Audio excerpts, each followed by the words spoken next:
horrible ass dreams. But now I sleep peacefully. Every now and again, I have a dream. What's up, Lala? Hey everybody, what's How was your going on? day? Good. Waiting to hear Hey, la from la. Auntie Charlene. I messaged her. Mm-hmm. Um, she sent a message to Fee and said that she was on her way home from the hospital, but she didn't quite say what was going on. But she said she's Yeah, I okay. messaged her too. Huh? I said I messaged her too. I hope she's okay. Yeah. Hopefully she'll come in the morning and let us know. Yeah. It's Wednesday, y'all. We trucking along. What's up to the YouTube fam? If you're over there in YouTube land, make sure you say what's up in the chat. Hit smash the like buttons. Forgive me because I'm still waking up. I promise. I got about 15 more minutes and then I'll be up. Don't fucking tell me what to do, Raymond West. Why do y'all think? Never mind. You gotta be a kid. Oh my God. Raymond West. That name sounds so familiar. Oh, you can't even spell liar right. You in the second grade, friend. You shouldn't even be on here. He couldn't listen. Can't even That spell is that, fifth that's right. why I kept looking at it like, what is he trying to say? Yeah, you a kid. You need to take your ass to bed. Stop. Like y'all little kids want to be around grown ass adults. Go to bed. Y'all, we had 42 shares. Y'all, those of y'all that get to the club first, y'all are responsible for making sure the club have a good night.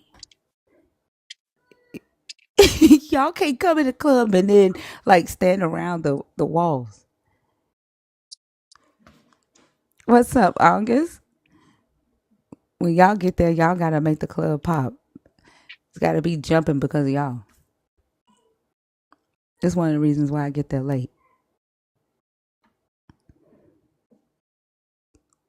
You said why?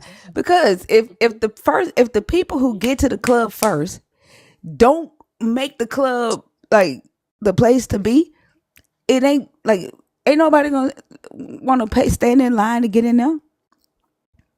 That's on like it's the the success of the club is on the people who show up first. The vibe of the night is on the people who show up first.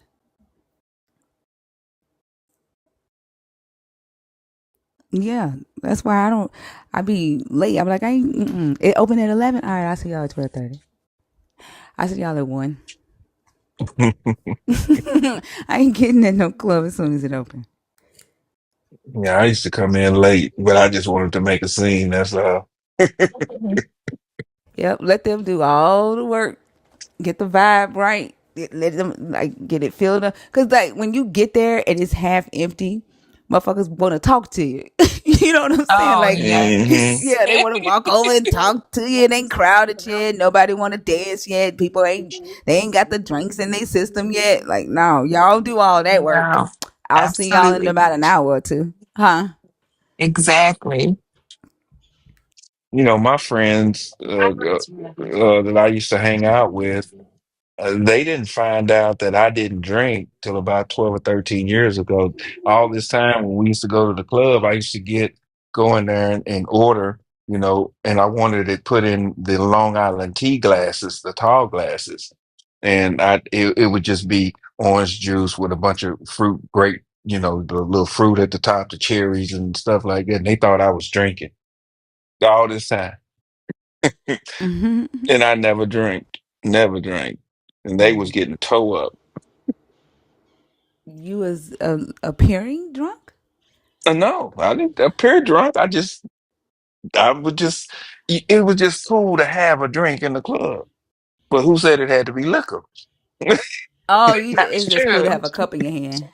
Yeah, I used to have the Long Island tea glasses, so they thought I was drinking like gin and juice or something. You was flogged. No. Nelly sitting there with orange juice, talking about rolling down the street, drinking orange juice. That's what I was doing too. Joe did. I never told them what it was. They thought they assumed what it was, so I let them think that's what it was. But, Ain't they said, that "Oh, you crazy? used to Like, drink." huh? I said, "Man, we all used to drink and stuff." Da, da, da, da, da. I said, "Man, I never drank." Yeah, you did. You always got the Long Island tea glasses, and you had gin and juice. I said, "Man, that was orange juice, bro." That is crazy. You grow up, Wow. you learn as an adult that your friend this whole time had you thinking that they was getting drunk with you. You like what? hmm Like I never that drank. time we was like slurring, walking down the street, falling all over each other. You trying to tell me I Well, was the only one drunk? exactly. That's a That's trip. funny. Yeah. No, mm-mm. Like I didn't like it. The smell of liquor turned my stomach because when I was younger, I had a uncle, and he would drink, moonshine, and it would stink. It would just, the smell. It just killed me. So I can't stand even the smell of liquor. I just can't drink it at all. Good night, Rabbi Hana. Leila Tov. Yeah. I'll drink um sociably. Moonshine, I can't fuck with it. I did that one damn time and never the Mm-mm, fuck again. mm-mm. Never again will I ever drink moonshine. Mm-mm. That shit is disgusting. But if you drink some It will tear moonshine, you the fuck up. It will you knock your ass on your back. if you drink some moonshine, you better have your razors and your clippers because the hair gonna start growing Oh instantly on your Lord. chest. Rabbi, you make moonshine? I can't no fucking way. Ain't no fucking way I'm drinking this shit. I can't. Mm-mm. Mhm. All right, Now I do y'all. like Corona though. I drink a Corona. You Corona. drink beer? I drink one Corona. I buy a 6 pack, and that 6 pack will last me a week and a half or so, 2 weeks. I had to swear off beer. I can't. It turns me into a fighter. Like I Oh can't. Lord. Yeah, I can't. No beer for me. I'm Well, straight we'll clear. the Clear. next the next time we go out, next time I we nope. y'all have the deal. Won't be drinking no beer. If I see you with a beer, I'm moving far away from I you as won't be possible. drinking no beer. I learned my lesson. I know. I know what my drink is. I know what get me right. I know what my limit is, and then I'm done. Well, have y'all planned another trip yet? October 24th. Damn, October that's 24th will be Bash is having his EP release party, and we're going as a group to his party for his album release. I'm assuming the information is in the Discord. Not yet. Not We're yet. getting Okay. everything together. Yeah, it'll be Okay. by Friday. We have 3 months to get your stuff, but it's only a 2 day trip, so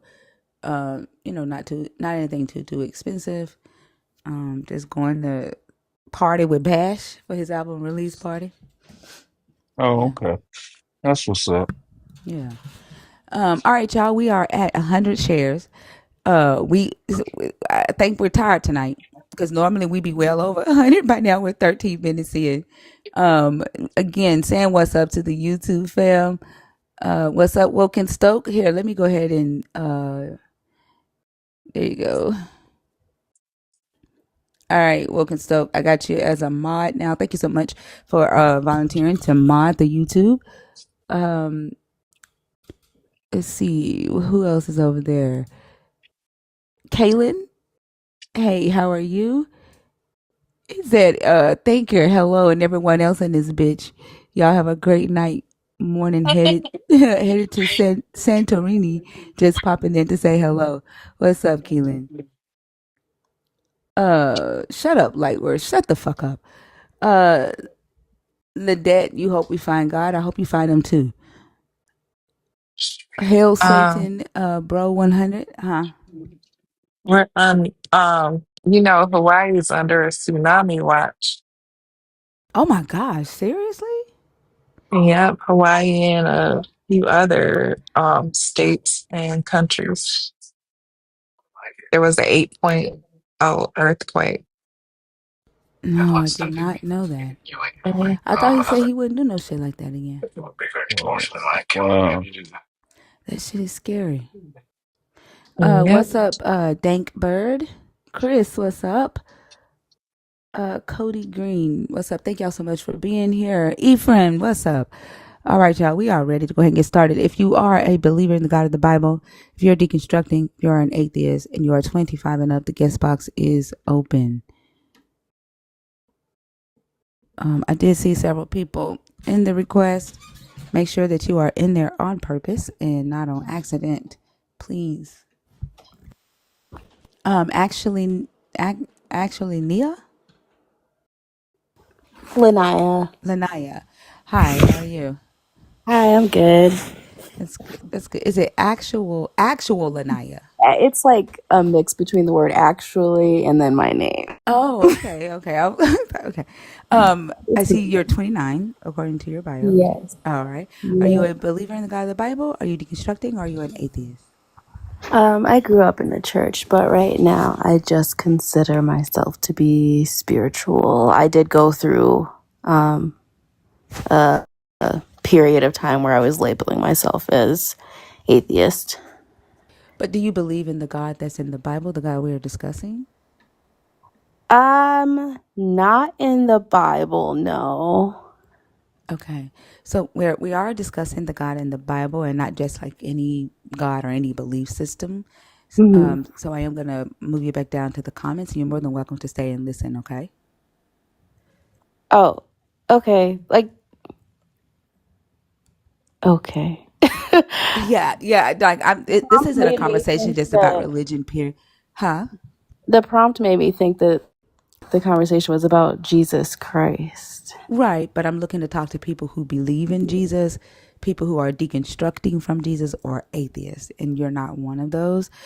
You don't believe in Jesus, and you're not deconstructing, and you're not an atheist.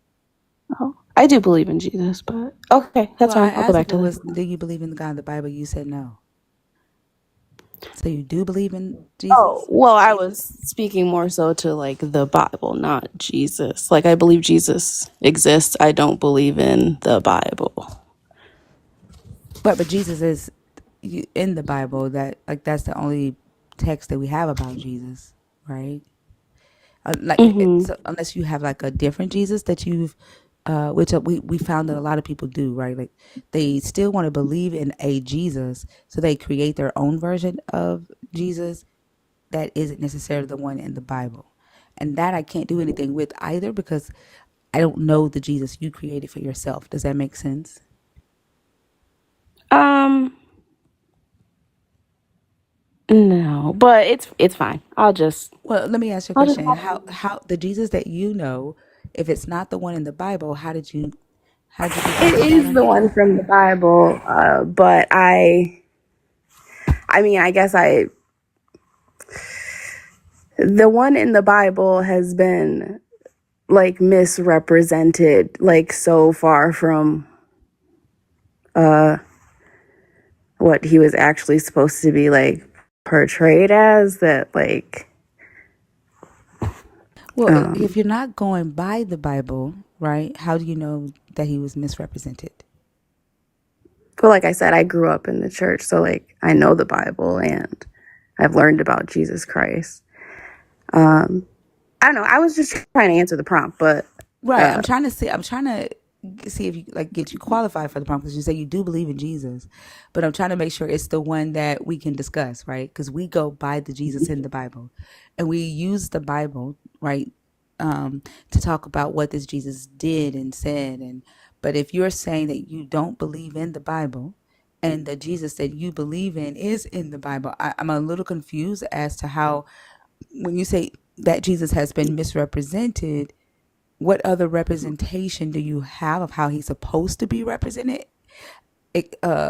Like except for the Bible, the only thing we have is the Bible to say this is what Jesus said, this is who Jesus is. Does that make sense?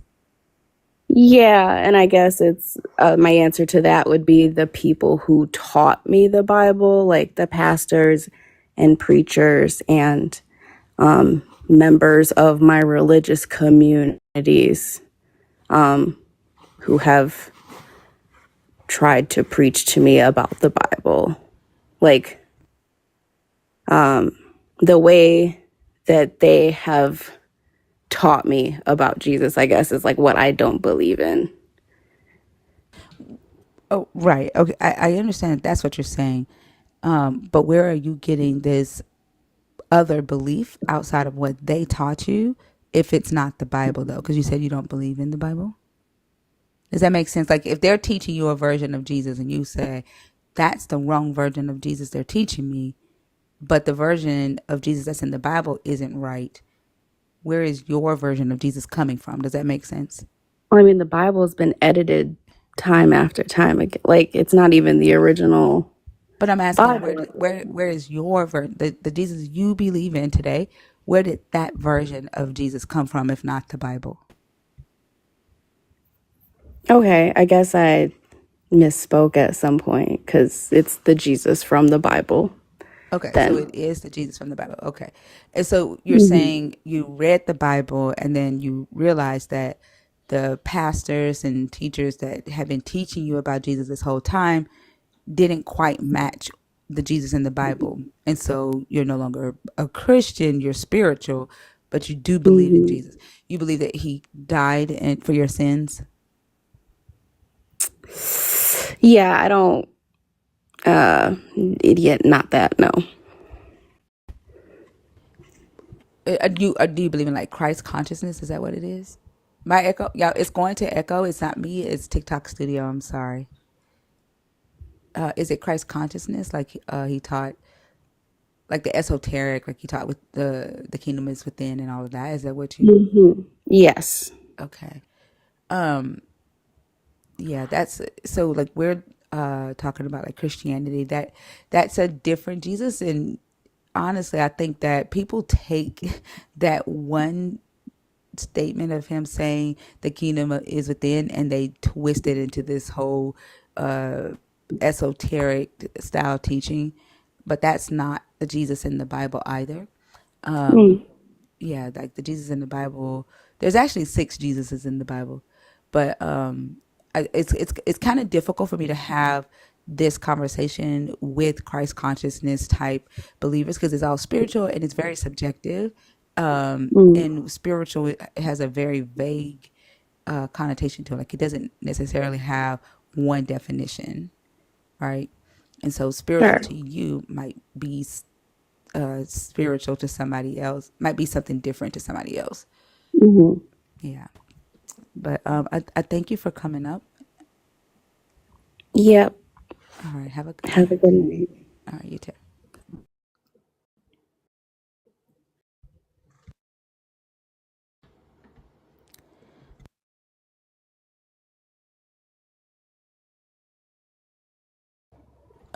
Simply Shaolin?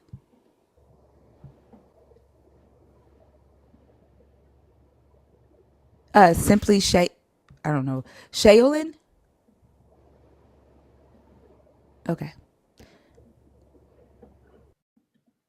All right, y'all. Don't get tired on me so quickly, please. It's early. It's 23 minutes into the live stream.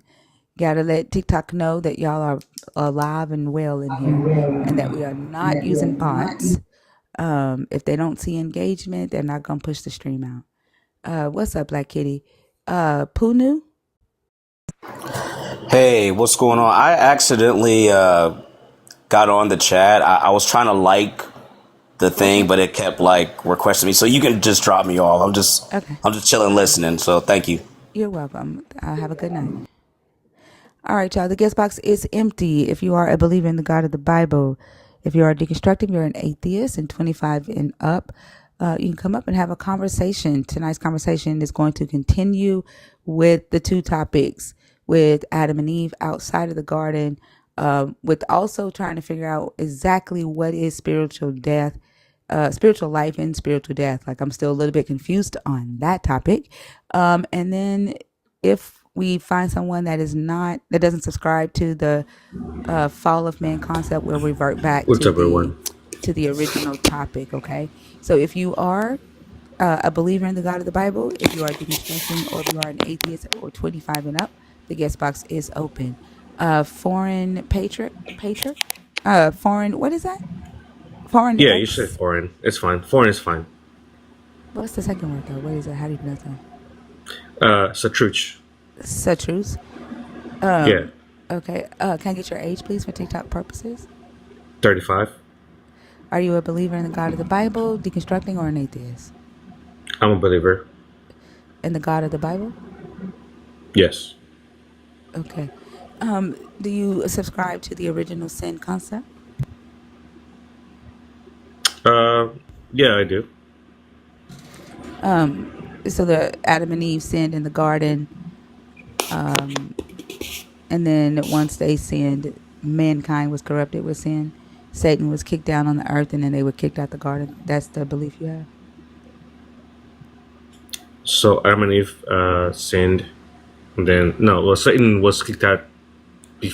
Satan was exiled from quote unquote heaven, right? And then came down to earth or whatever, right? And then he corrupted Adam and Eve, and then Adam and Eve sinned, and yes, that was the original sin. That's what I believe in. Okay. And the spiritual death, like, did your God tell them that they would die spiritually or physically, in your belief? It was physically, because spiritually we're eternal. And so when your God said, in the day that you eat of it, you shall surely die, and they didn't die, did he lie, or did they have a spiritual death? Well, hold on. Before I answer the question, I have a question for you. Can I ask it? Is it pertaining to the topic?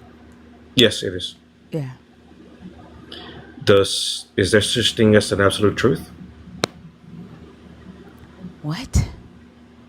Yeah, is there such thing? Listen, I don't do the philosophical arguments. This is not that, okay? I'm trying to Well, understand. this is the thing, No. though. Listen, the reason why I'm Yes, sir. asking these questions is because I'm trying to see if you fit this discussion that I want to have with you, okay? And if you don't subscribe to the belief system that I want to talk about, then I'm going to move to a different topic. So what I'm trying to find out is, in your belief system, that Adam and Eve have a spiritual death or a physical death? You said a physical death.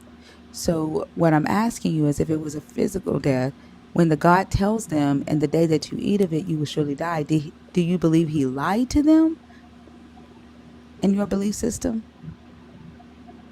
Well, that's what I'm trying to get at, right? Is this a philosophical question, or is it like No, an it's actual? not. I'm trying to see what you believe. What do y'all teach when they don't die physically? What do y'all teach? What happened? Why didn't they die physically? I don't. I'm sorry. I don't want to come off as being combative, or I just want to. What do y'all teach in your belief system? So in the way I believe is that when Adam and Eve ate the forbidden fruit, right? Yeah, they died in the sense that they were immortal, in flesh and spirit, right? But once they ate the fruit, they became mortal in flesh, but in spirit, they are immortal. So you believe that it was like a death where they went from being immortal to mortal? That's what you believe, that Yes, it was that type of death? that's what I believe in. Yes. So if they were already immortal, what was the point of the tree of life being there?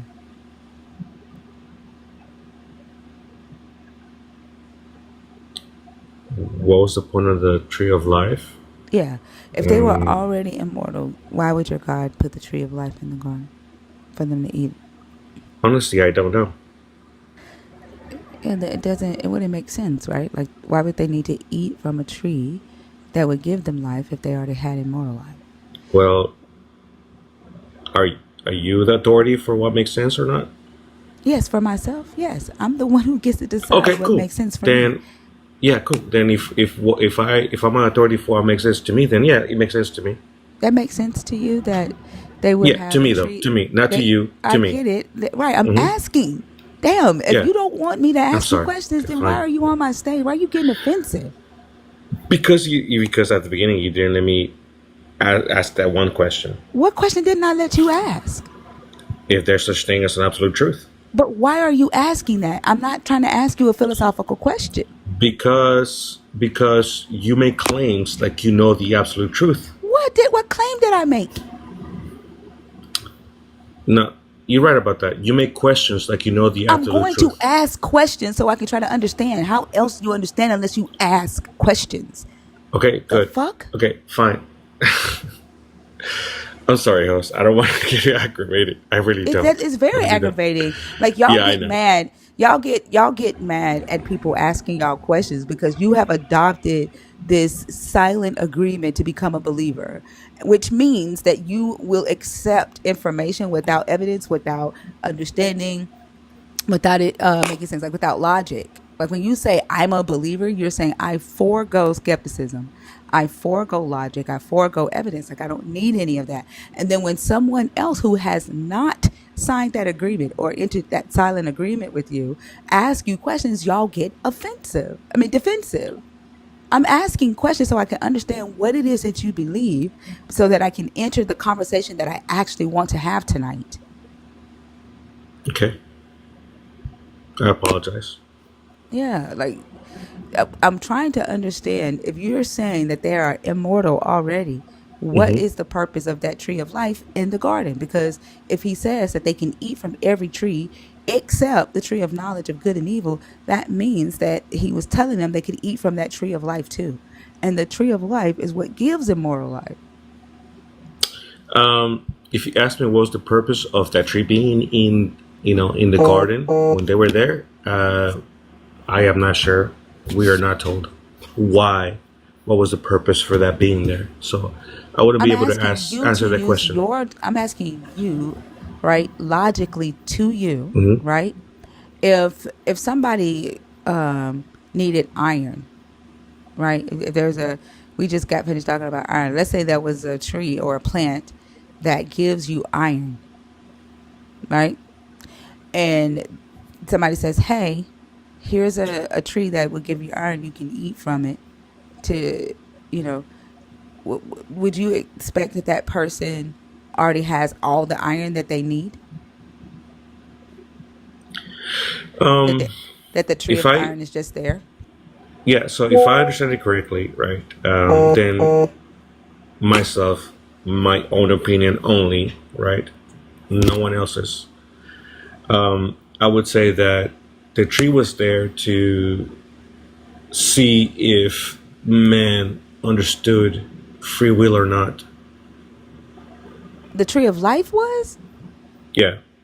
I'm not. How did your God test them with the tree of life? Well, they were told you cannot eat from that tree, That's right? the tree So of if they're knowledge. robots, That's the tree they're of not gonna knowledge. do it. That is the tree of knowledge of good and evil. That's not the same as the tree of life. The tree But of life is a host, different tree.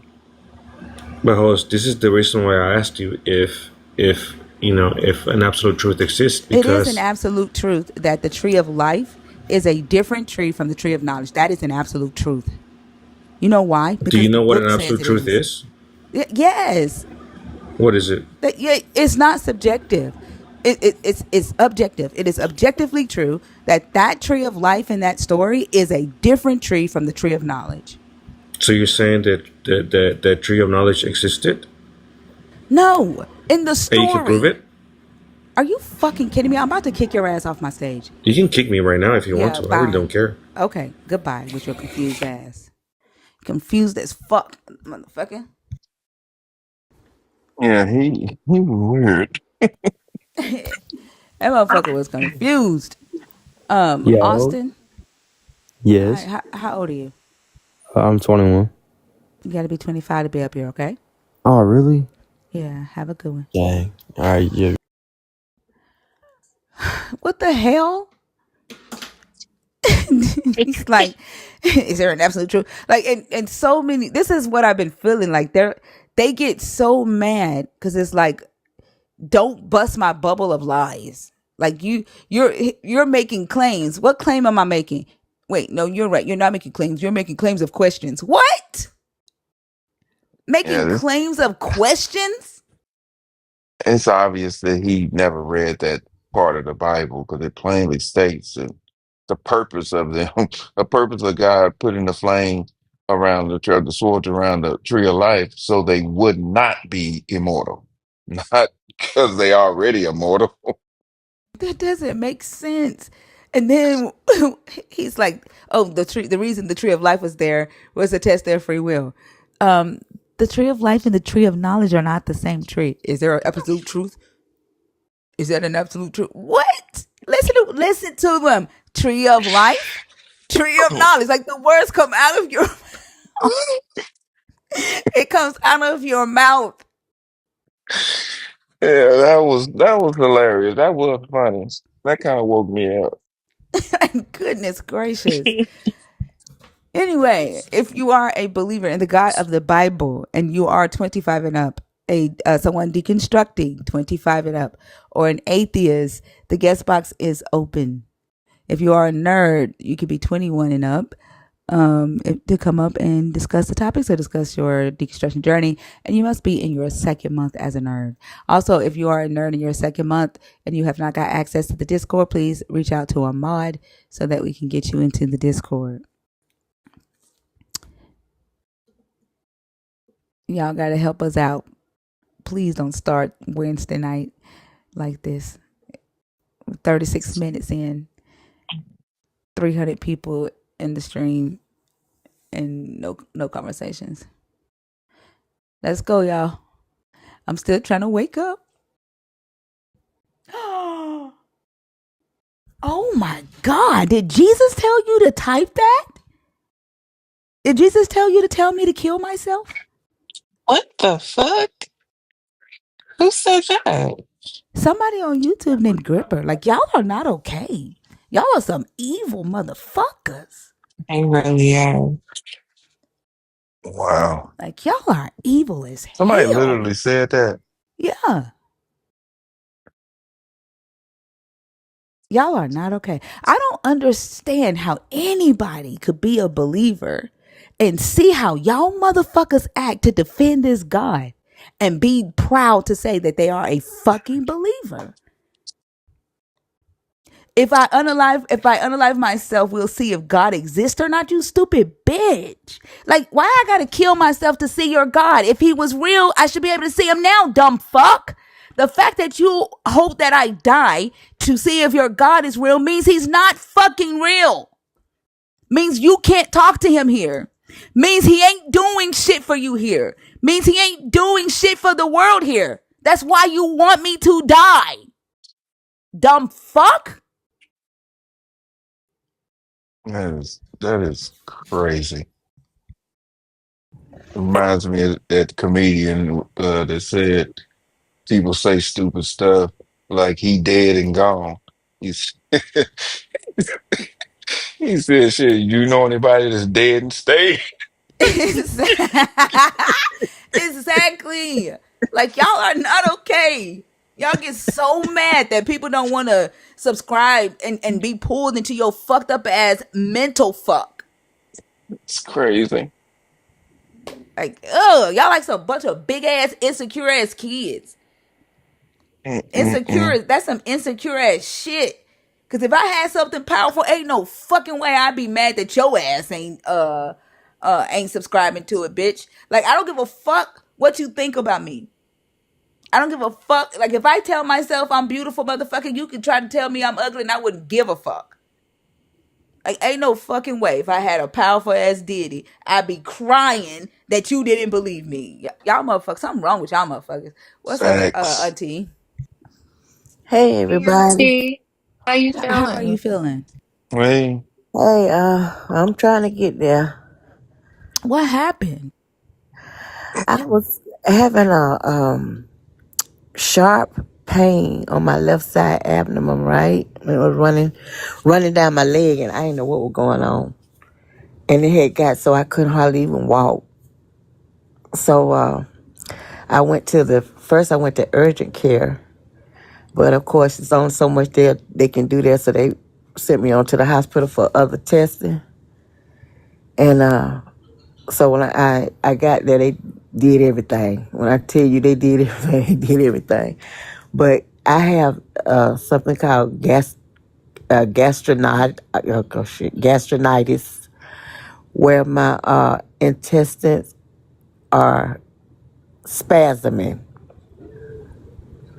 Right, that was a sharp pain. Instead of you're flowing through your intestine like you should. Mine was like just spasming for some reason. They said, well, it wasn't for some reason. They said I had got some type of virus. They call it the stomach flu, y'all. So is it gonna pass? Yeah, they gave me some. They gave me some medicine that's supposed to like stop my intestines from spasming for the pain, but it's still doing it. But they say it'll pass. It's not as bad as it was because I couldn't even sleep. I wasn't even able to sleep. It was just hurting so bad. But it's getting there. I'm feeling a little bit better. At least I was able to get me some sleep. I'm That's glad you good. were able to get some rest. Oh my God. Yeah, I'm that's glad. I'm glad it's something that'll get better Yeah. over time. So you had us worried. Well, I was worried too because I thought I had the way my leg was hurting. It felt like I had thrown another blood clot, and that's what I was really worried about. Yeah. Mm, good. So they say That's not that. I picked up a virus from somebody. They said, and that's what they call it, the stomach flu. And I don't wish that on nobody because it's a booger bear. But I appreciate everybody checking on me. I just want to let everybody know I'm mending well, and I'm here listening. And whoever that Get you some motherfucker rest. was on YouTube can kiss all our black asses. Ain't nobody studying them dumb motherfuckers. No, no, that's right. Get some rest, Auntie. I am, but I'm still listening. All right. I love Happy y'all. Love you too. auntie. I love you too. Have a good one. Stay safe. Thank you, Nelly. Mhm. I Bye gotcha. bye. Bye bye. Yeah. Thank you, babies. You're welcome.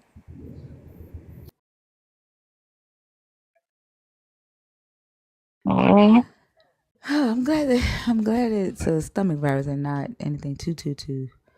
same. Yeah.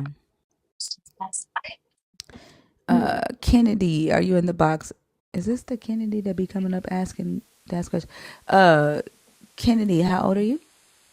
Hey, I'm 40s. Okay. Are you a believer, deconstructing, or an atheist?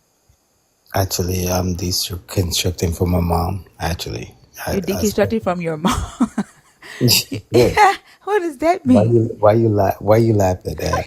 Is I your mean, mama Jesus? What? she's satanic. Moms are. They think that's the last coming of them. So, Okay. Is she really religious or? but why you say is this a Kennedy that's doing this? Like I heard it before. No, there's another Kennedy that comes in and was like, "Hey, I have a question. I need to ask a question." So I was wondering if that was you. Nah. Like, Oh, okay. yeah, I'm deconstructing from my mom. Actually, my mom is like deeply rooted in this stuff, and Okay. I'm deconstructing. I did it first year of college, but I don't think she can ever be safe from it. Does she know you're deconstructing? Yeah, and she thinks I'm going to hell. Yeah. She told me that. In fact, she told me that, and in fact, she told me that recently. I mean, my mom and my dad were like sitting talking, and she told my dad he needs to move away from me because he's gonna go to hell with me because my dad did not conform to what she said. She told him to And move away from you. yeah, Like, because and my dad is a believer with her. wow. And they'll tell us like when Jesus says that you must hate your son, your daughter, Yeah, your wife, your brother, that he didn't mean that.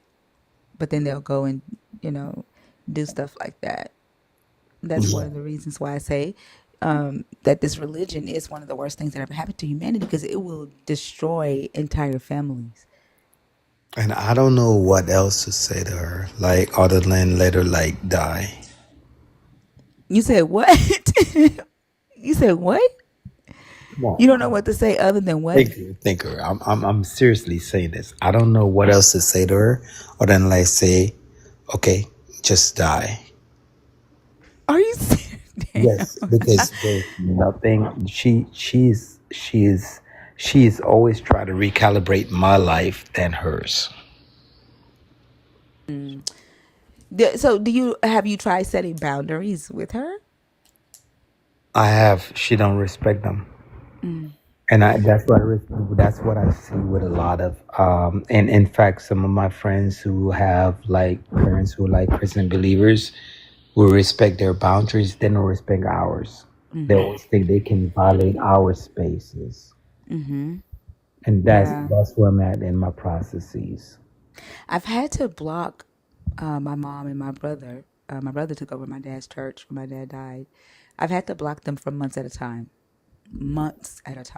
because they wouldn't respect my boundaries, and now they do, right?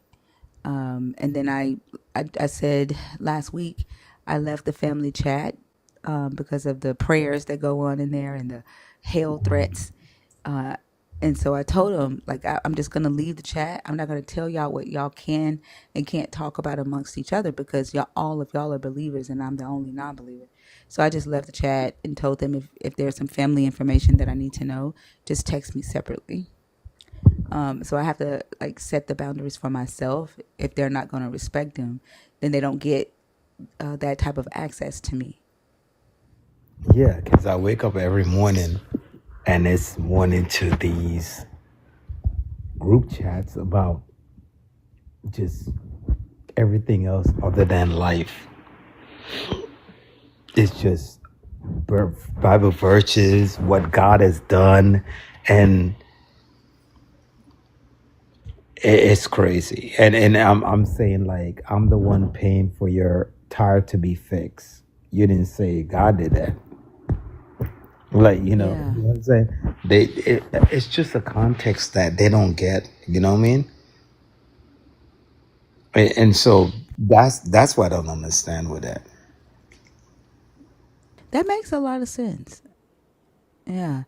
I think the only thing that you can do, like at this point, is you're going to have to make a decision, right? And set that boundary and enforce it, even if it means not giving her access to you until she realizes that you're serious about her not trying to force her belief on you, and threatening you, with eternal punishment every time she sees you.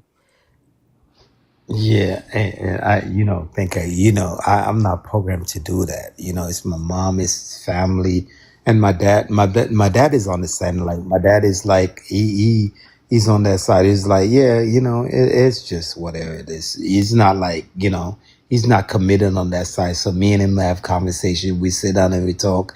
But when my mom see us doing that, oh, she committed him to hell too now, and now he's trying to pick a side. That's where it gets bad. Because my dad is like, that's my ride and die. My dad is good.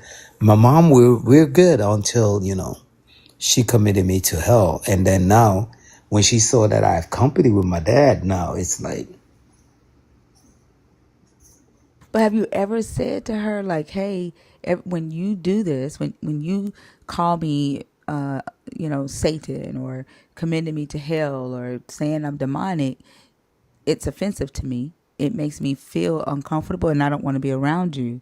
And if you continue to do that in order to preserve my sanity and my peace, I'm going to have to not be around you. Right? Like, have you ever communicated it to her that way? I did that last time. I did that the last time I did that to her. And Because what I did she said, say? she said quiet. She didn't say anything. Actually, for the first time, she never said anything. Before she would say stuff, but she didn't say anything. But I don't know what's going on in her mind. I mean, my mom's, she's like in her like late 70s, going in her 80s. Like, I think my mom's about to hit her 80s. Like, yeah. So it's not, and it's sad I'm saying that I think my mom's hitting 80s because, you know, yeah, I'm in my 40s. My mom is like in her 80s. Like, yeah. Yeah, So she's and 80. That's a whew, she's in the yeah. 80s. She about to hit her. She about to hit it though. And my mom is like, my mom's from Jamaica. Like, she migrated to United States, so it's like different. She thinks everything we do is Americanized. She thinks you understand the context. She's been colonized by like it's a different context. Yeah. Wait, is she? Where are you from? I'm from here, but my mom's from Jamaica. Oh, okay. Yeah, and my Okay. dad is from Europe. That sounds. It sounds. Really rough, especially with her being, in the age group that she's in, because she's set in her ways, and it's really difficult to change the mindset of that generation, Yeah, right? but Because my dad is more Christian than I as my dad is more like indoctrinated in this, and he's more an understanding. I can talk to my dad about this stuff than my mom. Like, I don't get it. how old is your dad? My dad is like 4 years younger than my mom. 4 years, yeah, 4 years younger than my mom. Yeah. Why are you saying he's more indoctrinated? No, I said he's more likely to understand this than her. Oh, okay. He's from Europe, so I'm saying he's indoctrinated into Christianity than my mom would have been. You understand what I'm saying? Like what? That's what I'm asking. Like, what do you mean by that? Being that my dad, when he told us all about the culture about Christianity and how that is like prevalent in like Europe and all that stuff. And my mom is from Jamaica, so they have all this indigenous culture, so they should know that stuff. You know what I mean? Yeah, but in Jamaica, Christianity is pretty prevalent, right? There's True. Yeah. Yeah. it's Yeah. I like agree. 1,200 churches, right? In Jamaica. So Yeah. I, I I agree with could that. I could understand like her high level of indoctrination, especially around her age group. And then the whole hellfire, brimstone, God's gonna punish you, the whip type, you know, understanding. Right. But thinker, Yeah, you know everything she says, it's all about dying. It's never yeah, about living. yeah. Everything she says about what when you die. And that's what my mom always say. When you die, what happens? I say, what happens when you die, mom? And she never can answer that for me. And so that's the yin and yang that we're having right now. Like, it's I don't know what about dying that makes Christianity such a prevalent thing for my mom. Well, it's the unknown, right? It's the place that no one can actually go, and they can only imagine.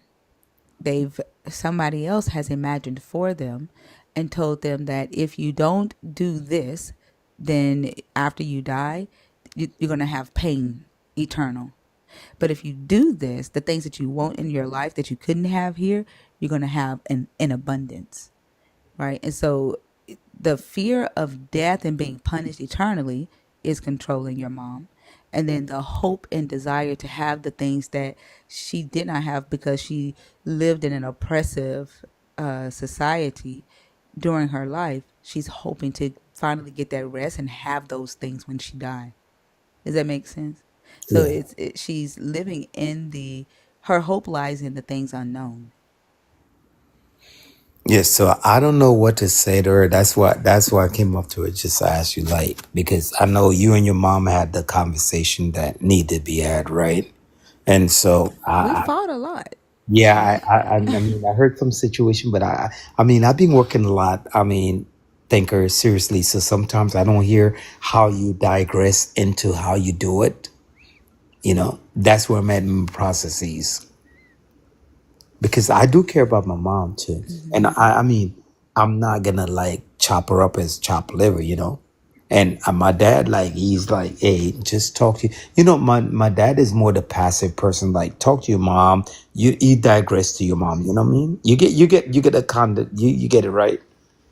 I get it. Like after my grandmother passed away, and I told y'all what my mom did, and she went on block. Like after she did that at my grandmother's house after the day after she died, my brother called me and was like, "I can't take it if you and mom are not talking. If you block her," I said, "I ain't got nothing to do with what you can't take." Like you try to tell me that I need to talk to her, right? So that you feel comfortable is telling me that I need to put my piece and what I need on the back burner for you. And then I need to put it on the back burner for her. And that just gives her permission again to continue to do things like this. And I never get what I need, which is peace, because I'm with me 24 hours a day. I said, I don't have anything to do with what you tell yourself and how you feel about the boundaries that I set for myself. That's something you need to learn how to deal with. The boundary is set. And so when people try to tell you, when you set a boundary and you say, I'm not going to talk to mom until mom respects the fact that I don't want her constantly calling me and throwing hell on me or blah, blah, blah. And then they say, talk to your mom. They're saying, let your mama keep doing that. She's your mama. Let your mama keep mentally abusing you. She's your mama. That's what they're saying to you. And you don't have to like hate your mom. Like when my mother was on block, if she got sick, I was there. During COVID, I sent her groceries. She just didn't have access to me until she respected my boundaries. Yeah. So I here's what I plan on doing, right? And you could tell me if I'm like enabling it or not, right? Because I don't want to like manufacture like luxury for my mom to do the same thing and wish me to help. So I was thinking, right, like because it's their anniversaries like in like 2 months, right? So I was thinking like doing a cruise with just my mom and my dad and me, and we go on a cruise and we talk about all this stuff. She gonna throw your ass overboard. No, I'm Come on, joking. come on, I man. don't Come know if on, that's take the it. You see where you did. Come I on. don't know if that's the right place you want to do that. No, But I think it will be isolated from everything else, so we can have the talk out there. she gonna Out try there. to make your ass walk on water. Prove to you Jesus exists. Come on, thinker. No, You're not I'm helping. joking. I'm Thinker, you joking. try to help me. Thinker, come on now. I'm joking. I don't know Um, where you're gonna find the privacy on a cruise ship because I couldn't find none. Every time I go on a cruise ship, only privacy I get is when we go in the cabin. That's it.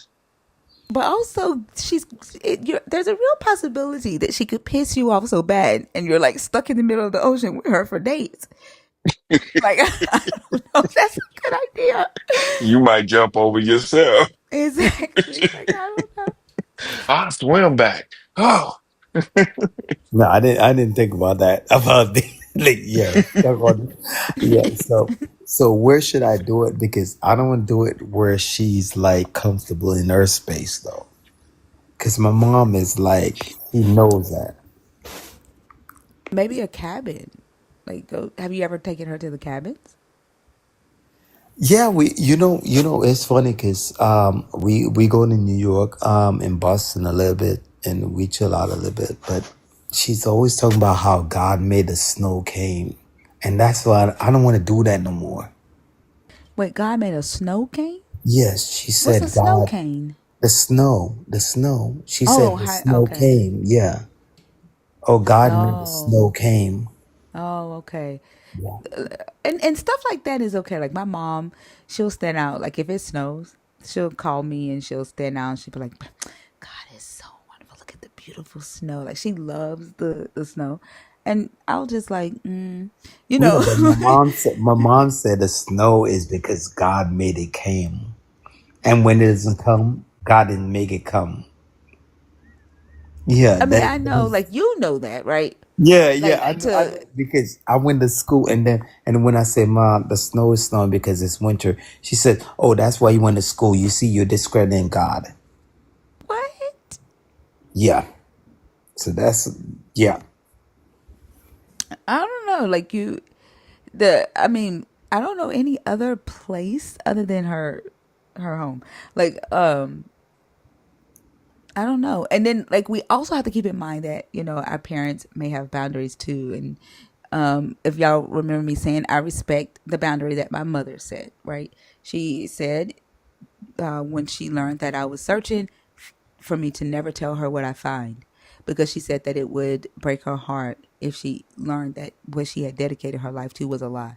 And so I promised her that I wouldn't do that. I would never take the information that I found to her unless she came to me and asked me herself. And Mm. so that it might be good to understand the boundaries that she has for herself too, you know. But doing it in a place where both of you feel comfortable, maybe where it's public, maybe take it to a restaurant, and have the conversation, so you know that she's not gonna like start rebuking you out loud in front of everybody. I've tried that. I've tried bringing her to a restaurant. Did she rebuke you in public? No, no, she does not. Oh, My mom okay. is more polite than that. No, no, no, no, Okay. no. I'm not. She's graceful, but I mean, she's not gonna have the conversation. She just say she diminish it. She just said, "Oh, let's talk about something else," and we talk about family, and we just sitting there just laughing, talking over dinner, and she don't want to address that, and so. I see that a lot with my mom. Like when we try to address what I would talk about, she doesn't address the fact of us talking about because she think what my mom told me last time when we did that was that every time I talk about God, I'm blaspheming when I talk badly or talk anything that I think otherwise about God. She said I'm blaspheming, and that's Yeah. what I deal with. Yeah, yeah. If I put OMG in the family chat, she'll say, "I hope that's goodness," and I'll just ignore it. Like, I hope that G stand for goodness, because she don't like for people to say, "Oh my God," and I'll just ignore it. Like, but yeah, they think everything is blasphemy. Yeah, I'm blaspheming. So I'm a devil to my family, and she's made them know that. And so now I'm the devil to the family. At And least you wasn't the devil growing it's up. I was the it's devil it's growing not up. it's not because they believe it though. It's just because my mom said it. And so my dad is like talking to everybody like, no, he didn't say that. He said, he believed this, but and then, my mother's like, no, he doesn't believe in God anymore. And that's how they see there's absolute with her. He don't believe in God anymore. Which I don't, but you get the context right. One thing that you could say to your mom, right? Because they deal with belief, right? And because she knows that you don't believe anymore. Now it's up to the God, and that's what I would say to her. Say, Mom, you're right. I don't believe anymore, and so I've made a move, and now it's up to the God, and the God knows, what I would need in order to take another step towards Him, or take a step back towards it, and that does not include you. It doesn't include coming from you, right? And so it's up, if you believe in your God and the things that you are telling me that your God is, and that I need to know about your God, then it's up to your God to do those things, not through you. And just see if she can handle that. Because other than that, if she feels like that she has to be involved, then your mom knows, right? She knows herself that it has to be her that it's her, right?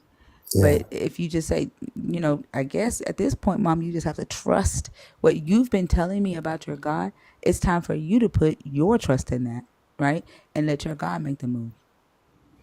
Yeah, that's a good one. Yeah, that's a good one. But you don't think I'm gonna put her like on stage for her to be like she gonna go left side on me? How can she? Because if she does, then she's showing that she herself don't have faith. Like, if she gets upset at that, then she's, admitting that she herself don't have faith that this God can and will do exactly what she's telling you that you need to do. That she Yeah. knows that she has to do it because he won't. That she has to convince you because he won't. Yeah, but what I realized, like thinker, like a lot of faith based processes. Yeah, it's not faith based. It's more about like, and that's what I'm like outcast to my family for that. Not bad thing by the way. My family, they love me, so they're like, okay, yeah, but I can see people like, and that's what I'm saying, thinker. We, I mean, there's some part of this God that people believe in that it weaponize it against people. Not some parts. I think the whole part, like all of it, and that's what I was saying. Like I was trying to articulate my like what when someone says that they are a believer, what are the entailments of that, right? And how does that affect humanity today, right? And like I was saying after that last guy that was up, like it's like they agree to go into a silent contract, right? And they say, when I identify as a believer, I'm agreeing to accept illogical information as truth. I'm agreeing to accept illusion as my reality, right? Unverifiable claims and as truth. Things I'm agreeing to not question, right? And live by faith. So when I say I'm a believer, I'm open to you doing all of these things to me. And so when people when people who have influence, right, whether it be powerful people, whether it be charismatic people like pastors or bishops or other church members, come into contact with someone that says, I'm open to you doing these things to me, they use those things to convince these people who have went into these silent contracts to do a thing by that belief. And that's where we see a lot of agreements, to stay quiet when there's genocides happening, when there's a lot of oppression happening, when you have pastors in the church convincing elderly people that they need to give their social security check, 10% of their social security check to the pastor, Mm-hmm. right? Because of, this silent agreement to be lied to or to be convinced of unquestionable truths.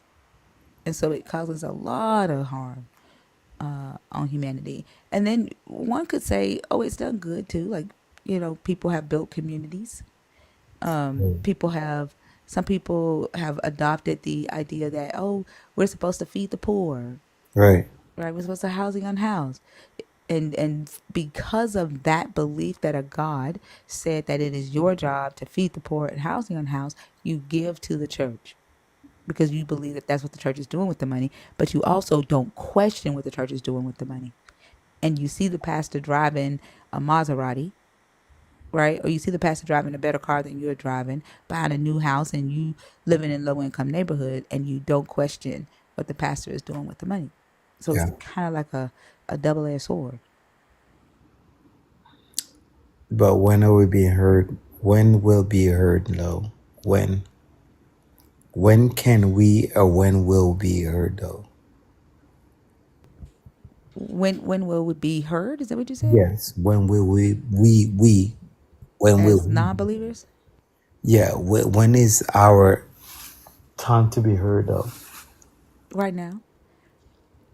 Because that's the thing that I'm saying, that it's like we're deferring to everybody. When can, because we've been saying, and we can like I've been saying, let me say this. I've been saying to my family, like, listen, and we're not being heard. They don't respect what we say. They think Well, we're I going mean, to hell. that's up to They think we're you. going to hell. I don't give a damn what they think. One of them just told me to kill myself so I can go meet their God. Fuck them. Like at the end of the day, right? Like it's up to you to continue the same way that they press against you to tell you that you're going to hell. You will have to press back. But if you give in because it's your mama, because it's your dad, because it's your sister, right, or because you trying to be nice, like you turning the other cheek, uh, and they're the ones supposed to be turning the other cheek, like it's gonna continue. And honestly, the reason why you feel like you're not being heard in your space is because you've agreed to allow this to happen because it is family, right? Because you love your mom. And I totally get, you know, that's your mom. But it doesn't And mean you that know, your mom can abuse you, and you know right? what, thinker, you know what's funny? I was listening to you like I think it was like a week ago. I was driving to work, and you said the same thing, but I had to disconnect because I was going right in the office, and I couldn't be on that. I hate work. Work. This conversation is critical to like people don't understand what you're doing and the importance of this work that you're doing. So, like, yeah, I had to disconnect. So I didn't hear that for like 12 hours after that. I was driving into work in the morning and I heard you say something about, you know, yeah, I just want to say that. Yeah. Hey So like, everybody, real quick, can you guys get the likes to 100,000? And Thinker has a gift goal of the iHeart. Kennedy, is there Uh, anything else? no, you could drop me down. That's fine. well, thank you for coming up. And I was gonna say, like, stick around the community. Just, one thing that you could do is become a community member. We have a Discord where there's over 800 of us in the Discord, deconstructing together. These are, places where you can have these types of conversations. Yeah, the YouTube is on, Sapien. You can't see it. The YouTube is up. Yeah, just there's a gold star at the bottom where you can, subscribe and be a part of the community, and you know come and talk about your deconstruction journey, how it's going with your mom, the conversation in the future. Okay, Yeah, I want to see the gold star. I'm trying to find it. it's in the left. I think Fee said it's in the left side, down where it says type of comment. There's a shop, and then there's a gold star that says subscribe. Can somebody send Zenobia a link to the Discord, please? I'm getting ready to put a new invite code into the mod chat. I don't know uh, if if the new one, if the old one has expired, but I'm getting ready to create one right now. And if somebody could send one to Zenobia for me, she's been asking for a while. And if I can get that, yeah, I didn't see it. So please, yeah, I need that community.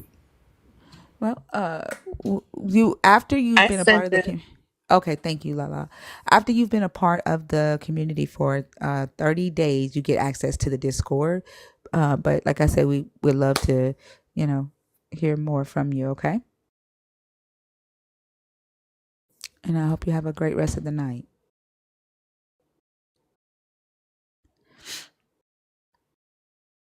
Kennedy, are you there? Yeah, yeah, thank you. You could You're disconnect me. all right. Have a good night. W, who's sending out subs right now? Thank you so much for sending out subs for the nerd community. Persephone, I appreciate you. If you are a believer in the God of the Bible, if you are deconstructing, if you are an atheist, the guest box is open. Please make sure you are 25 and up. Also, please make sure when you come up, if you are not a community member, you do have to address the topic. Only nerds can come up and discuss their deconstruction journey. Hot Cheeto? Hot Cheeto, are you there?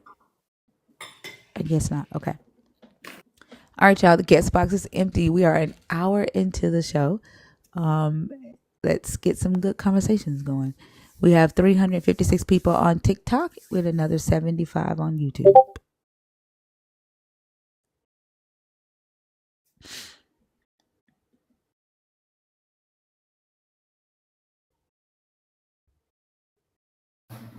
Caddy Joey. Give me just a Hello. second. Uh, who said I wish I was 25? Tulip. Because you are a nerd, you can be 21 and come up.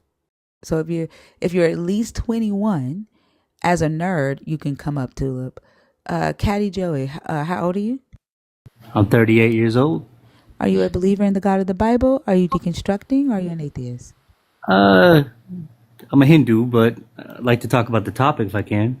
I am only looking to talk to people who currently believe in the God that we are discussing, deconstructing from that God, or atheists.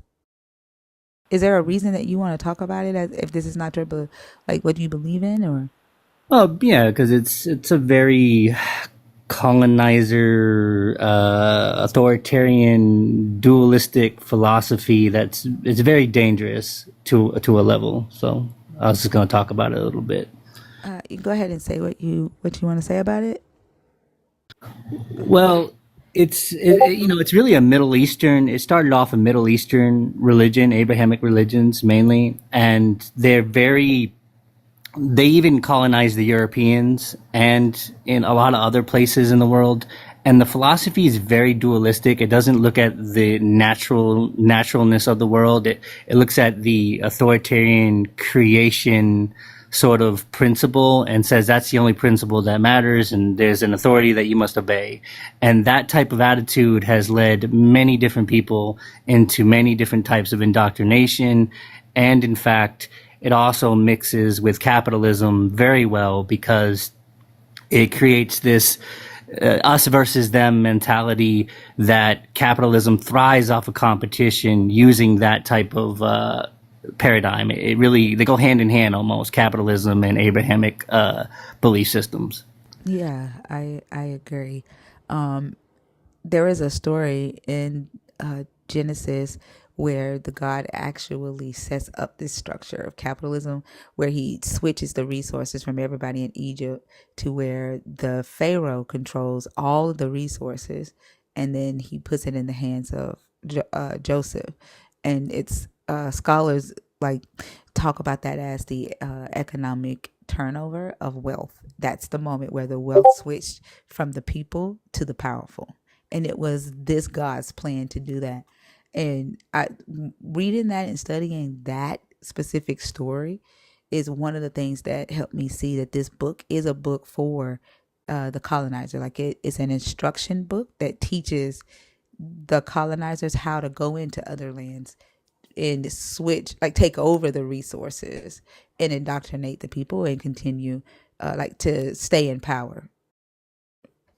Very, very, very true. And a lot of people, like when we're talking about Europe, a lot of people don't know that Europe's indigenous cultures also fell victim to this Middle Eastern faith-based ideology and system. So when we're talking in a sense of globalism right now, today, we have to look at how the Abrahamic helps Western globalization. And it's very strong with capitalism, and it creates that sort of system where it dilutes culture. Capitalism eventually dilutes culture. And the particular Abrahamic colonization has damaged a lot of indigenous spirituality and the systems. And there's very, very, very rarely much to go off of now because of the Abrahamic colonization and damage that is done to indigenous cultures. There's a lot of revival efforts for indigenous people and indigenous culture to revive their spirituality and to bring it back into the modern day. The reason why I'm Hindu is because it's an ancient indigenous system that's still intact and has managed to survive Abrahamic colonization. But even today, because of capitalism, even Hindus are starting to lose their pluralistic indigenous nature in favor of more of a monotheistic, westernized type of point of view. So it's still going on to this day in different levels. And the Abrahamic is still acting like an egocentric warrior trying to grab everybody they can, because it's indoctrination. And that indoctrination not only now is going on, it's going on so many centuries. You know what I mean? It's not only, it's ingrained in the American experience, just like capitalism is. And if we don't teach people to break out of that, then, you know, we're going to lose cultures, and that's very much important. And yeah. Yeah, I agree with everything that you said. I appreciate you for coming up. No problem. Have a good day. You too.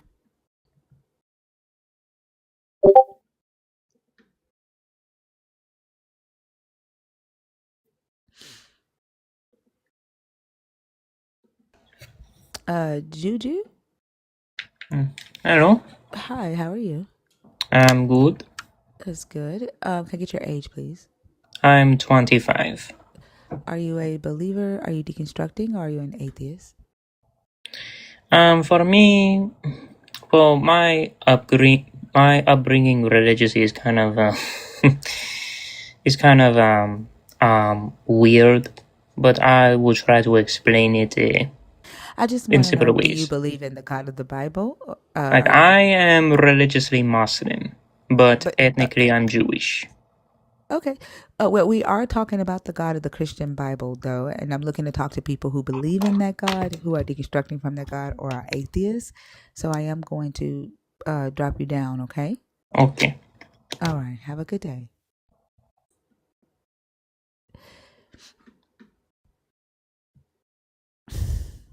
I swear, your God needs to choose better followers, P. Mars.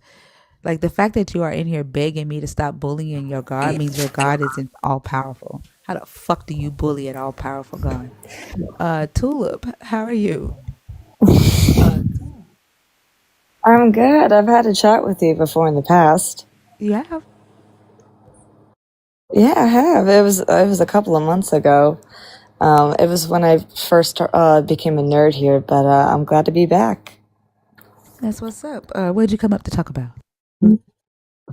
So, the last time we chatted, we were talking more about like how, like, at that time I was thinking, yes, Jesus was like the best thing to ever happen.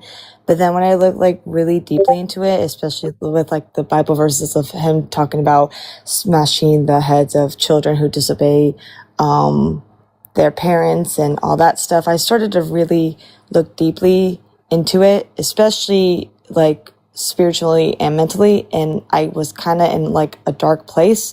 But I'm all better now, but there are some parts of me where it's like, it's a complicated subject because of where I was raised.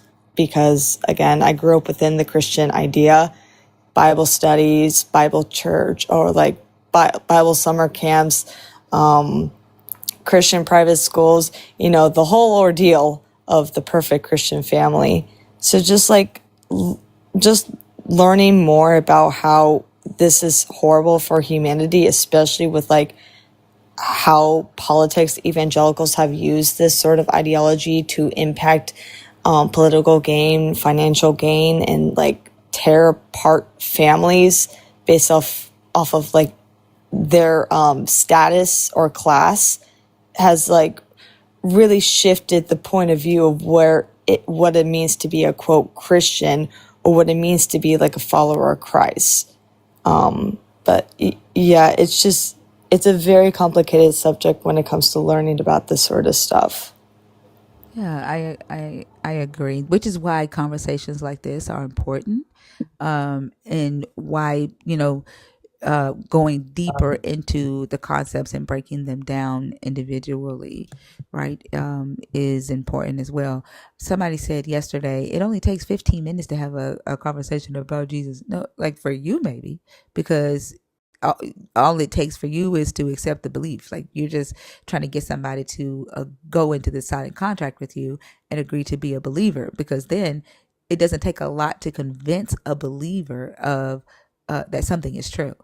But when you are deconstructing an idea, even if you consider yourself reconstructing into it, it takes a lot of time, because you have to contemplate, right? You have to analyze, you have to research, you have to listen to different perspectives. And so I agree that these are, you know, difficult conversations to have, but highly important conversations to have, especially when we're talking about how it affects humanity, and, you know, raising awareness to the fact that while there are people who believe that this God exists as an entity outside of time and space. We live with people who carry this God in their minds and their hearts, and they do things and say things in our physical realm because of that belief, and that affects our existence. It affects our quality of life, right? It affects the earth. And so that's why these conversations are important.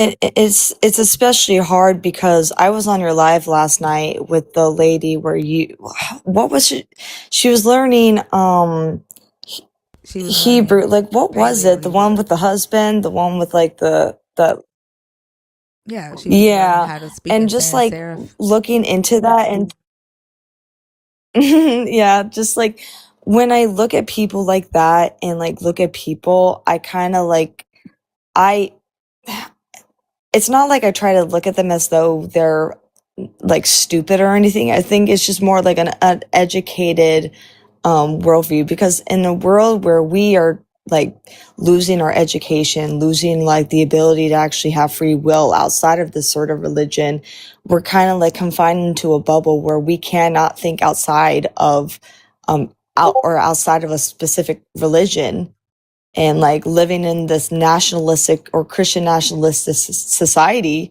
where we end up in this sort of like, it feels like, oh my God, I can't even put it into words.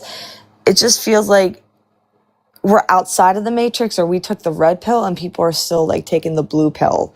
It kind of feels like that, because when you see those people who truly believe in like children seeing God after anesthesia, where I just found out like that's not the only type of person who sees their type of God. Like many people outside of that see their type of God.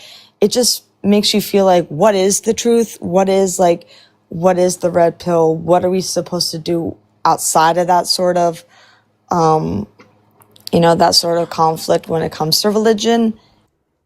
And I empathize with people who have some sort of psychosis where they're like, the end is near, because that is scary, but also they need to open their eyes and realize that we're just here right now. We're just living in.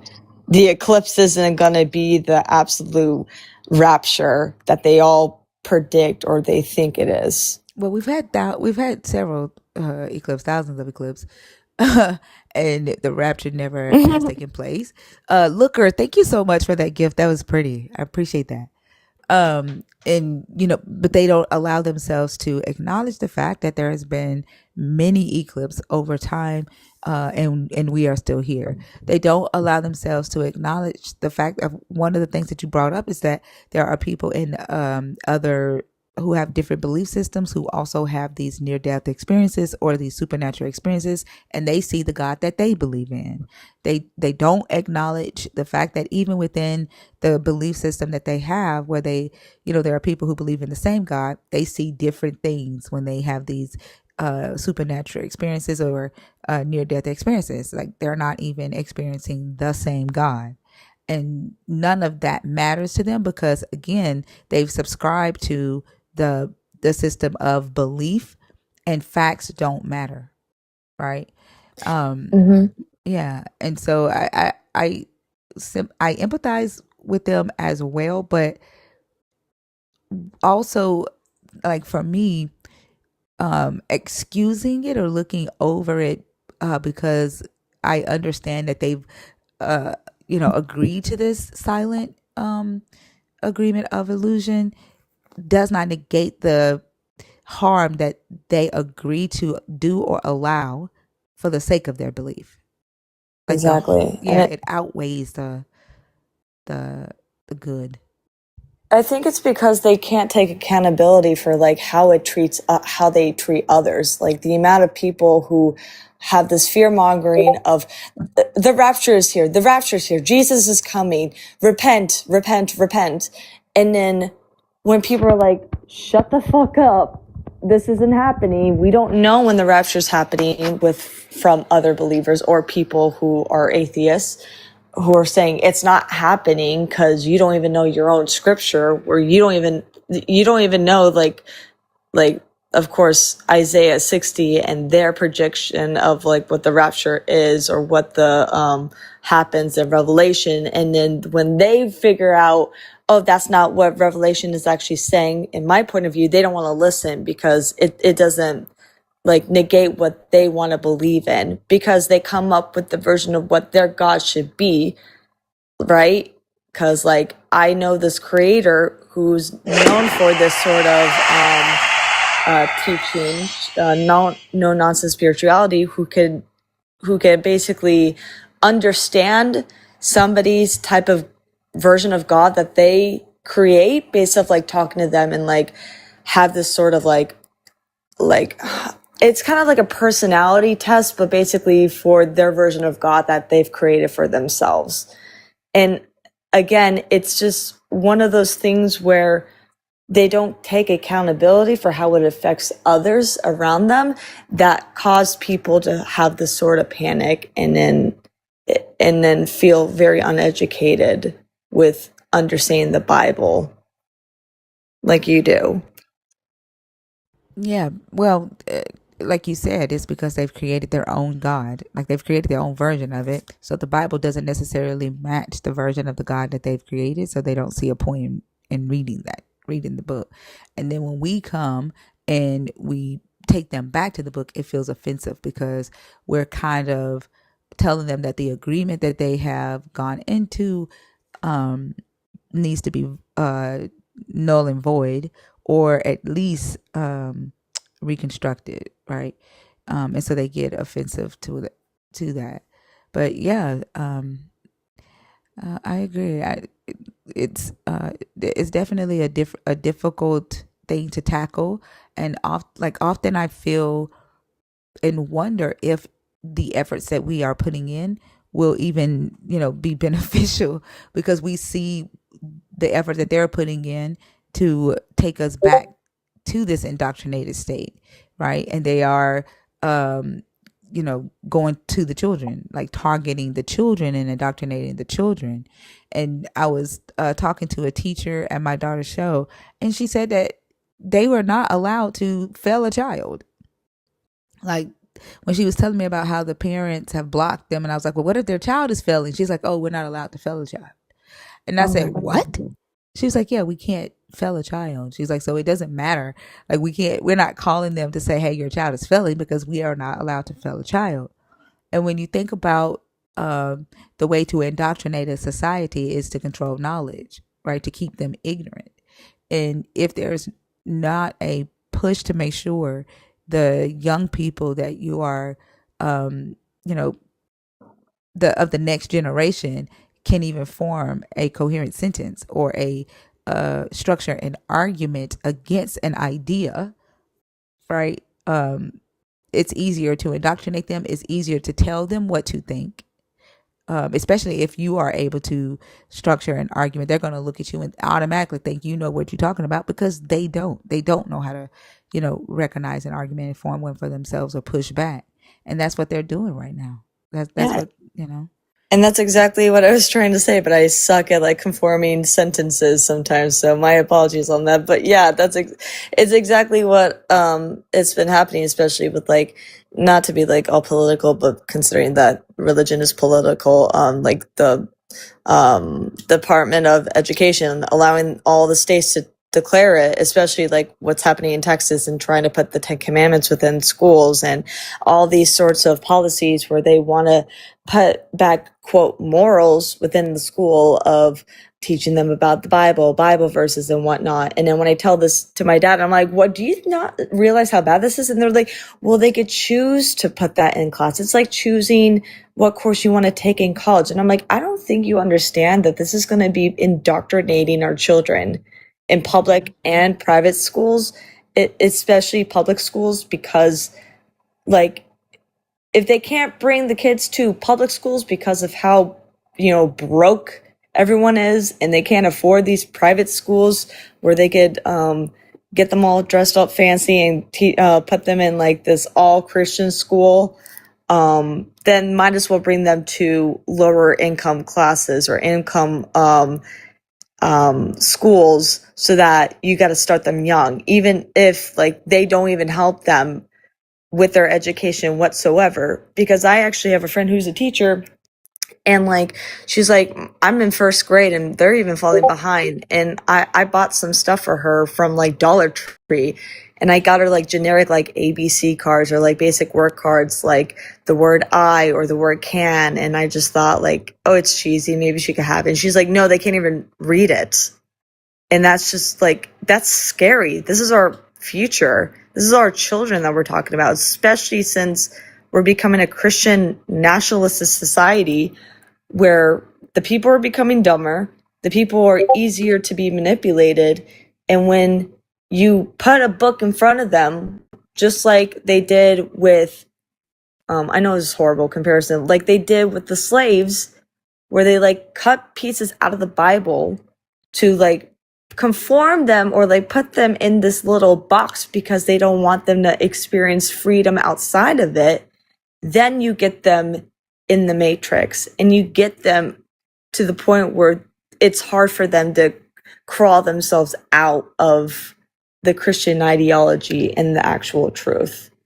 I think it's interesting. So one thing, a lot of times when people talk about the slave Bible, they think that the slave Bible was used here in America, and it wasn't. It was used in Barbados. Like that was the only place that the slave Bible existed.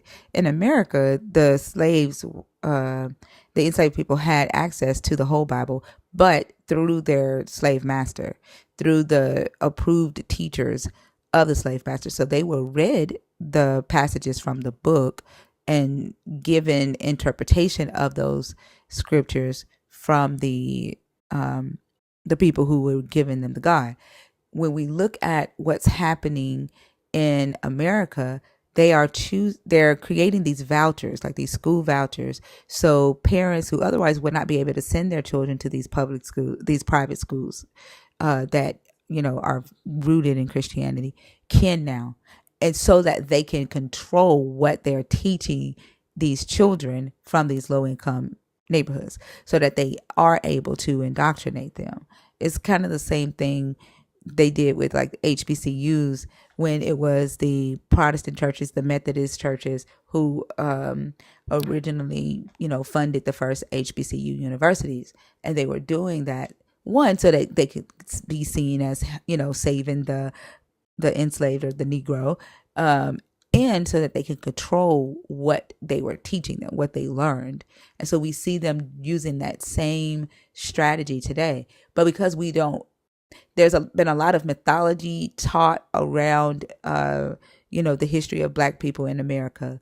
We can't really see the strategies that they're using because we don't even sift through that either. Does that make sense? Mm-hmm. Yeah. And not to mention, like, the gentleman that was up here earlier about like colonizing is like, it was kind of ironic considering that he considers himself Hindu.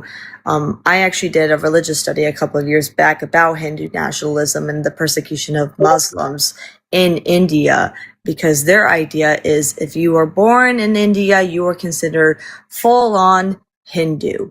You cannot, like, when it comes to like trying to get yourself a passport, I gotta look back on my studies because it's been like a couple of years, but just like how you get a passport or how you try to identify within a certain religion is super complicated. There is this organization group that was talking about how in schools you can't like unalive cows. I don't know your TikTok guidelines, but unalive cows based off their belief systems, and how people who are Muslims shouldn't be teaching in schools based off of their ideologies. And I did a whole like I did a whole report about it, about how there were Muslims who were actually being unalived and hung in India because they were protesting against the oppression of their belief system. And just thinking about how there are people on this app that I have seen talk about how we should bring the Bible in church and school, how this should be a Christian nation, is really terrifying and scary, because they think that, oh, we're going to be a Christian nation da da da da da. What's going to happen to the Jews? What's going to happen to the Muslims? What's going to happen to the Catholics? Because people believe that Catholics aren't even Christians. Crazy, but still, it's just nationalism. Is never going to work. It's just going to become an authoritarianism, and like they're all fascists if they believe that we have to believe in a certain belief system. Yeah, I agree. It's very terrifying. Mm-hmm. And it's just like you describing about how they aren't allowing to fail kids, which is the same thing that my friend is actually telling me. She's like, they're not doing good with these classes, but they're still going to move up. I'm like, shouldn't they be held back because of these and have their parents kind of be taken accountable for like not helping out with the kids? And she's like, I can't do anything about it. This is just our system. And again, it's been happening in Florida and Texas and Oklahoma. I mean, Oklahoma is like the I believe number 50 of like the education because of like how fucked up it is. And I'm just worried about like what our future holds when it comes to learning about politics or science or anything when it comes to the history of this country, because everything is just going to be wiped away and clean slate because they think this was built on a Christian pure slate and nothing bad has ever happened. And it's just, again, it's terrifying. And I feel like all we could do is just rant about it rather than actually do anything, because even if we vote for something against it, people can easily like outvote the vote and then turn everyone against each other. Well, one thing Black people did, right, when during the time of like slavery and Jim Crow, when education was controlled, the information that they had access to was controlled. They taught the right information within their own houses and in their own churches. And so when we have these conversations, y'all will hear me say it's up to the parents to actually teach their children what the school isn't teaching them. And the issue falls on, the parents who put, their trust, 100% trust on the school to teach their children what they need to know.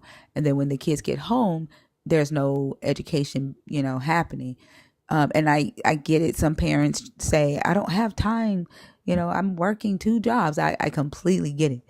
But we're at that place where it is up to us to have these conversations with the younger generation. We see that they're going after them. We know that, they're controlling the flow of information to the children, in the public schools. But when in our homes, right, they don't have any control over that. Right. Mm-hmm. If we have churches or our community centers, they don't have any control of that. We have to do what the enslaved people did to, combat that back then. And that's like, we learn from history. They're learning from history. All they're doing is repeating what their ancestors did. Why we're not looking at what our ancestors did to combat it at that time, I have no idea. Yeah. It's a generational trauma. Like, it's a system where we have built down from generation to generation, where we built this sort of system and basically have fallen back us to what it means to parent our own children and to teach them like the right ways of living, rather than having to rely on a simple book or simple teachings or just like simple, religious texts. It's just one of those things where we need to really step back and realize, why do we need to learn these things? Why do we need to like have these sort of parenting, sort of things towards our kids, rather than having them expand and grow and actually expand outside of what society thinks is normal, which is looking outside of a certain belief system and try to really look deeply into it like you do. And I really like love what you do up here. I really do. Like, I've actually followed you for a while. I've actually taken notes from some of your lives, because just how you describe things and how you basically communicate, and I can't even pronounce words, sorry, my head, but just being able to actually teach people these things makes me have a better outlook of what it means to actually be just someone trying to deconstruct from the faith, not just somebody who just chose to walk away because I wanted to, but because it doesn't make sense. Yeah, and when you hear people say it doesn't have to make sense, it doesn't have to make sense for you to believe it, or it doesn't have to make sense for it to be true. That's a whole ass problem, and that should make you want to say, wait, why doesn't it have to make sense? Mm-hmm. And it also comes down to the idea of, why do you think that Christianity is good for everyone? Like, what's the end goal of it all? It's just a continuous cycle over and over again. Believe in God, be a good Christian, and then die. And then do it all over again by repopulating the earth, and then doing the same thing over and over again. Then it becomes like this sort of nihilistic idea of, why does it even matter then? If you're just going to repopulate the earth just for them to just be raised up and say, God created you, God loved you, you're going to die and then be reunited with him. And then it's a cycle over and over again. And then with this religion, it evolves in this sort of toxicity of control, and being able to have this sort of mindset of, you cannot have your own free will, because your free will is within this ideology, even though we don't have free will, because everyone has consequences to their own actions. And the consequence is that we are building generational trauma, we're building abuse, we're building like lack in trust within ourselves, and being able to have the ability to have self-love, because we're taught that we're disgusting human beings and we don't deserve to live, or we don't deserve to be in heaven, and we are all deserving of hell, and that the only thing that can save us is Jesus. And that was also one of the pinnacle points that you pointed out in our last kind of discussion, was the idea that only relying on someone that we have no knowledge or recollection of makes you have this sort of like moment of, why do I need to believe in this when I have never even met the dude? Never met him, never talked to him, never felt him. And I'm having to convince myself that, David, I could have sworn you were blocked. I could have sworn you were. Maybe I'm wrong. But yeah, you're having to convince yourself that what you believe this God is doing for you, he's actually doing. But it's actually you convincing yourself that he's doing it. Mm-hmm. And I've even like had this discussion with my mom, and I think I probably told you this, but like months and months ago, I've told my mom about like how I don't really know what to believe in anymore, and I don't really know the idea of like what Jesus is, and I don't really know if I believe in it anymore. And she told me, Satan has a hold on you. Satan has a hold on you. Like, we prayed for you. Me and your dad have prayed for you. This is what, like, we wanted you in this world. We brought you. You were so blessed. You're so grateful to like have this world, and Satan has a hold on you. And I remember just crying in the bathroom or in the shower for like 10 minutes and just wondering, what will my world be like if I decided to leave this sort of religion? I lose my community. I lose my family. I lose my sense of like of being able to trust in something, because all I have ever done was pray and pray and pray. And yes, great things have done for me, but I feel like it's based off of what my parents have chosen in life and what I've chosen in life. And I'm very lucky that my parents have made the right choices in life. So it doesn't end up being like a generational trauma, but they always put the grace within God rather than themselves. And I feel like I'm starting to break that sort of pattern by saying, I'm doing this for myself. I'm actually doing all the things because it's not just based off of what God is doing for me, or God's will. It's what I'm willing to do. I'm willing to leave the house at 18. I'm willing to graduate college with cum laude. I'm literally living alone at 23. And a lot of people can't even do that. And just like being able to say those things is scary, especially when you have a very religious mother who says that everything that has ever happened to you has been a blessing from God, rather than saying you actually did all the things that you did. Also, somebody said, who wants to live alone? Everyone wants to live alone, buddy. Yes. Okay. Like, Everyone doesn't like people. I don't like people, man. I I don't hate either. roommates. Give me my space. Like, I need to be able to have my quietness when I need it. If I want to walk around in booty shorts and a bra, I want to be able to do that without anybody having to worry about somebody telling me put on some clothes. Like, no, I want to be. I need my space. But have you ever like asked your mom how Jesus helped you study in order for you to graduate cum laude? What did Jesus actually do to help you study? Like, was he like 5-hour energy or something? I don't know, but here's the funny thing. I've even asked my mom, do you ever actually look in the Bible and actually study things for yourself? And she goes, no, that's what church is for. And I'm like, why do you blindly believe in something without actually trying to learn it? You're just trying to follow things by faith without actually doing the research. And with that question, I would probably ask her that, and she'll just be like, I don't know, prayer and faith and everything. Because again, just like we said previously, it just feels uneducated with Does she have a not degree? actually. No, actually, she has an associate's. I mean, that is considered a degree, I guess, Yeah. So but she she has an had to study. associate. So she had to go to community college for that, and she had to study and do her work, right, in order to get that degree. How did Jesus help her with that? Like, was Jesus her 5-hour energy? Yeah, she Like, probably did. I would ask her, like, what did Jesus do to help you get your associate's degree? And then as she start naming stuff, she'd say, oh, he paid for it.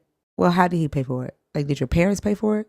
Did Jesus use your parents to do it? Like helping her see that it's humans actually doing things. Like, she is the one who studied. She is the one who took the test, passed the test. She is the one who showed up to class. She is the one who walked across the stage to get that associate's degree. Jesus was in her head, right? Like, she carried Jesus in her head, and had she not went into agreement to carry Jesus in her head, Jesus wouldn't have been able to do anything.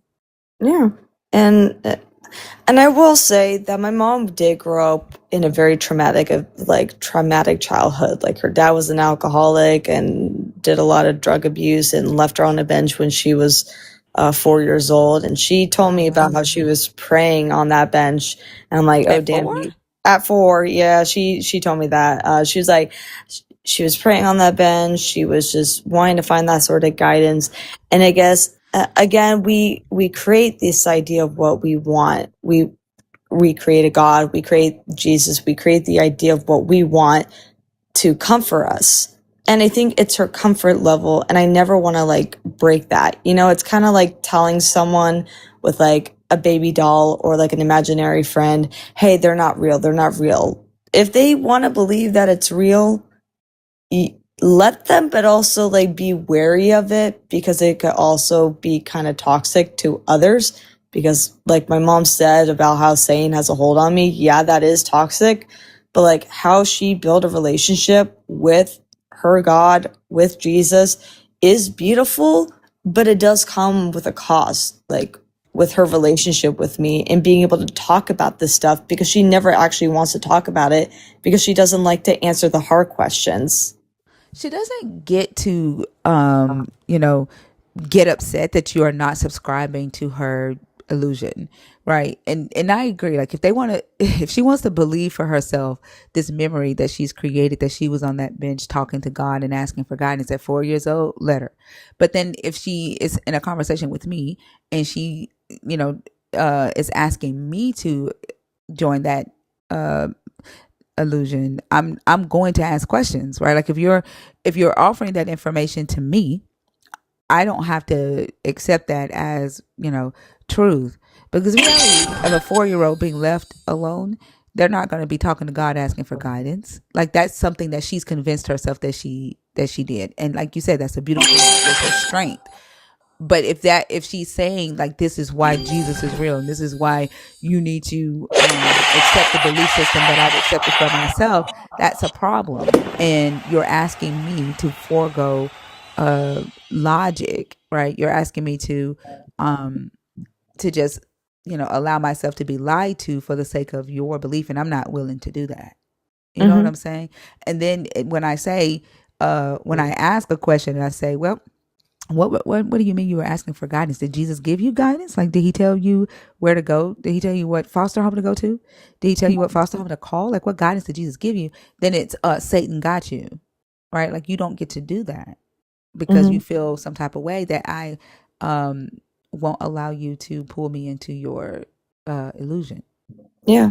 But I will give my mom grace because she was able to break a generational curse or generational trauma where like she ended up picking the greatest guy ever, which is my dad, who wasn't into drugs, who wasn't smoking, who wasn't doing all this sort of stuff, because she broke the cycle. And I'm very proud of her for that. And she takes grace in herself, but she also says that God gives her grace and it gave her the strength to be able to find the person. But then again, my mom's like, well, I decided for myself and yada yada. I'm like, what is it? Is it you or is it God? Because it's mostly you. Yeah, and they know, right, that our love for them and the emotions that's tied up into that allows them to be manipulative with this belief system. And like I talk about, the things that my mom went through when she was younger, getting bullied in school, the teachers telling her that Black women were to be maids and she couldn't be an interior designer when she was young because she grew up during Jim Crow. And I feel bad that my mom, didn't get the life that she really wanted because of Jim Crow and because of this God, right? But that doesn't mean that because I understand where my mother is coming from, that I understand her experiences, that she then gets the right to turn around and tell me that I'm an evil person or call me Satan because I don't subscribe to her illusion, right? Because logically, I'm going to ask, like, where was God at when that teacher told you that you were Black and you could only be a maid and that only white women could be interior designers? Where was this God who said, nope, I didn't create you like that. If you want to be an interior designer, go be an interior designer. I Right? think the one thing that really gets to them is that when it comes to this sort of ideology, you got to be broken down in order to be raised up in the glory of God or in the glory of Jesus. Because like your mom growing up through Jim Crow, of course she had God or Jesus to carry her through the very like worst time of history for Black Americans during the civil rights movement. And you have my mom who dealt with drug abuse and a lot of like traumatic stuff within her own house. And of course she had God to turn to. And being able to grow up in a stable environment wasn't just to be like, oh yeah, I have a stable environment that I need to be broken down to like fight God. I should just be grateful for what God has given me.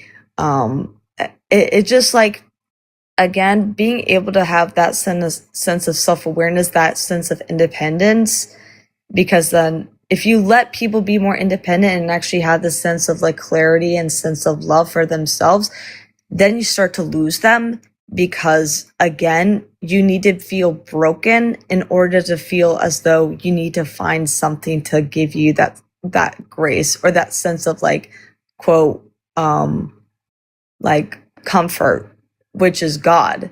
And I don't know what your childhood was like, but like sometimes even if you are broken, sometimes you need to find yourself in order to break free from a cycle. But then people don't like that because, again, you're stuck in this like this idea where you need to feel as though you're a piece of shit in order to feel as though you need to have someone to make you feel as though you're not a piece of shit, if that makes sense. Yeah, like that's the whole thing with Jesus, right? Like we had a topic one time where I were asking believers that if Jesus came and gave them everything that they need, made them whole, gave them everything they need to take care of the poor, the sick, and that they would never need Jesus anymore after he gives them, then he says, I'm going to make you whole. I'm going to give you everything, all the peace, all the wealth that you need to take care of the poor. And after this, you won't need me anymore. Would you accept that gift from Jesus? And they all said no. I think only a couple of them said yes, but every last one of them said no, because they would rather be broken and be with Jesus. And so the brokenness is required so that you have a need to go to him. In Islam, there are several Muslims have come in here. Thank you to Joel Raiders. Several Muslims have come in here and said that Allah requires sin, and Allah said that if you don't sin, he will create situations to make people sin so that they will need him. Right? So the God needs people to be broken or sinful in order for it to be relevant, right? So that the reality is that those that are willing this God, those that are in power, right, are using this God.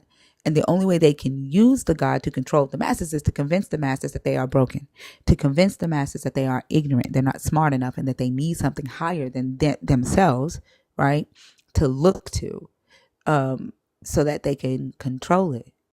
And I remember this one lecture in Bible school where they had these two boxes, right? One was a very pretty wrapped up box, and another one was just basically a box with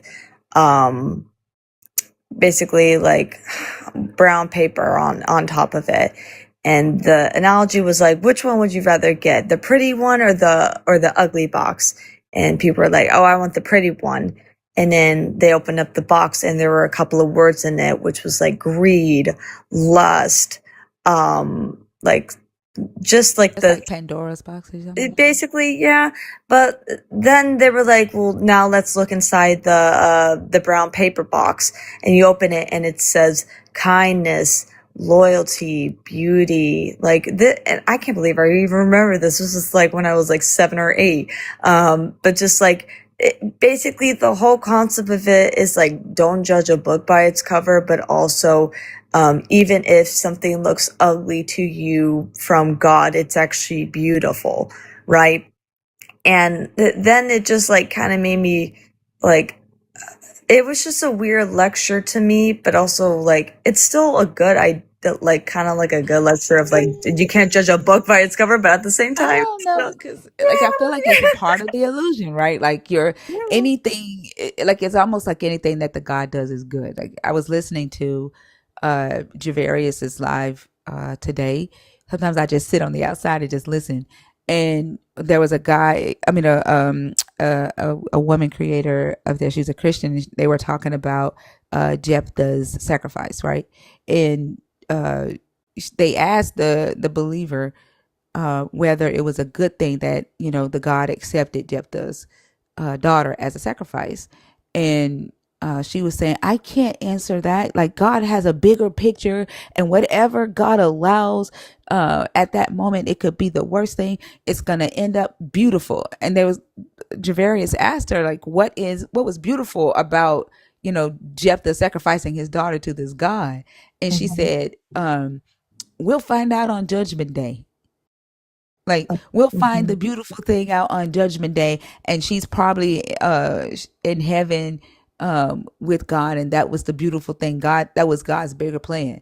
And it's like, regardless of what you go through in life, they're training you to see it as see your oppression as a beautiful thing, to see your abuse as a beautiful thing in God. And after you die, it'll be all worth it. And that's so that you give them permission to continue abusing. You give them permission to continue oppressing. You become the advocator of your oppressors, and you call it good.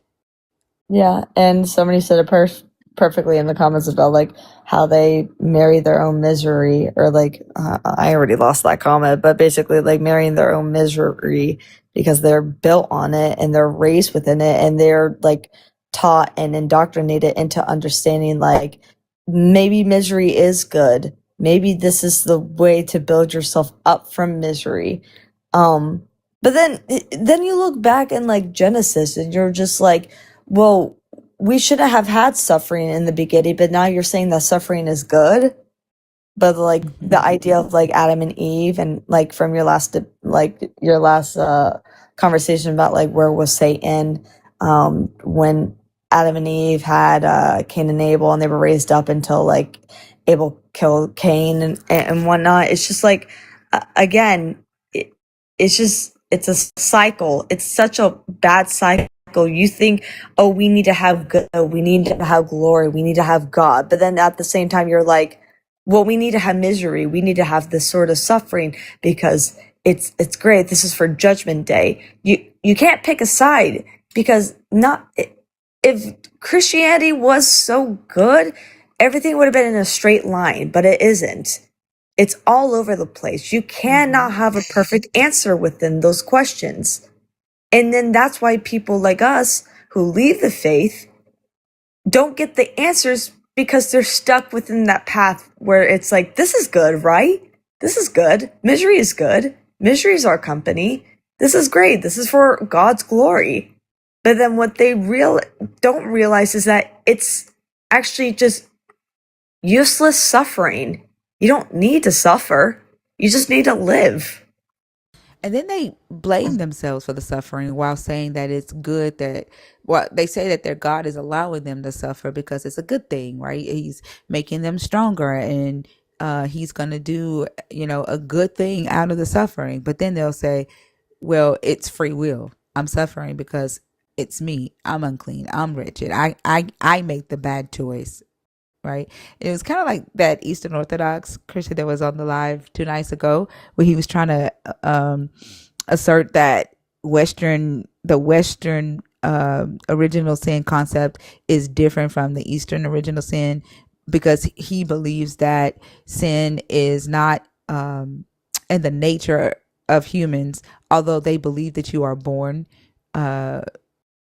in sin, where Western Christianity believes that your flesh is sinful, but he would not allow himself to say that it's that there are people on earth today in Eastern Orthodox who were born clean and stayed clean, because he actually do believe that humans are just wretched. They're going to make a sinful decision because they cannot live good, wholesome lives without doing, bad things. In his mind, it's the human's fault. It has nothing to do with the way the God established it, or the punishment that the God set down. It's the human. And while the God created us clean, is what he said, right? The God created us clean and we're born clean. It's our fault that we can't stay clean. Mm-hmm. And then I actually had a discussion with another Christian. Oh my God, I forgot what his denomination was called, but his denomination was the idea that regardless, it was already God's plan. He already knew you were a sinner. He already knew you were going to go to hell. He knew it was already set up for the system. And basically we are the guinea pigs and set up for the system so that the people who are the believers and who are all in heaven can point down and be like, well, aren't you glad it's not you? Which is insane. I don't remember what it was called. My God, it was so long ago, but it was a horrible denomination, and I wanted to cry because he was like I was a turned atheist, and then I had a dream about this sort of like a rapture thing, and then a bunch of other Catholics had the same thing. Even like people like the Pope or all the people within like the bishops had the same dream, and yada yada. I'm just like, what the fuck are you talking about? Yep, Calvinism. Oh my God, they said it. That's it. That's insane that their whole entire goal is to get to the end just so they can point and laugh and say, I'm glad I'm not you. Mm-hmm. Right? Which is what Christianity does, right? No matter what denomination they're in, when they look at you and they say Satan's got you, right? It's about them. Like, I'm glad I'm not you. Satan ain't got me. When they're in church and they're saying, I don't believe in witchcraft. I don't go to the club. I don't I don't sleep around, and they're clapping and going, hallelujah, thank you, Jesus, and they're shouting. And I'm like, what the fuck you shouting for? Like, you could only be shouting because you're saying to yourself that I'm glad that's not me. Stop typing in all caps. And if you have an echo, it's your phone and it's your TikTok. It's not my mic. Now yell at yourself.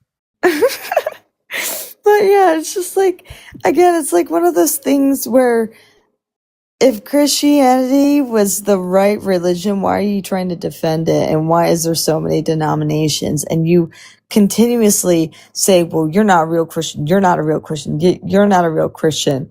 No, they are real Christians. You just have your definition of what a Christian is. And it's kind of sad because there's a whole debate. The echo that y'all are hearing is because of TikTok. The echo is not my mic. Okay?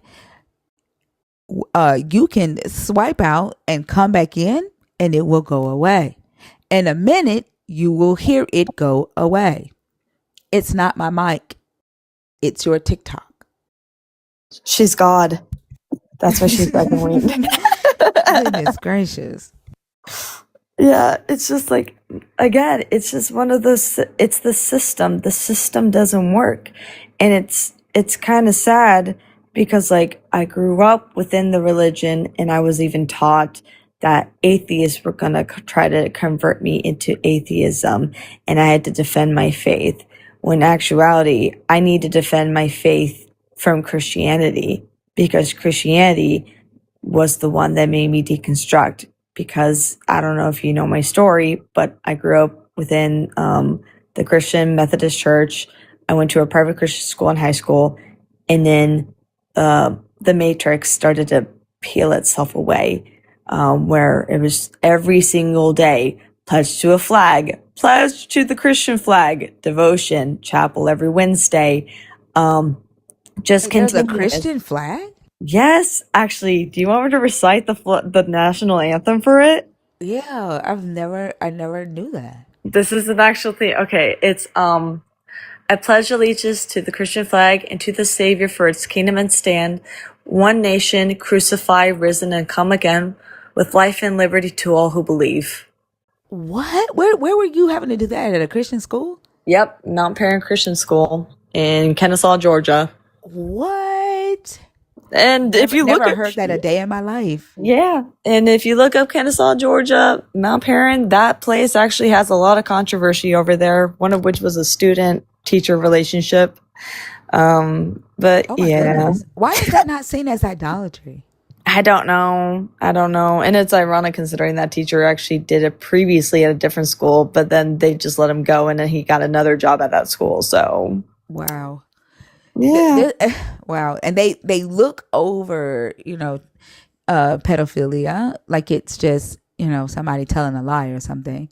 I don't understand how they can just turn a blind eye to that.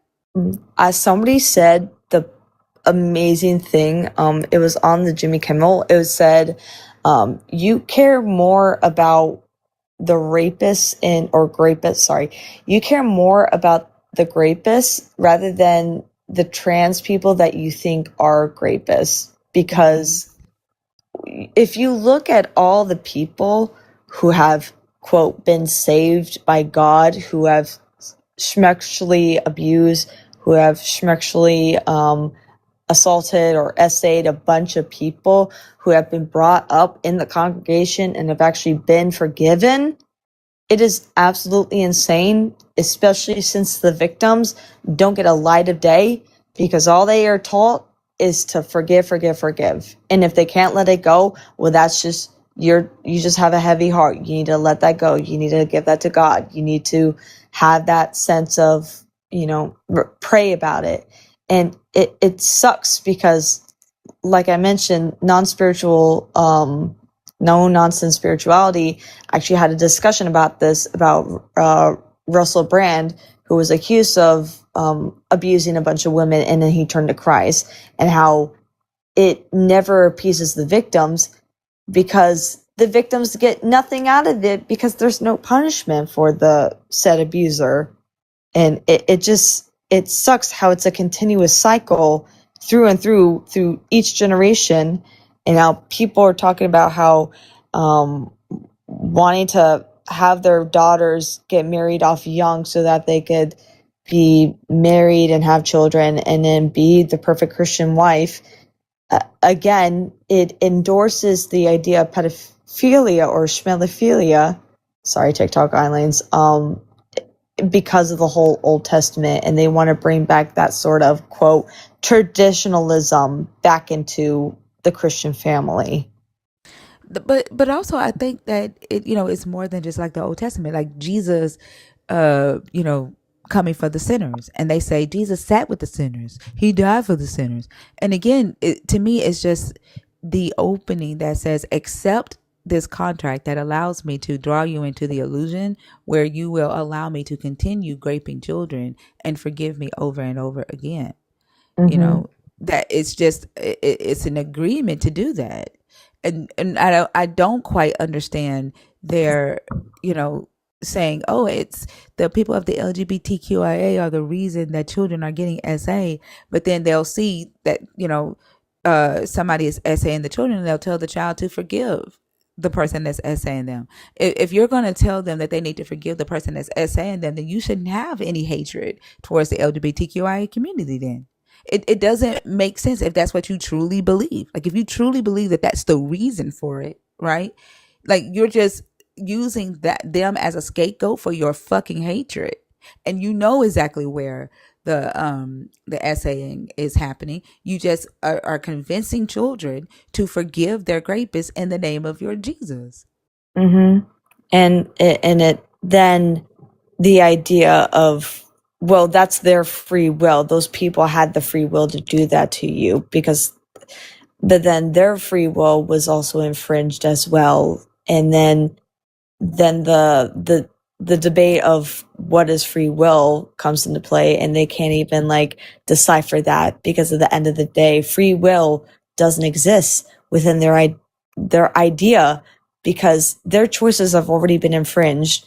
And even the idea of whose prayers have been answered first, the assayer or the victim, and the assayers were, because they were able to take advantage of those people and get away from it. Get away with salvation. They always have an advocate with the Father to be forgiven for that. So they get, or to be saved for that. Like, they get salvation, right? There's no guarantee that the victim is going to get any type of vengeance, because vengeance belongs to their God, and their God gets to decide, right, who he's going to punish. There was a guy on Justin Deconstructions live earlier who was talking about the punishment that the God gave to on the Israelites when David took the census, and the God punished David for David making the decision to take the census, and a bunch of kids and women were killed. And the guy was saying that it's the people's fault that got killed because of free will. So of course Justin debunked that. So then he goes, oh, they were sinful people anyway. Right. So, and God is sovereign. So God can punish whoever he wants to punish because they're sinners. And Justin brought up the fact that that's not justice. Like, if you're saying that because your God is sovereign, he can, punish people for something that they didn't do, and they're not seen innocent in this crime when David is the one who committed the crime, that's not justice. And you're just basically saying that your God has a open contract to be a tyrant, right? There's no rules around anything. And that we see that in society, right? Saying that, oh, they're sinners anyway, and it's okay that, God killed them for something that David did. David was the one who committed the crime. David should have been, if God was going to kill anybody, kill the person that committed the crime. Why are you killing innocent people to punish David? And then saying, oh, they were lesser people in society and they were sinners anyway, and so they deserve to be killed. We saw that in society with racism, right? With xenophobia, with uh, uh, what would you call it? Discriminating against economical status, right? People deciding who deserves to starve, who deserves to be genocided, right? Who deserves to be blown up because they're low income, right? Yeah. And it's the God, right? God does what God wants to do because he's sovereign. And really the sovereignty, you're giving the sovereignty to the people on earth. You're giving the authority of sovereignty to the government, to the pastors, right? To the husbands who, with your nuclear family bullshit, Mm-hmm. right? Also, somebody said Calling it classism. God. Yeah, classism. Yeah, and you're calling it God. That's the problem with this religion. And when I have the conversation about the time period where Adam and Eve is raising Cain and Abel, and I bring up the point that we have 4 humans on earth who were able to live without committing these atrocious sins that we've been taught that humans have no control over themselves but to do egregious things to each other. But yet we see that they were able to do that when there was no law, right? And there was no relationship with the God. Humans appear to have lived in peace.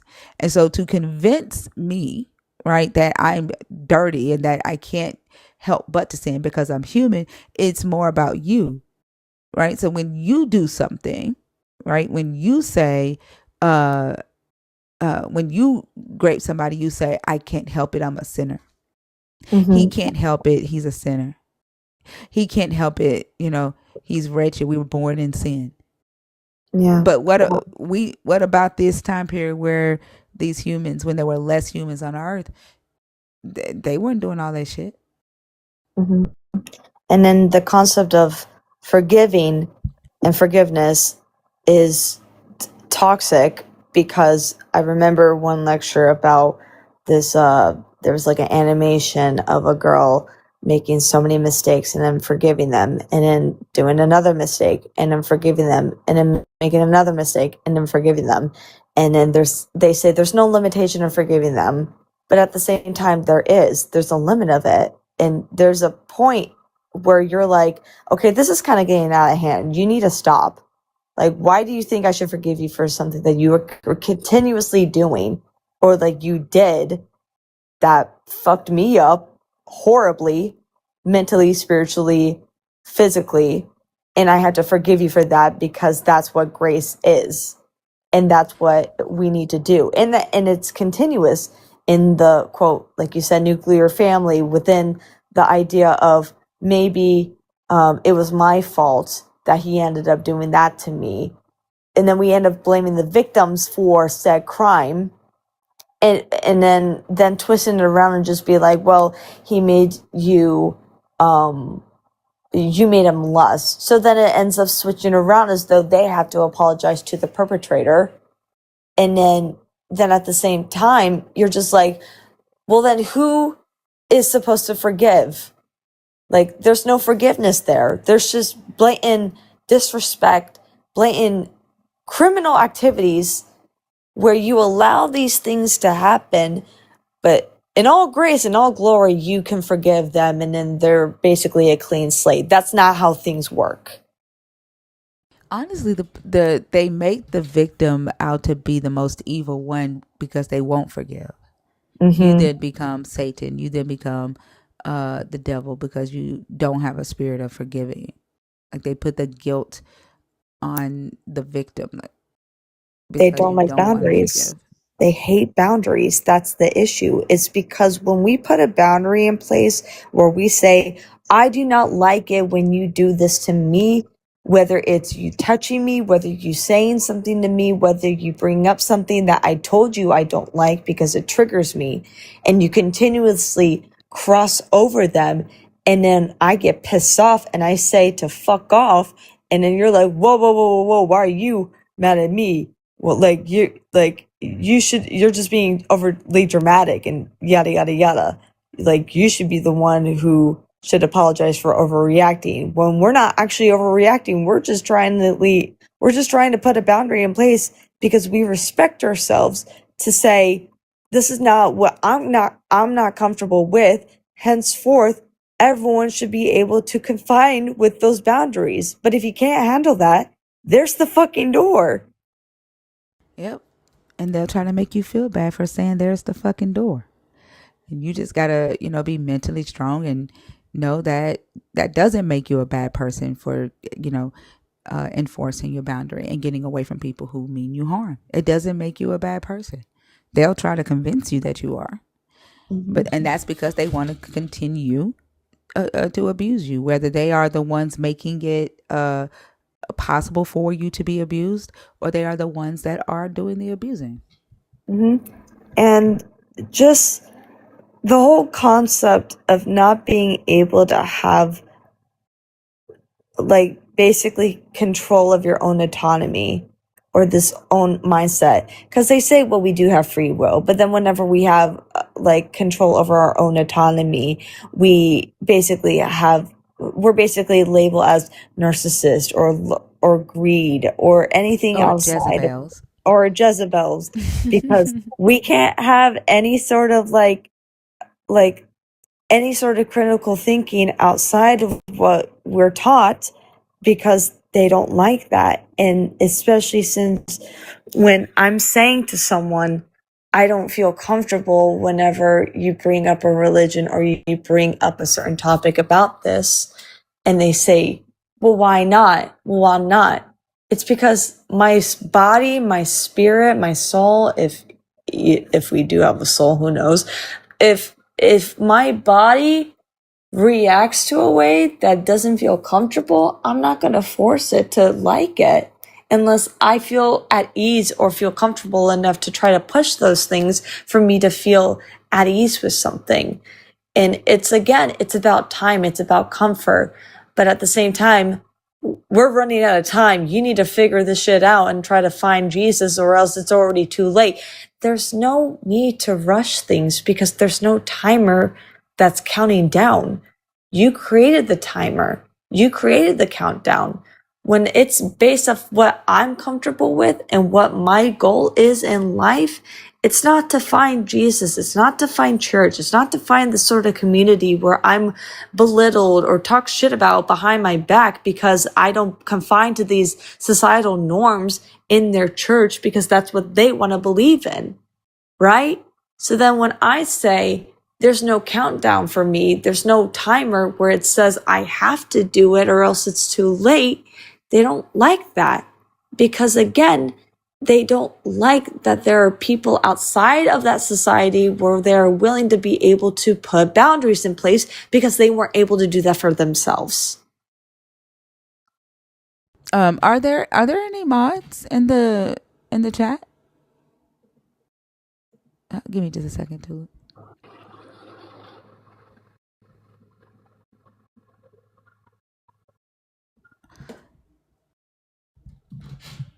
Am I by myself? As I did see someone in the chat that talked about no caps, but I don't remember where she is. Oh, there she is, or that's Joshua. You're not by yourself. I don't have any extra room for any new mods. We have 30 mods. Oh damn. Yeah, we don't have any extra spaces for mods, but we have. I was trying to see. I don't have any. We don't have any openings for mods, but we have 30 mods. So there they go. They're here. Otter, were you asking for a mod because of the caps? I think Otter needed a mod. But yeah, Tulip, I agree with everything that you're saying. It was a great conversation. I appreciate you for coming up. And you're what are you, 24? 23. 23. You're very intelligent. Thank I don't want to say you. for your age because you're an adult, but you're very intelligent. I think I heard you say you graduated cum laude as well. Yeah, and I'm actually going for my master's right now. Yeah, congratulations. I love it. Thank you. What are you studying? Hospitality and tourism management, but I was thinking about wanting to work with autistic kids. Okay. All right. Well, I think that, whatever you do, you'll do great. I look forward to you coming up and having more conversations. Of I don't know if you were in course. here earlier this morning when we were ending the live. Maddie is also a nerd. She's 18. She's in college as well. And we're going to start doing a like a Maddie's hour where we allow younger nerds and younger believers to come up and have the conversation, since I only talk to 25 and up. So I hope that you will participate Yeah. in that as well. It's like a youth group, but for yes, Deconstruction. deconstruction youth group. Yeah. I would love to join. Yeah, and hopefully, I don't know how long I've been a nerd. It already feels It was like 2 months. Yay! I can finally join the Discord. Yeah. So Finally. just have one of the nerds send you a link. Perfect. Thank you so much for having me up here. You're so welcome. I hope you have a great rest of the day. You too. Bye-bye. All right. Bye-bye. I saw someone ask if 20 is okay. When Maddie does her time slot, it'll be 18 to 24, so 20 will be okay during that time. But if you are a nerd, you do have to be 21 and up to come up as a nerd. Maddie is 18, and we did give her and Theo permission to come up. Venus, like I don't know you quite, but like if I get to like have a conversation with you and I know that mentally the maturity level is there, then I will like give permission there. But I try not to talk to other people's kids about this stuff. Holly, are you there? Okay.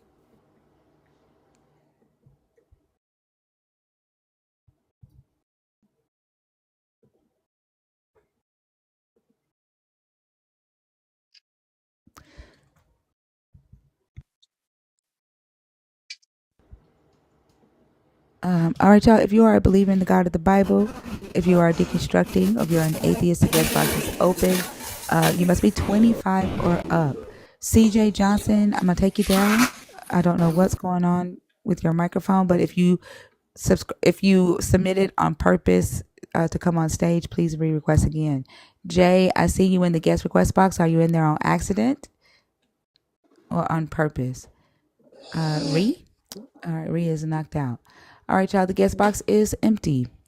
Those of you that were in the comments asking to come up, this is your opportunity. There is no wait.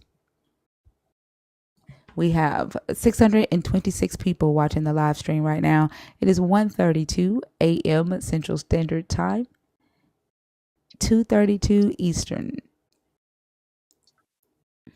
Let's get those likes up to 200K.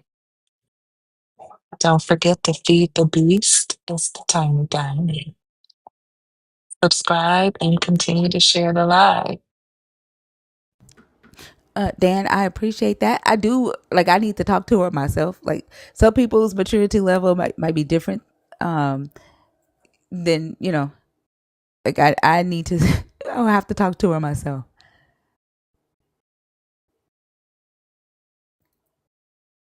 Pretty Cat, if anybody can come up, but if you're deconstructing and you're not a nerd, you do have to come up and talk about the topic. Like, you won't be able to come up and talk about your deconstruction journey.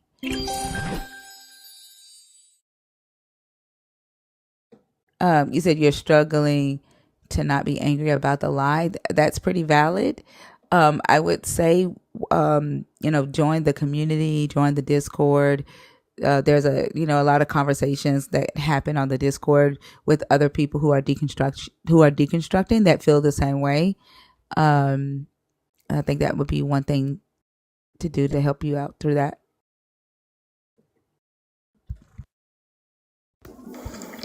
Larry? Hello. Hi, how are you? I'm doing good. How are you? Good. How old are you? I'm 19. Gotta be 25. Okay, do you see that up there? I'm gonna take you down. I hope you have a good night, okay? All right, y'all, you got to be 25 to request. It does say that at the very bottom of the screen in the brown box.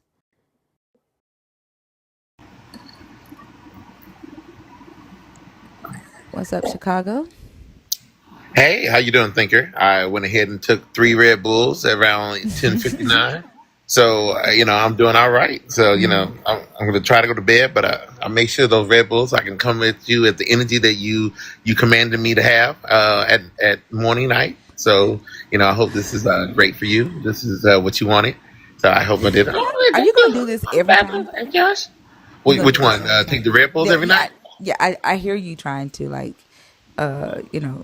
fluctuate your voice, like trying to be loud and sound awake, like you're sounding awake on purpose. What? You're like, hi, Thinker. I took 3 Red Bulls. What do you want me to do next time? You want me to take something else, something harder? No, I don't want you to take Like a anything. eight I don't ball or want you something? to. Like what do you want from me I don't now? want you to take anything. Like now you just telling me to ratchet it up to take some more things. Then I guess No, I'm saying all I said was come up when you are awake, not half sleep. I did not tell you to be awake on purpose.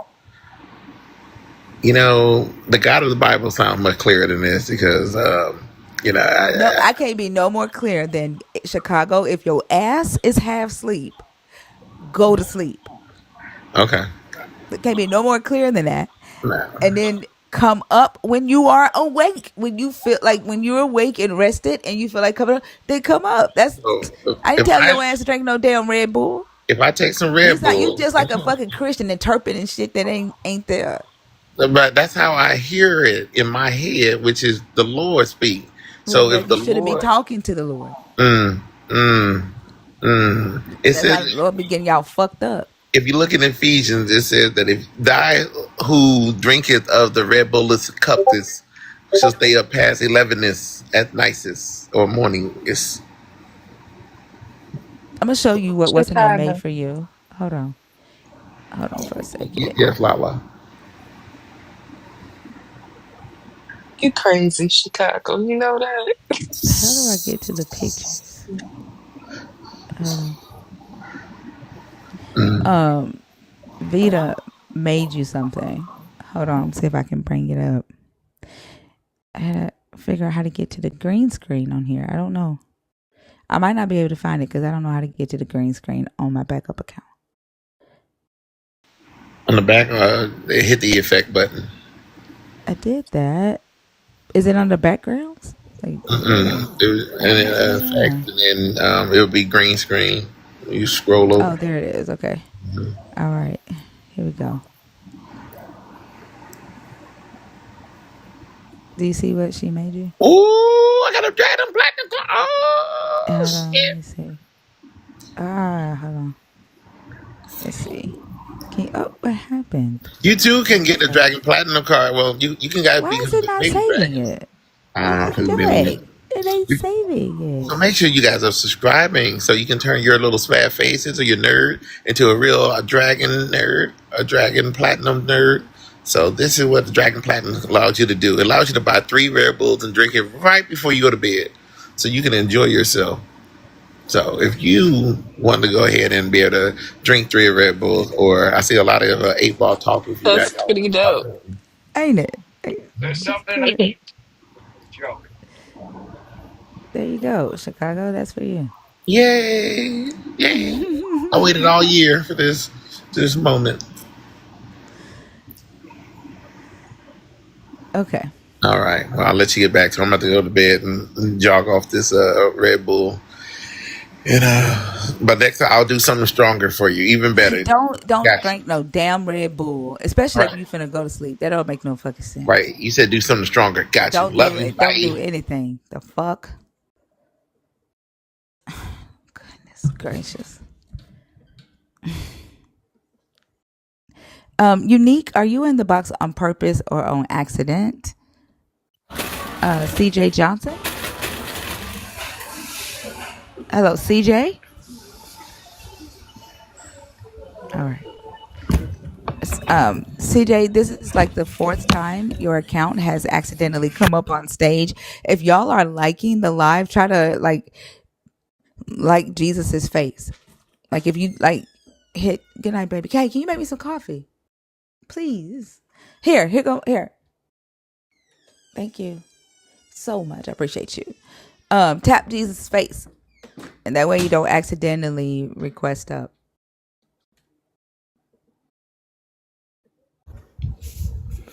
Issa, Hi. hi. How are you? I'm good. How are you? I'm doing good. How old are you? I'm 45. And And I actually, are you I'm a sorry, believer in the God of the Bible? Are you deconstructing? Are you an atheist?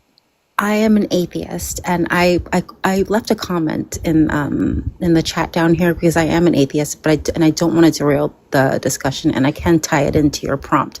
But I thought it might be helpful to ask a panel like this. Because So I I actually don't. Yeah, if you could tie it into the prompt I and am, talk yes. about. Yes. Yeah. First, let me know if you agree or disagree with the prompt and why, and then tie the question into it. Oh, I 100% agree, especially when it pertains to the Black community. I don't think it's not so much a problem with spirituality as much as it is a problem with manipulation and control. That's my big issue with religion. I think that's basically its entire purpose. That's pretty much the purpose for its existence. And I think it served a purpose in a time where human beings didn't have a way to explain things that were unexplainable, but we have drastically evolved, and we should understand more. And I don't have a problem with people having their faith, but the harm that comes with so much of religion is why religion is so awful. And which ties me to why I requested up. I'm currently going through my second cancer battle. And one of the things that I struggled with the first time, and now again with the second time, is the amount of people who I know are well-intended and want to, give gifts like Bibles and prayers. And I have just no idea, because it angers me. Like, it actually angers me, because we're seeing, doctors, we're seeing, medical professionals that are like healing us. And here I am surrounded by people who I literally had a nurse berate me because I told her that I didn't believe. Oh, wow. And just the amount of anger and hatred that came off of her. For the me. Nurse is doing that? Yes. And she's so lucky I didn't cuss her out. I was just in enough of a terrible emotional state, because I just found I just got re-diagnosed again. It hasn't even been like a full year since I went into remission. So, I'm like, but yes, I'm not going to make a long story short, but yes, she got extremely angry. And then she came back to my room and said, "I don't care. I'm going to pray for you anyway." So, and that's why I just think it's so harmful and so disgusting. And I don't want to derail, but I just thought maybe you had a couple words of how to deal with. Yeah, you're not derailing at all. First off, there's got to be something against that in the hospital policy. And like I would, go to the HR, hospital HR, and report that nurse if you know their name, or even just let them know what your experience is. For one, you as the patient and your mental health is what is the most important, not that nurse's fucking belief system. Right. And so even just them doing that after you've asked them not to and you've set the boundary, right, it's upset you. And when dealing with cancer, one of the biggest things is to make sure that you are in a good mindset as you are going through the treatments, right? And putting the extra stress on you that you don't want, even if she thinks that that's what brings her peace and joy, it's not what brings you peace and joy. And she did the opposite of that. That's the opposite of care. And so I would talk to the hospital administration office, the administrators about that. Report that type of behavior when it happens, so they'll think twice the next time. And then, like with people in your family that are, bringing you Bibles and saying prayers to you, have you talked to them and set boundaries with them? Yes, I have. Most of my family knows that, my immediate family for sure, because all of my immediate family are atheist, which is funny because we were all used to be Catholic.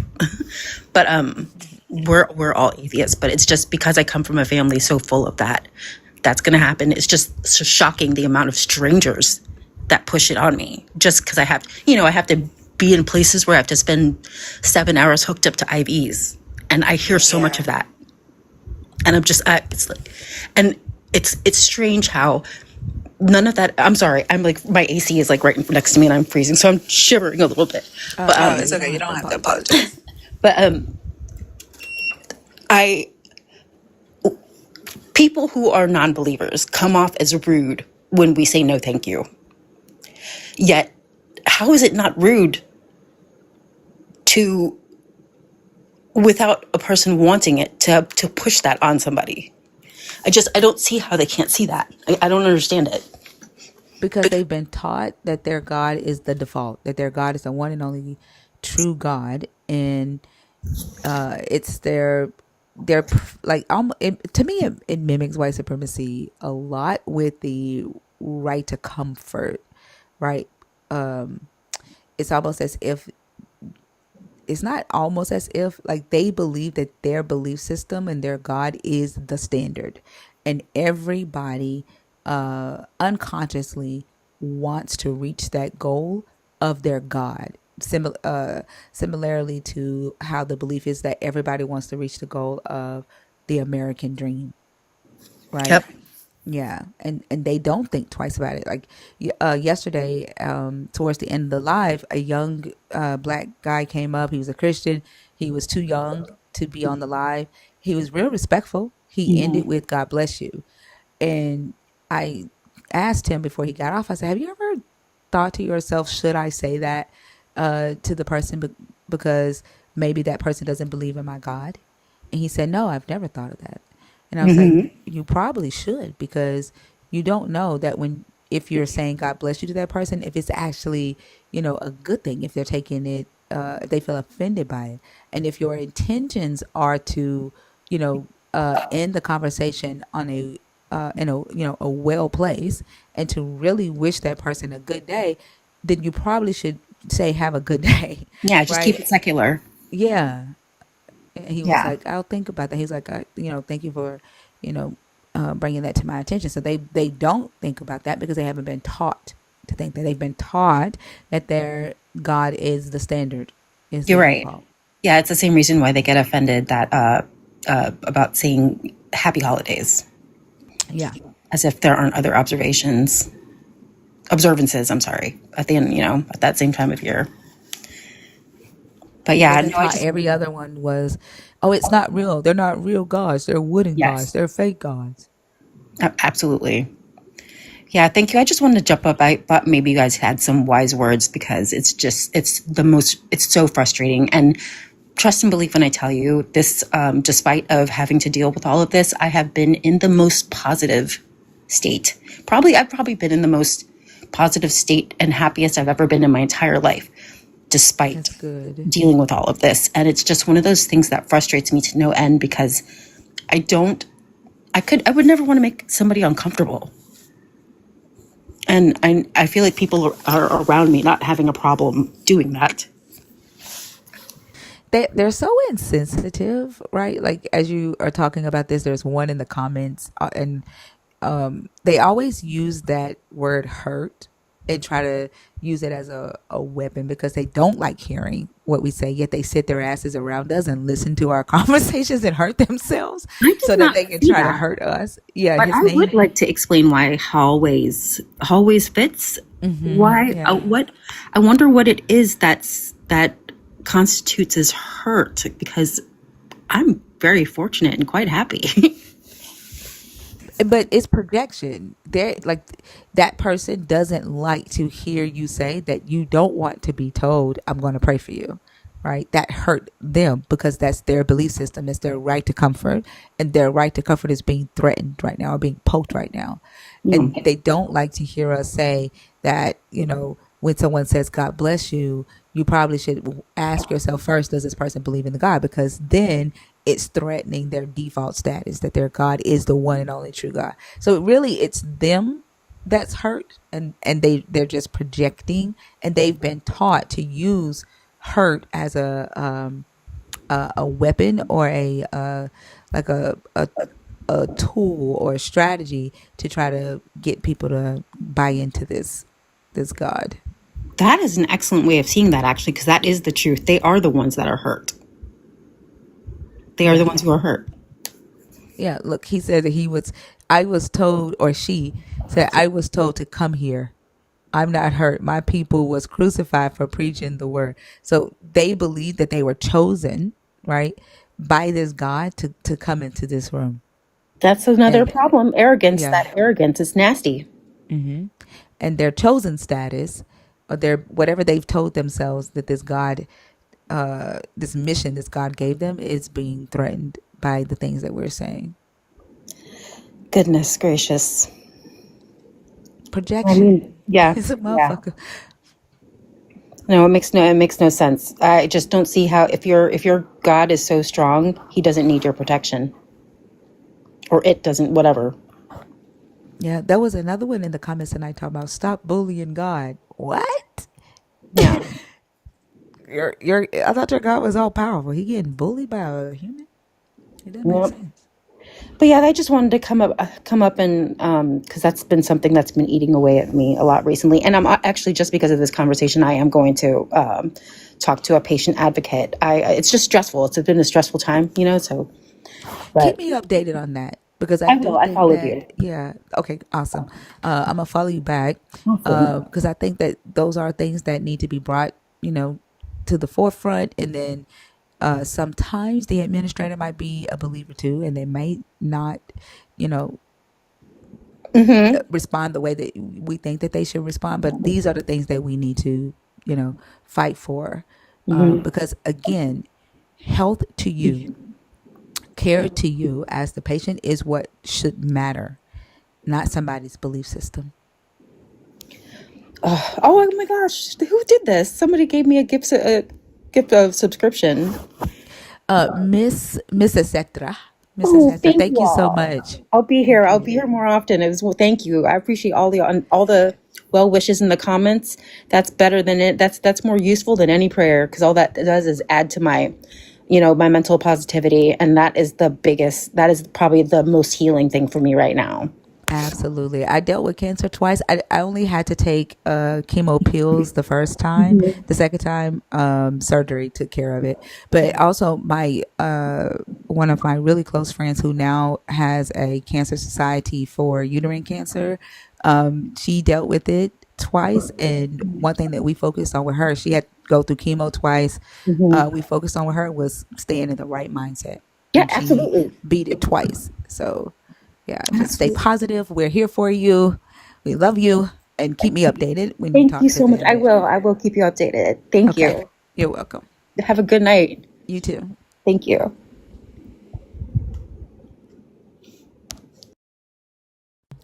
All right, y'all. If you are a believer in the God of the Bible, if you're deconstructing, if you're an atheist and you're 25 and up, the guest box is open. We have 683 people watching the live stream right now.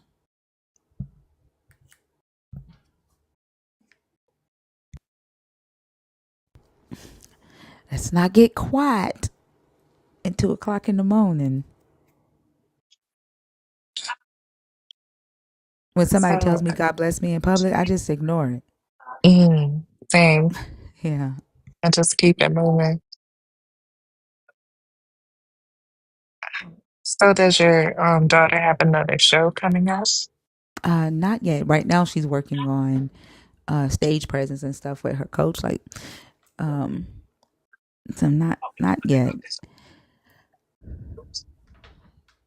She's writing songs and recording. Mm. Somebody Mm. else is using her song in their wedding now too. Oh, Yeah. I gotta find the song. Yeah, it's crazy. Like to see that her song is turning into a wedding song. It's on Apple Music. What's it called? Um. Hold Uh, on. Let me. j- just send it to me. Okay. All right, y'all, come on. It's 600 people in here. 680, almost 700 Right? people and no conversations. Don't do it to me, y'all, please. I really want to be here till 10:30 in the morning. Yeah, it's weird, y'all. Barb, come up and have a conversation. Like, what I really want to talk about, I want to know what spiritual life and spiritual death is. Like, I really want to understand that concept. Uh, have continuous conversations about the time period right after they got kicked out of the garden. Um, like, I want to talk. I need to have conversations that allow me to think. Right, conversations that will take these thoughts to a deeper level. I don't quite understand the spiritual life thing. Like, y'all say they died spiritually. How are they alive spiritually first? Like, I don't understand that concept. Sip. SLP. Yeah, hello. Hi. How old are you? Pushing 25. What year were you born? No. Hold Uh, on. When did you graduate? you said what? What year did you graduate? 2018? You graduated 2018. Yeah. Yeah, I don't think you're 25 years old. Well, how you gonna tell me how old I am? Yeah, because you don't sound like you're 25. What Well, year were my you born? fault. My fault. What let me see. I gotta ask you a question that let's see. You know what, man? I ain't even gonna waste your time. Okay, good. Yeah, thank you. I appreciate that. I don't want to talk to kids. He sound like he about 17, 19. Yeah. Right? Sound real young. Yeah. I only want to talk to 25 and up.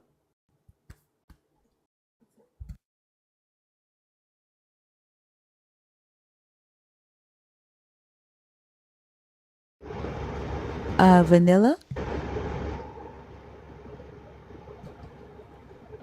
Vanilla, are you there? All right, we'll move on.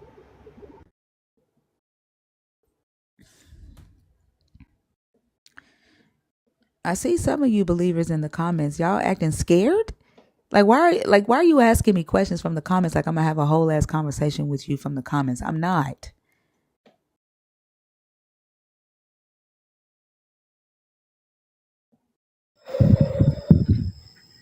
Pure Hello. peace?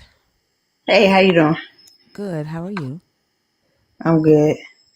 Can I get your I just, age, please? I'm 37. All right. Are you a believer in the God of the Bible, deconstructing, or an atheist? A believer in the God of the Bible.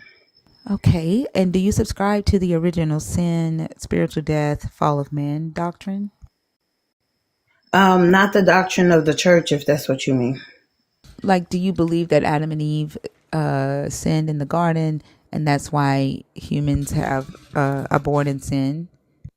Yeah, I believe that they received the knowledge of good and evil, and that caused them to sin. Yeah. Okay, so that's the original sin, fall of man concept. And then, so do you also subscribe to the spiritual death? Like when they ate from the tree, they died spiritually?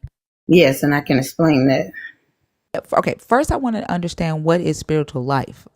Like, how are they alive spiritually before they spiritually died? Well, you have to live in the moment. You have to appreciate what you have, not be longing for other things. You can't be afraid for your life or afraid that bad things will happen to you. And you're just at peace and you trust God, just like a child would trust their parents. They don't know about all the evil. If you protect your children from seeing things of this world, they won't know none of that stuff, and they would trust you. They know that you love them, that you're going to take care of them. So they're alive. They're joyful. They're jumping around. They're completely oblivious to the things that could happen to them if God or their parents weren't there. Okay, so spiritual life means that they trust the God and that they were joyful and oblivious to what was going around Well, we're not exactly oblivious right now, but Not right we now. I'm do talking about Adam have, and Eve. Not right now. I'm talking about yeah, when but Adam and Eve was yeah, alive. back when Adam and Eve was alive, they had no idea. They were just like children. But that spiritual life. That was spiritual life for them to just keep living and not being in fear and not have to worry about the future and not have to, do all that the stuff that people do today. So, okay. So spiritual life is to be oblivious to the things that's going I'm on just around them. telling you Can I finish? what I believe. I'm going to reiterate. This is how I learn. Okay. Like in order for us to have a Okay, I conversation here. understand. Okay. So spiritual life is to be oblivious to the things around you, like not live in fear, to trust the God, and to be joyful. That's spiritual life. And then spiritual death is the opposite of that. Am I right? Like to live in fear. Yeah, once you receive once they received the knowledge of good and evil, they also knew that harm could happen to them. They also knew that they was exposed, and these things became in their mind. It became in the forefront of their mind, and they started to manifest this because this is the law of attraction, also within the Bible. Okay. Now, the I think the issue that I have with this, right, is like to be oblivious to the things around you, basically makes you vulnerable to become a victim of those things, as we see Adam and Eve did. They became a victim of the serpent in the Well, they garden. wasn't Can I oblivious finish to the talking, fact that they Pure Pills? wasn't Can you supposed. not do that? Like, do you notice that I don't interrupt you when you're talking? Every time I talk, you have interrupted me. I've not been able to get out a clear I thought. think you're trying to twist my words, but that's okay. I'm not. I'm not even speaking your words. I'm talking my own thoughts right now. I haven't said that you said anything. These are my thoughts. Like, goodness, like, how do y'all have conversation? I usually don't, so maybe I need to learn something about having a conversation. But I do know what I believe Okay, through it's and my through. turn to talk. You have talked. It is my turn to talk. Based off of what you said, here are my thoughts and my questions. Okay?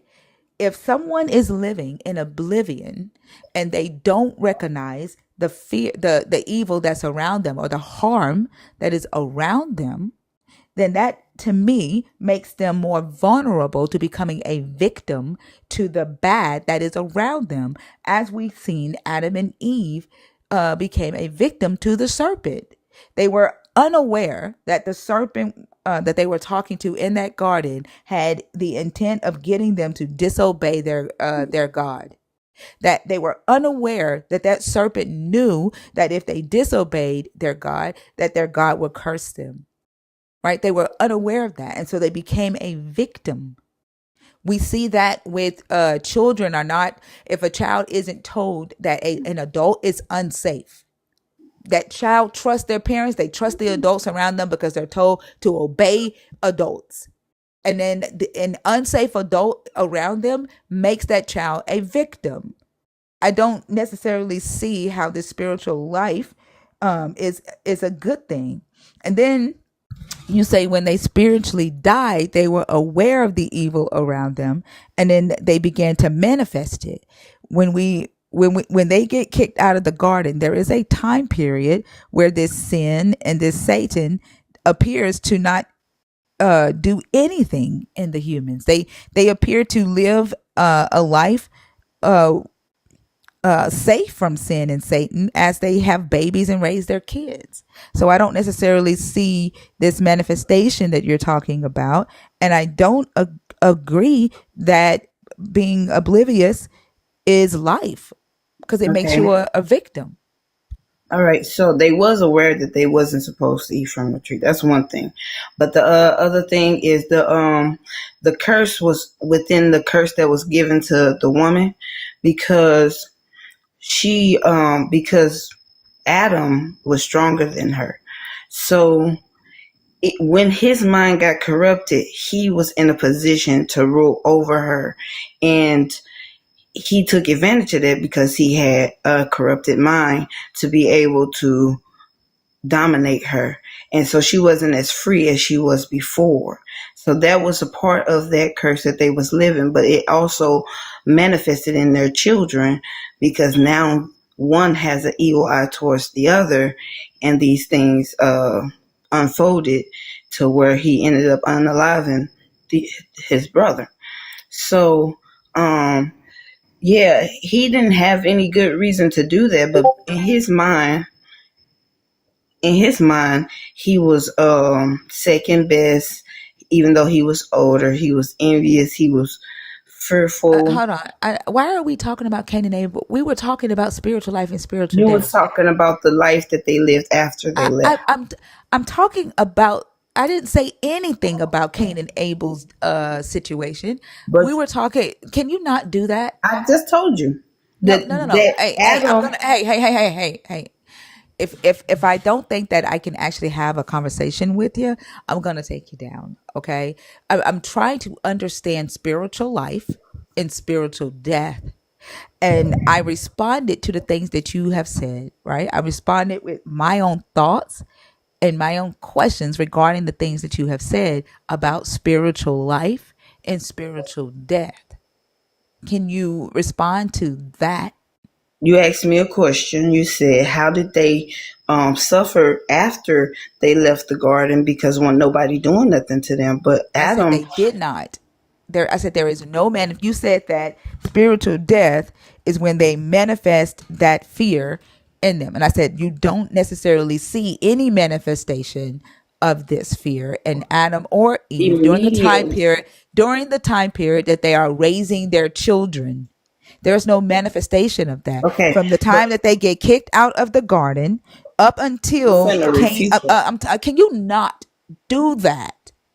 Like I swear I want to have a conversation with you. Everybody that I've talked to up until this point, I've been able to be calm. But if you keep cutting me off, I'm not going to be calm. And you're going to feel disrespected, and I don't want to do that. There's nothing that damn important that you need to say while I'm talking that you can't wait to respond when I'm done. Okay? It ain't that damn urgent. The time period that I am talking about is when they get kicked out of the garden up until right before the Cain and Abel situation, when they're having babies.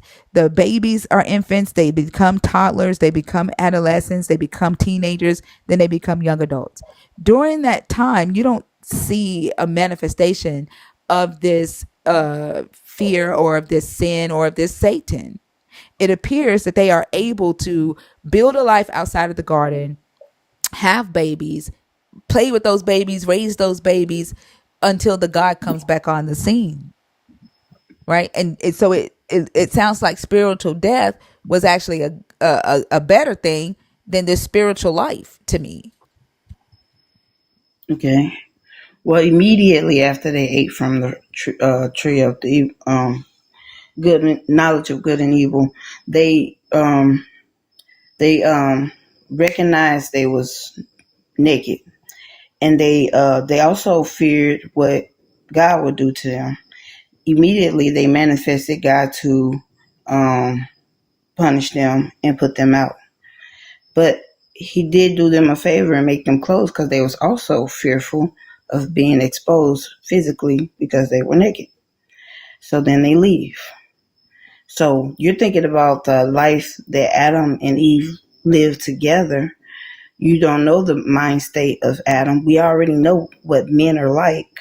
And I could just imagine him, just taking advantage of her. And she just had to be in the house, taking care of everything. And that's where everything ended up starting where we are today, where we feel like we don't want to be in the house. We want to be outside the house. We want to do this. We want to do that. But we were supposed to be equal.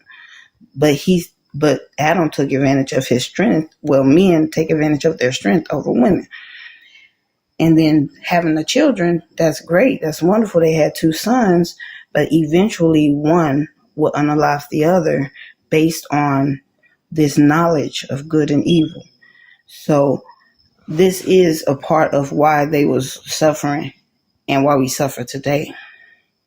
I I think the fact that you said that Eve was just in the house when there were no houses back then, tells They me had that to there's a have lot. shelter. Why you? There we go. You did it again. So I think, like, again, what I'm going to say, the level of conversation, I just don't think that is there. You saying that they, like, I don't know, but Pure Peace, thank you for coming up. Okay. They had to have shelter. The fuck.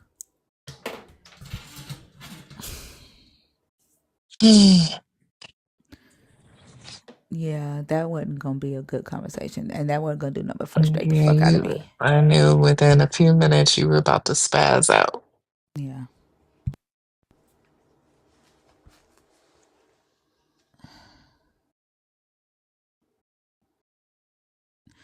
and it's crazy. The Christians think that I'm wrong for taking her down, but had I left her up, they would have said that I was punching down on baby Christians, Hmm. on punching down on people who don't really know. Like, y'all full of shit. Y'all just want to complain about any fucking thing.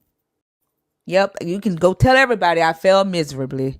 Pure At your Peace. big old age, and you don't know how to have a damn conversation. Pure. Like, the intellectual capacity is just not there. It ain't there. Yeah, if you are a believer in the God of the Bible, if you're deconstructing, if you're an atheist, the guest box is open.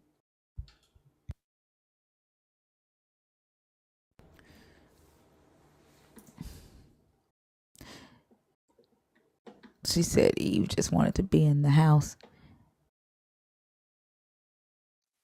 Eve wanted to go to the club. Eve wanted to go to Satan's den.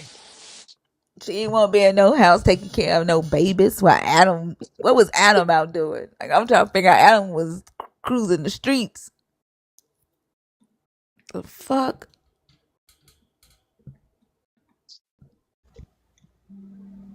Bullfrog, Yes. how are you? I'm okay. How are you? I'm good. Can I get your age, please? I'm 44. And are you a believer, deconstructing, or an atheist? I'm a believer. Do you subscribe to the original sin concept in the garden and the spiritual death In the following? garden? You talking Yeah, about? Yeah, Adam yeah. I and mean, Eve. all of those things were true. Those are stories. I'm not asking if they're true. I'm asking, is that in your belief system? Do you believe that the fall of man happened when Adam and Eve ate from the tree? Humans Oh, I see became. what you're saying. Yeah. Yeah, is that your belief system? Right. Right. Okay. They disobeyed and they opened their eyes to sin and they understood what it was. And that's why they were ashamed.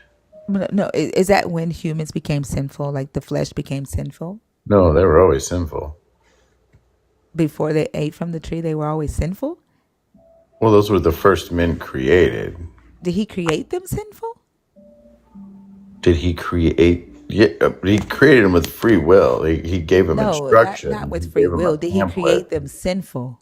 He Did he asked them create them not to corrupted? eat from the fruit tree, and they did. Bullfrog, when he created them, were they corrupt? Did he create them in corrupted flesh already? Well, so every human being that's created, when they I just need come to know into the world, are foolish. Did he create Adam and Eve with corrupted flesh already? Corrupted? No, foolishness. They're fools. Oh God! So he created Babies are them. fools. You I'm understand not when talking about babies. a God brand new damn it! human comes into the Well, world, just they don't Will you know anything. listen. stop, y'all? I think you're doing this shit on purpose. Like, y'all doing this on purpose, right? Y'all are doing this on purpose, and it's so crazy. We're corrupt, though. It's crazy how They're every foolish. conversation that we've had tonight have been with atheists or deconstruction, people who are deconstructing from this belief system, and it has been calm. It has been valuable. The moment a Christian comes on stage, this is what happens. A believer. The moment a believer comes on stage, this is what happens. Y'all don't like questions, right? Y'all, y'all You asked act me a this way. question. You can ask me anything. You're not answering the questions, and then you're talking over me. Like, so, You asked if honestly, they're like something is corrupt. really wrong with y'all. You Something asked is if they're really wrong with corrupt. They're y'all. not Stop corrupt. talking while I'm fucking talking. Wow. Like, god damn, y'all are like babies. Y'all don't ever grow the fuck up. I Your can give fucking you a medulla hug. Are you okay? oblongata is still in your God's nutsack. Like, y'all need to grow the fuck up. Sounds. Y'all like Disney channel for fucking adults. Can't have a real conversation with y'all. Nobody ever taught you that you don't talk while somebody else is talking.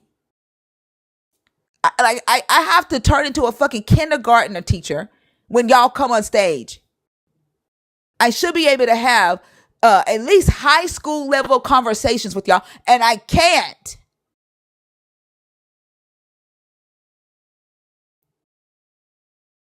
God damn. And y'all wonder why nobody wants to be like you.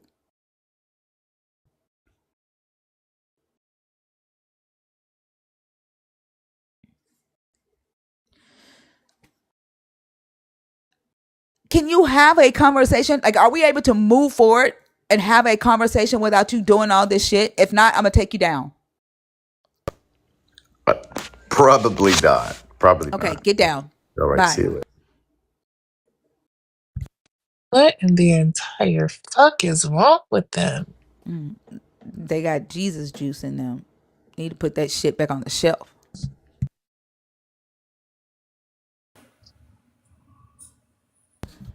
Johnny, how are you? Johnny, are you there?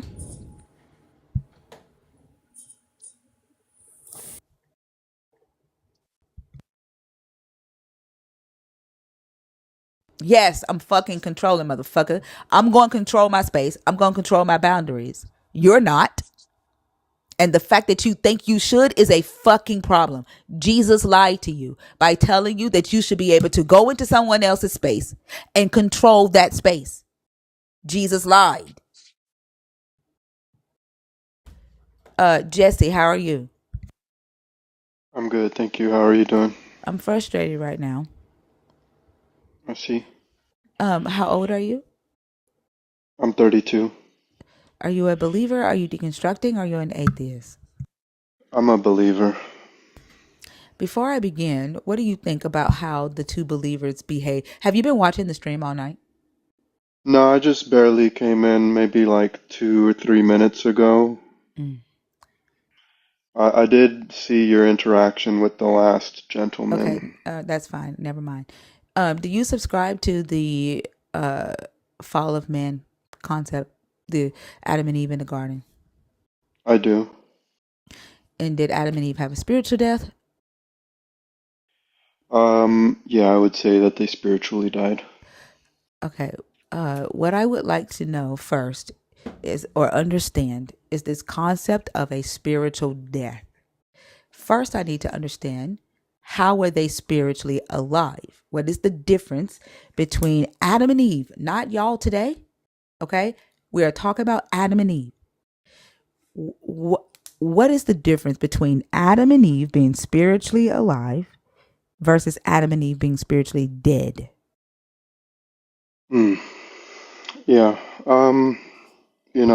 I think this is just my personal opinion on this. I'm still familiarizing myself with the Bible, so I would probably think that spiritual life has to do with being allowed in the presence of the Lord.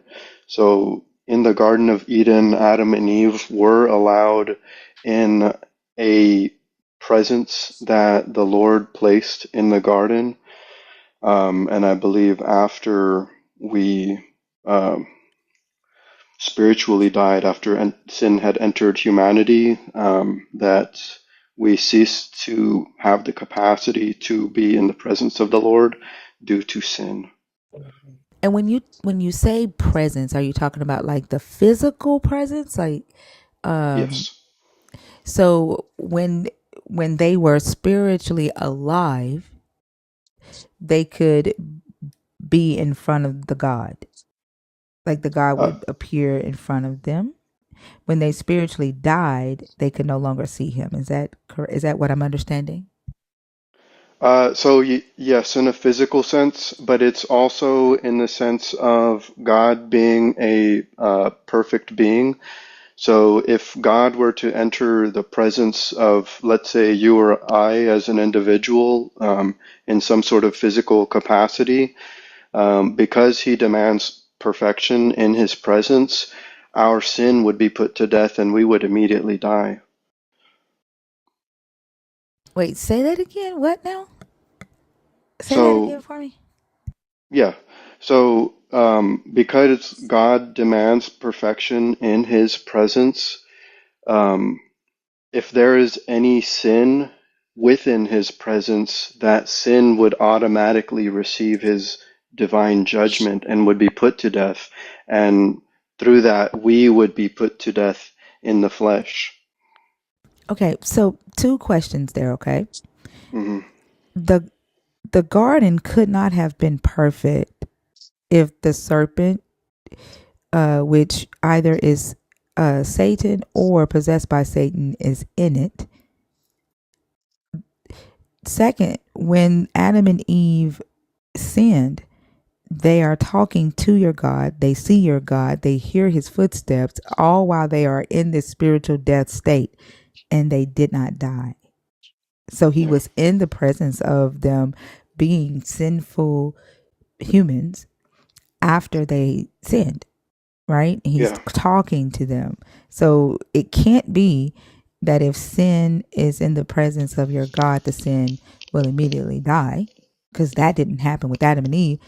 And the serpent was in the garden. So how is it perfect if the sin is in the garden with them before they even sin? Yeah, so Satan, as the serpent, he was part of God's perfect creation. So he actually also sinned when he tempted Eve, and then that led to Adam also partaking in sin. God also has the ability to veil himself when he's in the presence of man as to not, um, you know, strike man down to Wait, are death. you saying that he put a like a superhero put a veil over himself to protect himself from the sin of Adam and Eve while he was handing No, out their punishments? it's not to protect himself. He has the ability to veil himself to protect humans. For, to protect humans from dying of the sin. So he put a Yes. veil over himself to keep Adam and Eve from dying when they sinned? It doesn't explicitly say that. I'm just No, it that doesn't is say he something veiled that's himself present either. in Scripture. No, it doesn't say that he veiled himself in the scripture. And yeah, that's what I just said. I'm saying it doesn't say that explicitly. I'm saying that God has the ability to veil himself while he's in the presence of humans, so Yeah, where they are do you not getting that? die. Here, I can pull up a verse for you if you like. Okay.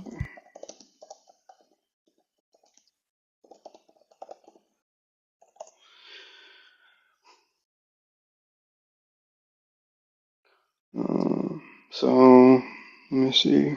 Exodus 33:20. Would you like me to read it, or No, I'll pull you it want up. to pull it You in? said Okay. Exodus what?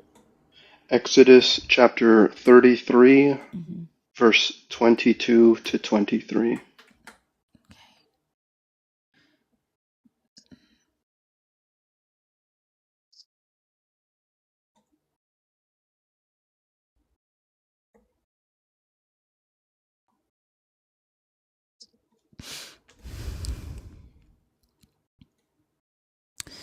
Let's see, the Lord said to Moses, I will also do this thing that you have asked, for you have found favor in my sight, and I know you by name.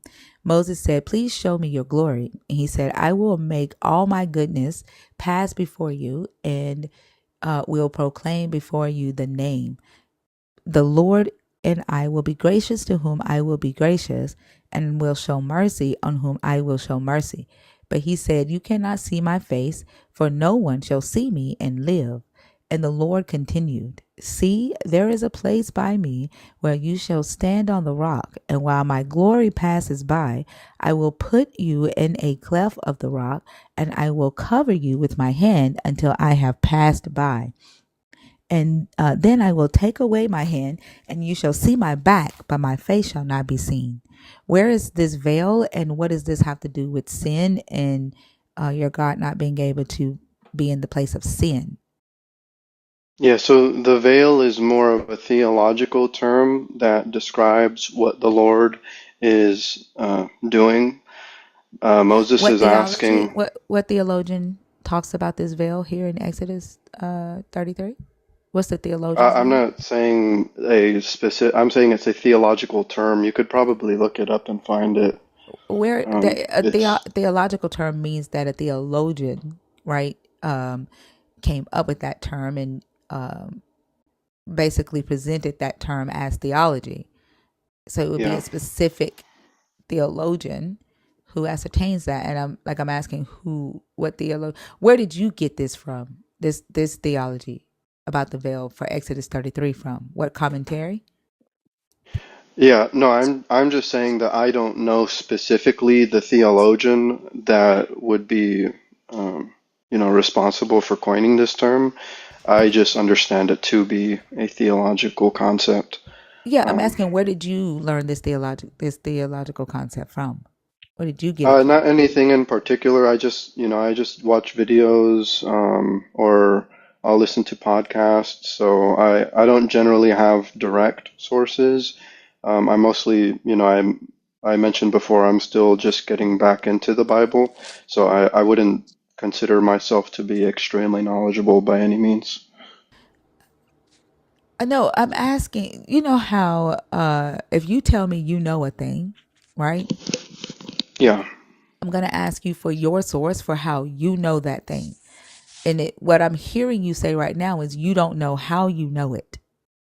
Is that No, I'm correct? saying I'm saying that it's a term and a concept that I've How do heard you know explained. it? Where did you hear it explained? Is my question. Where did you get this term and this theology from? Where did I you get wouldn't be your able to. information? Yeah, I wouldn't be able to give you an exact source, is what I'm saying. And I'm just okay, letting you know that yeah, I've come right. across it, and then I went to scripture to verify if that was something that was aligned with the text. Except we don't see it being aligned with the text. You're saying that this is a theological concept, right? And it's Yeah. not aligned with the text. And so it is exactly what I said it is. It's you saying you know a thing, but you don't know exactly where you got it from, right? You just saw it or heard it somewhere and you accepted it as truth, but you don't know, you can't remember where you got it from. You don't have a source for that. But this doesn't have anything to do with saying that he could veil himself from sin. It also doesn't say that if your God is in the presence of sin, of humans who are sinful, that the humans would automatically die. There are several times in this book where your God goes before humans and they don't die. In fact, Jacob wrestles with your God and he does not die. Yeah. So like in verse 20 is um, where you would see evidence of man not being able to even witness the glory of God. So God is able to veil himself when he physically interacts or comes in through, you know, uh, Christophanies, generally theophanies, if you don't want to ascribe them to Jesus. You're not giving me resources for that. You're just saying things, right? I hear you, like you just completely ignored what I said about Jacob wrestling with your God, unless you are saying that your God wrestled with the veil on. No, Is that I'm saying that that was God interacting with man, not in his full glory. who said anything about glory? You're saying that he veils himself. Like, are you saying that he had this veil on when he was wrestling with Jacob, and that's why Jacob Yes. didn't die? Yes. Okay, where is that in this text? And if you can't show it to me in the text, then and you can't show me the theologian that has this veil concept, then I think we can just move past this, right? Like this would just be something that you're asserting that you can't actually back up with resources. I mean, if you want to move past it, it's not necessarily something that is not substantiated by this passage that I just brought up. You're just It's not. choosing to Not for ignore it. me, it's not. It's not for Okay. me. This doesn't say anything about a veil, and this has absolutely nothing to do with standing in the presence of sin. It's not. This is something that you are bringing as you stated, a theological concept Hmm. to this reading and reading that concept into this text. Because you can't, you know, back it up with this whatever theologian or this commentary. You are saying that I'm refusing to see it in the text, right? When you are the one who can't prove that that's there, right? And I'm not going to. I'm not a believer, so I don't subscribe to unquestionable truths, right? And it's just not there.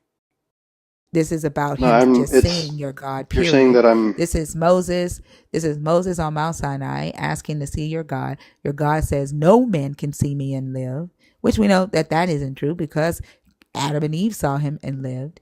Jacob saw him and lived. Elijah saw him and lived. Like a lot of them saw this God and lived. But he tells Moses here that you can't see me and live. I'll pass by and I'll let you see my backside. This doesn't say anything about a veil. This doesn't say anything about seeing dying in his presence. okay. I mean, sure.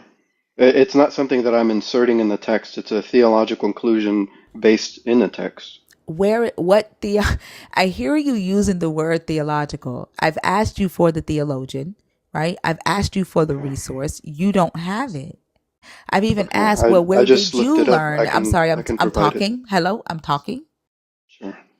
I've even asked, where did you learn this theological concept? And you don't even know where you picked it up at. Okay. I just found a source if you would like it. Yeah, It's a what's the couple source? sources. Okay. So there's John Calvin. Okay. What's the resource? What's the website? It's actually one of his books. It's going to be Institutes of the Christian Religion, Book What page 1. is this theological concept on in that book? Yeah, I'm getting to that. So Hold it's on. going to be Wait, what's the book name? Institutes of the Christian Religion, Book 1. And what page is this concept on? So it's going to be in chapters 5 and 13. Hold on, let me unlock the title. I hope I'm not wasting one of my unlocks on this book and it doesn't actually say. Let's see, on the front of the book, it's the Institutes of the Christian Religion. It's not, this says, I don't know if this is book 1 or book 2. What year was book 1 written? Let me see.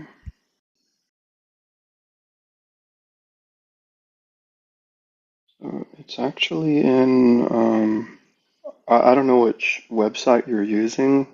You This is shouldn't have to, I'm looking for the book. There are 2 books. yeah. Okay. This one says Institutes of Christian Religion. The Institute of Christian Religion is a monumental text of Christianity and foundational work of Western civilization.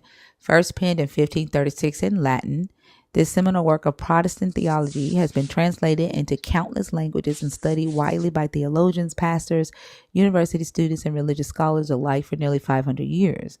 In it, John Calvin sets out to examine, challenge, and critique the accepted Catholic doctrines of this day. He takes up Christian sacraments, justification by faith alone, and Christian liberty to introduce his vision of a reformed Christian theology. Calvin stays close to the scripture with a lucid and sober mind, establishes what would come to be known as Calvinism, the belief in predestination, the authority of biblical scripture, and the sovereignty of God. This text firmly situates him alongside Augustine, Origen, and Thomas Aquinas as a great and formative religious thinker and writer. Calvin uses ethics, apologetics, eschatology, and biblical exegesis to create the architecture around modern Protestantism. Institutes quickly became a controversial and widely read text, and many view it as a pivotal in inciting the Great Reformation of the 16th century. Calvin intended for the book to act as an introduction to the Protestant faith, and in this vein, Institutes remains a central text in the millions of the world's Calvinists and stands as a major work of Western civilization. So I'm thinking book 1, book 2 is just different translations. So I think we can, I wonder if this one is in Latin. Let me look at a preview right quick. Just make sure it's not in Latin. What website are you accessing it through? This is my online. This is a app that I use to download books. This isn't a website. Okay. I'm getting ready to go to the actual book. Okay. If you want, there's a free version on BibleStudyTools.com. I don't trust those though. I'm good. I'd rather read the actual book. Okay. You said it is the book though. You said. Yeah, I don't. It's okay. This is good. Okay. I pay monthly for this. So I can get the books that I want. But you said chapter 5. It cited chapter 5 and 13. What? Okay, and what page on chapter 5 that talks about this theology here? I'm not really familiar with this book. Why are you asked citing for a book you haven't read? You just asked for a source, and I just a looked source it up on the is what I'm saying. theology that you are talking about. Like I thought, if you've not read this book, this isn't a source for the theology that you are talking about. Like I asked, where did you get it? Where did you get this theology? Like going to Google and just typing in, like what did you search on Google to get to this book? I just searched in the theological term of veiling. So you were asking for a source, what? and Theological it's a term generally understood term. Like it's not something what? that's. I'm trying to understand what you said to Google. Like you typed in the theological term. So Google doesn't know what you're Google doesn't know what you're saying is being veiled, or what is veiling. You just said the theological term of veiling, and Google gave you this book. Yeah. That makes sense to you? No, you're just asking for a source. And so I was just going to try and find a source that you might be able to look at if you were interested. Now, I didn't ask you just for any source. I asked you for a specific source regarding the theological statement that you made, that your God veils himself to keep humans from dying in his presence because of sin, or that sin would die in his presence, so he veils himself. That is the source that I asked you for, not just any source. That doesn't do you any good and me any good, or this conversation any good, for you to just throw out any source. That's I mean, I admitted. I understand that. I'm just saying I had already admitted that I don't have an exact source, and you were asking for one. So and I already said, when you said you don't have a source, when I made the statement that we should move past it because you don't even know where you got it from. I don't see this concept in the scripture, right? And so it doesn't make sense for us to be talking about it because you have no idea where you picked this theology up, right? Yeah. And then you went into Google and got this source. You didn't like the fact that I said you can't back it up. I don't see it in the scripture, right? This was unnecessary to just go get any source because it still didn't solve the contention. So let's move away from this because you can't back this up. That's something that you believe, right? Which is all well and good. I reject it. Okay. Because the scripture doesn't say that. We're going back to the spiritual life, spiritual death thing. So Adam and Eve, and what we were discussing is what it means like to be in the presence. And so when you say that when they are spiritually alive, they could be in the presence of your God, and then when they spiritually died, they could no longer be in the presence of your God. And my question to you before we went down this path was, that's presence, are you saying was only physical? Right? Like when they spiritually died and they could no longer be in his presence, is it that they could no longer see him, but they could still talk to him? Like, what does that mean? So it would mean that we cannot experience the full glory of God because, I understand you don't want to accept the veiling concept, but because our sin cannot exist in the full presence of the Lord, we cannot experience his full glory. What is his full? I'm still trying to understand what changed, right? So they're in the garden and they're experiencing his full glory. Is the fullness that they're experiencing of his glory the fact that they can see him physically, or was there more that they experienced of his glory that they could no longer experience when they spiritually died? This is what I'm trying to understand.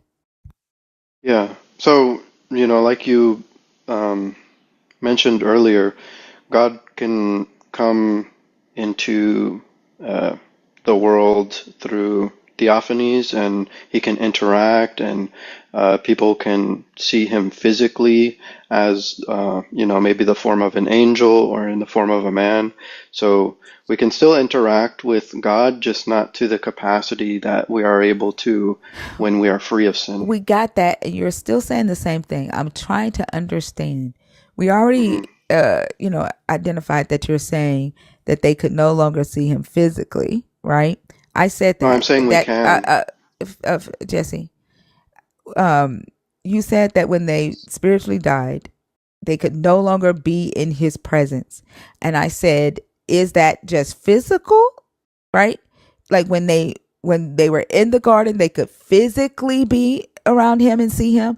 When they left the garden, they could no longer physically be around him and see him. Then you said they couldn't in his full glory. I'm still trying to understand the difference between like when he's at full glory versus, I guess, half glory, pre-spiritual death. What is the extra glory about being in his presence that they had access to that they no longer had access to when they spiritually died? That's what I'm trying to understand. Yeah. I think that's a fair question. That's a good question. I wouldn't be able to necessarily tell you from anything that I know explicitly in the text, if that's the kind of criteria you're looking for. But I wouldn't say that we can't be in his physical presence, because he can physically reveal himself still after we have had sin enter our body. So there really was no change in, like, from being spiritually alive versus spiritual death. You could still see him physically. He could still come around you physically. You could still communicate with him. There really isn't a change from spiritually alive to spiritually dead. Is that what I'm understanding? No, we cannot experience the fullness of his presence. What is the fullness? Like you're saying you cannot experience the fullness. I'm asking you, what is that fullness that you cannot experience? And you're saying you don't know. I'm saying I wouldn't be able to give you any sort of explicit verses that I could appeal to But that you you're haven't even probably explained looking what it for. is. You haven't even explained what it is. What is the fullness? I mean, I would think that it most likely has to do with what we would be able to experience in heaven, Like being what? able to receive His full blessings, um, not having to exist in this corrupted and fallen flesh. So it would also include not having to die, because death is what resulted from sin. And even though we did not physically die when sin entered, it caused us to have to experience death. So, But that's not talking about his glory. That's a consequence. What I'm asking is, like, if you say somebody is spiritually alive, like you're alive, right? And when you are alive, you breathe, right? When you are mhm, alive, you eat food. When you are alive, you laugh. When you are yeah, alive, you think. When you are alive, you have children or can have children. yeah, You have sex, you make friends, you do things when you are alive. When you are dead, you can't do any of those things. So a change has happened, right? yeah, I'm trying to understand spiritually alive versus spiritually dead in that context. What can you do when you are spiritually alive that you cannot do when you are spiritually dead? What was Adam and Eve capable of doing when they were in the garden before they spiritually died? What could they do with their spiritual life?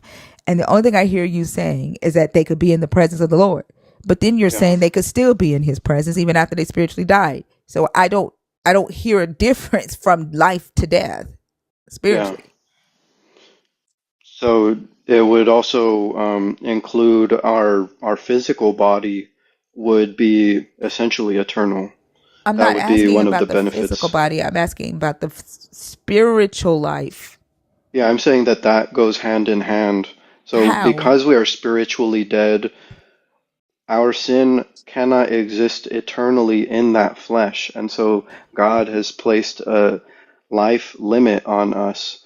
And so because we are spiritually dead, we also must physically die. So what I'm saying is if we were spiritually alive and renewed with God, that we would not have to even experience physical death. So Adam and Eve, when they were spiritually alive, you're saying that they were automatically immortal. Yeah, So then what was the tree of life for in the garden? I couldn't tell you. I'm sure it has to do something with uh, remaining in the presence of the Lord and obeying His commands. The tree of life has to do with being obedient to his commands and being in his presence. Like the name of the tree is Tree of Life. And to you, that means you eat from this tree and you will obey the Lord and be in his presence. No, I'm not saying that because of that tree we obey the Lord. I'm saying that when we No, are spiritually I'm saying alive, what was the purpose of the tree? The purpose of an apple tree is to eat apples, right? In the garden, the tree of knowledge of good and evil gave them knowledge of good and evil. The tree of right, life gives you life, right? right. Okay. So the tree of life gives you eternal life. If they were already eternal, if they're already immortal, Hmm. what's the purpose of the tree of life being in the garden for them to eat off of? Why would they Uh, need to eat from that tree to be immortal if they were already immortal? I mean, it would just be speculation on my end as far as an answer, but it might be for their offspring. Um, it. So you think that immortal beings would give birth to mortal beings, and then those mortal beings would have to eat from the tree to become immortal? I don't How really could an know. I'm immortal just. being give birth to a mortal? They wouldn't necessarily be immortal in the sense that they can't die. They would be eternal in the sense that they're not meant to die. They're created to live eternally. So Make immortal that. and Can you make that eternal, make sense for me? What like make that make sense? you, do you understand the difference between immortal and eternal? No. So immortal would mean that you cannot die, as in it's impossible for you to die, which Hmm. is a property that God possesses in his divine nature. That's not something that we inherently possess. But you are saying So, Adam and Eve was created that way. You're saying Adam and Eve was created as immortal beings, no, I didn't say that they were created as immortal beings. I'm saying that they were created not to die. which means what? Like when they were, which means that they had the possibility of eating from the tree of life and living forever. But had they not eaten from the tree of life, they would have died anyway. Uh, I think it's a possibility, yeah. I I I don't couldn't tell you understand for what you sure. mean by that's a possibility. Either I'm they were just saying that create. I'm Hold on, hold on, speculating. hold on. We can't talk at the same time. Okay. Either they were created as mortal beings with the possibility of becoming immortal, or they were created as immortal and they would never die. It's one of the two. There's no in between in that. So were they Mm. created mortal, right? And would die of physical death unless they ate from the tree of life, or were they created immortal? I mean, I think you're creating a false dichotomy because I didn't say that they were immortal, and you keep You using did that say term, that. You did say spiritual life meant that they wouldn't die, right? but I didn't And say so immortal. if they don't die, right, and they live forever, what does that make them? I just gave you the definition and the distinction between immortal and eternal. And again, you're trying to say that they were created with the possibility of living forever, and that's eternal. Is that correct? Yes, Okay. That means that they were created mortal, right? they are mortal. Yes, I agree Uh-huh. with Which that. means mortals die unless something makes them immortal, correct? According to fallen sin, mortals die. So are you saying that they were created mortal, and had sin never happened, they would have never died, Yes. which means that they are immortal? No. Do you hear the cognitive dissonance? Like, do you hear what you're saying? If they are I, mortal and they were never supposed to die, then they are immortal, correct? If they never was supposed to die? so I just wouldn't use that term immortal. It doesn't matter. Like, it's still the same thing. You don't have to use the term if you don't want to. You can say all those words I just said, and it still means immortal. If they were No, I'm. created mortal and they were never supposed to die, that means that they are immortal. This is this is why I say, like, when people subscribe to belief, right? You have to be willing to accept stuff like what you're doing right now. And I'm not. This is why I'm not a believer. Because what you're doing right now, you are literally describing immortality, but not calling it immortality, so that you can play around with gray area. No, I think you're just equivocating on the term. So that's why I tried to establish a distinction between the definitions. Those aren't Like, you are necessarily literally saying that they were created physical, that they were created mortal, but they were never supposed to die, which correct. equals immortality. Okay, so when you're saying immortality, are you understanding it just to mean that they will not perish or that they cannot perish? Are you okay? Are you okay? Are you able to just answer that question for me? Like I'm just trying to I understand. already answered that. I literally said, because you are saying that they were never supposed to die. I literally said, so you're saying they were created mortal, but they had the opportunity to eat from the tree and become immortal. You said no.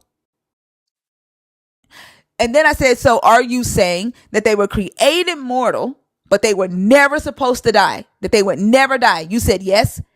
That's immortality. If you are saying that they were created mortal, like you and I, and we have the possibility of dying physical deaths because we're mortal, unless we eat from a tree of life that then makes us immortal, that's different. But that's not what you're saying. You want me I'm trying to to see believe if a we lie. can You want me to agree on believe a lie. terms. You want me to believe a lie and believe that there is a difference between you saying that they were created mortal, but they were never supposed to die, and that doesn't mean that they were immortal. That's I'm what you just want me trying to. to believe. I don't want you to believe anything. I'm trying Yes, to you see if do. we agree on terms. No, I'm we trying don't. to. Okay, so that is what my question is.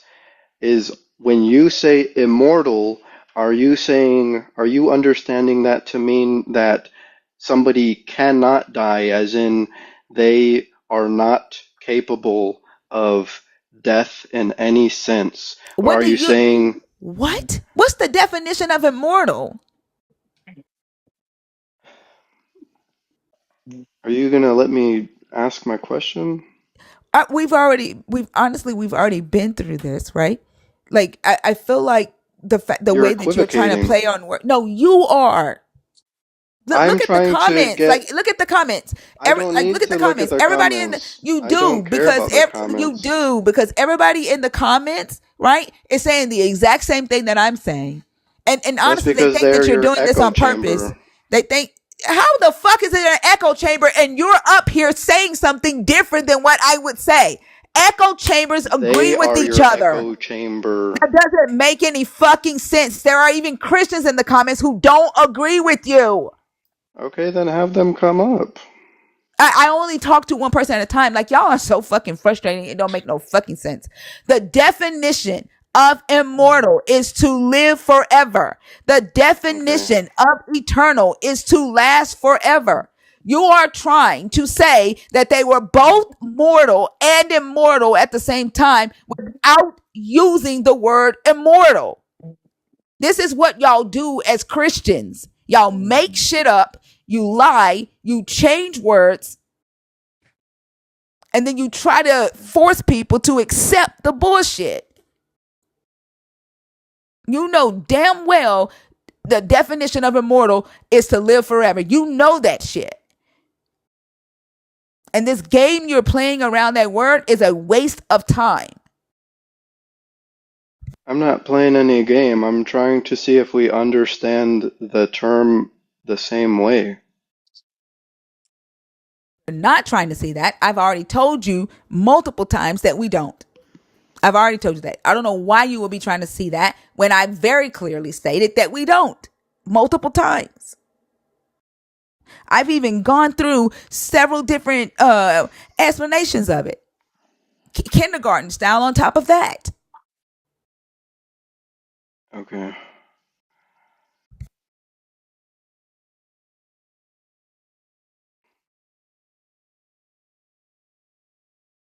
Like, this is ridiculous.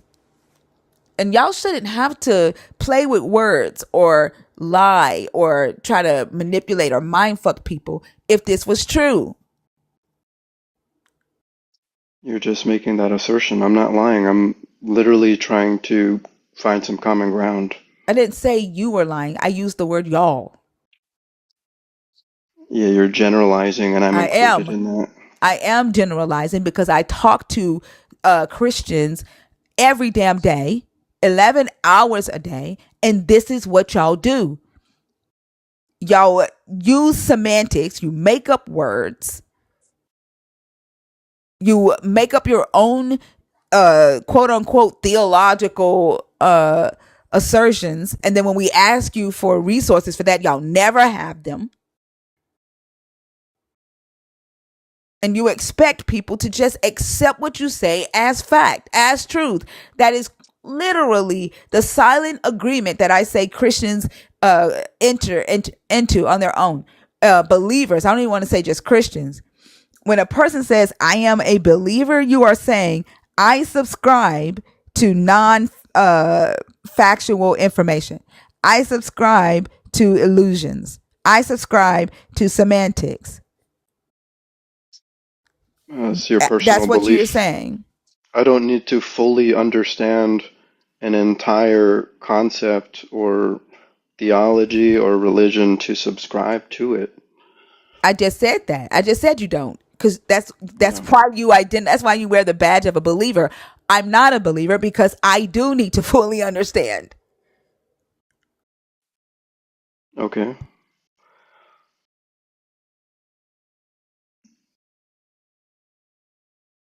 I don't even think that y'all hear yourselves when you say that, oh, I don't need to ask questions. I don't need to understand. It doesn't have to make sense. And then some of you have even gotten to the point where you're saying it is it's illogical. You can't have logic with belief, or you can't have logic with God, or you can't have logic with faith.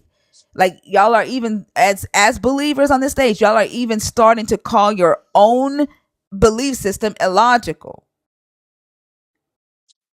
and say Yeah, I'm that you sure plenty don't of people need do that. logic, that it doesn't have to make sense. It doesn't have to be logical.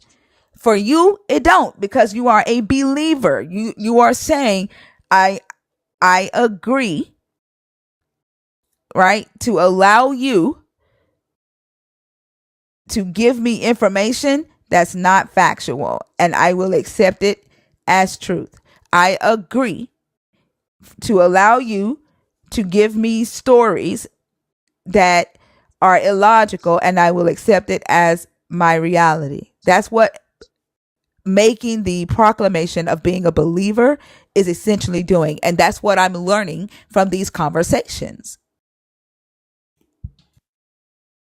I question a lot about my beliefs in what's in the Bible.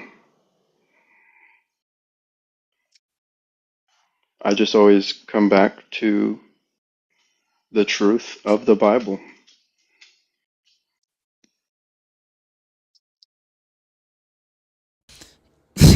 Okay. Were Adam and Eve immortal? In the sense that they were eternal, yes. What does eternal mean? Everlasting, that they cannot, or that they will not experience death by uh, the deterioration of their physical body or physical death. So their physical mortal body would never die. That's my understanding, yes. So they were immortal. Yes. Mm-hmm. And again, if Adam and Eve were immortal, what was the purpose of the tree of life that they could eat from in the garden? I admitted that it would just be speculation on my part. I wouldn't be able to give you a satisfactory answer from Scripture. So when your God says the purpose of the tree of life in the garden, and you've done all your questioning and you went back to the Bible and the truth, you didn't see where your God talked about the purpose of the tree of life? You're talking about in Scripture? Yes. Uh, that the believers that would be saved by Jesus after his second coming would Nope. eat of the fruit Mm-mm. of the tree of Nope. life. In the same story that we are talking about right now, your God says the purpose of the tree of life. In this same story that we are talking about right now.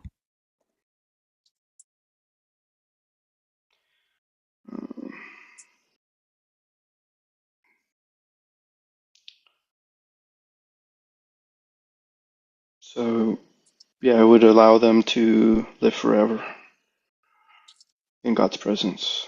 Talking about Genesis 3.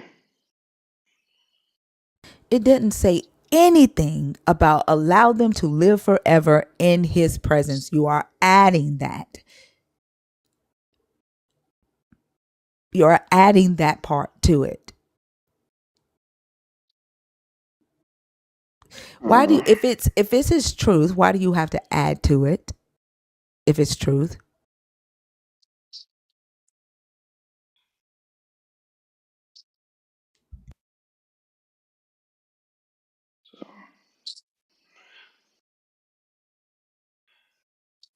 And take fruit also from the tree of life and eat and live forever. So if somebody's going Where is to the eat in it, his presence part? Where is the in his if presence part? And did you hear my question? If it's truth, why do you have to add to it?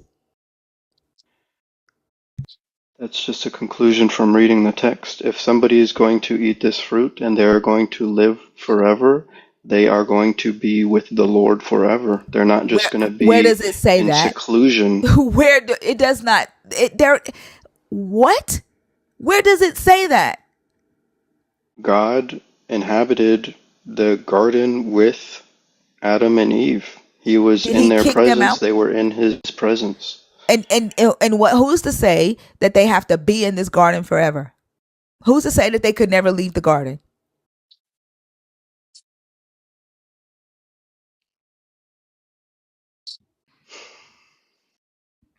If they ate from that tree and they acquired eternal life, where does it say that they could never leave the garden once they acquired eternal life?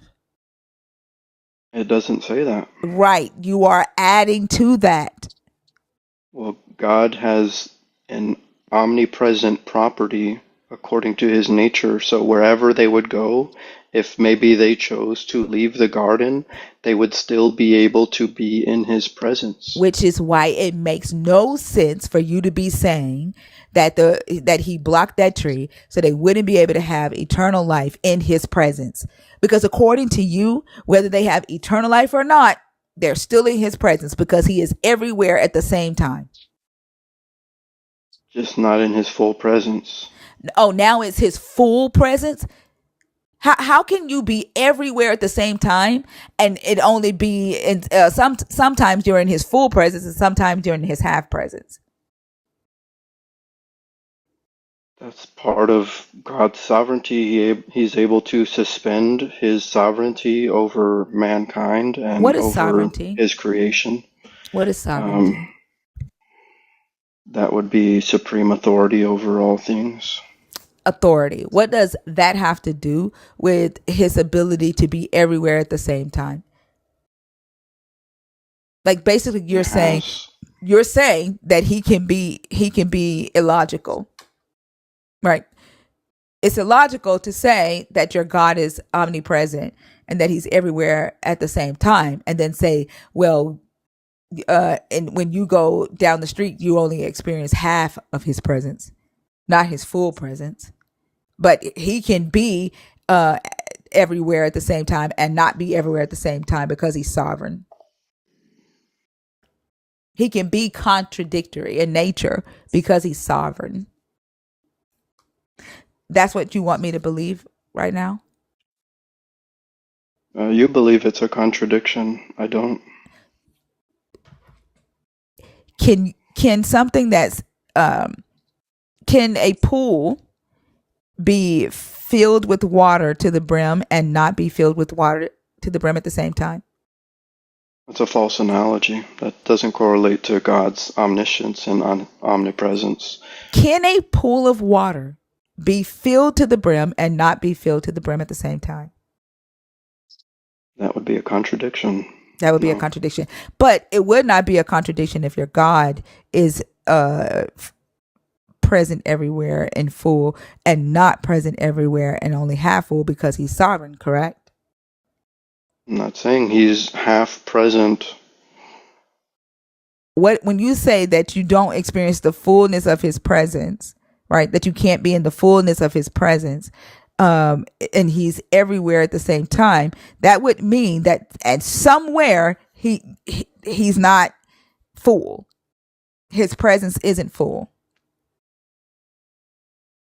His presence doesn't need to fully be there for him to be present. Do you listen to the things that you're saying? You are saying that your God is everywhere at the same time, and there is somewhere where he is half full, where his presence is half, like he's dimmed himself. His right arm is limp, and the rest of his body is standing at full attention, but his right arm is limp over here, and you're only experiencing half of his presence because his right arm over here is limp. Is that what you're saying? No, I haven't ever. So what said does it that mean? He's in his half presence either. You said that the human could not experience the fullness of his presence, right, and live eternal life. Right. That So means that would that be a there is straw a man that, if you're that means that saying there I is a said lack that half somewhere. presence. If it's not the fullness of it, then there is a lack of it somewhere, correct? No. Oh my fucking God. I could never ever fucking be a believer. This don't make no fucking sense. If it's not full, if it's not full, then what is it? If it's not his full presence, what type of presence is it? Okay, I'm going to use your analogy. So if I have a full cup of water and I take a sip from it, is it halfway filled? It's not full. The fuck? Are you going to answer the question? I did just answer it. You didn't answer it. I didn't say shit about halfway. Is it halfway? Oh my fucking God. Jesus, give them their brains back. Jesus, give them back. Like you being fucking greedy at this point. Everybody in here heard you say half presence multiple times. I didn't say shit about half presence. You did. You're lying now. I said there is a lack. There is a lack. Okay, you're lying. Is his left arm limp and the rest of his body is at full attention? If he's not full, right? Then that means somewhere there is a lack. And I literally said, is he full over here and not full over there? And how can that be if he's everywhere at the same damn time? Is he dimming his light on this side and shining bright over there? Is he split in two? I'm trying to figure it out.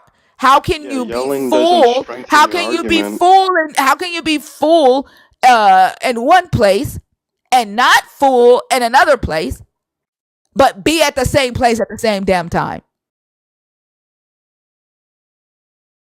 Help me understand that.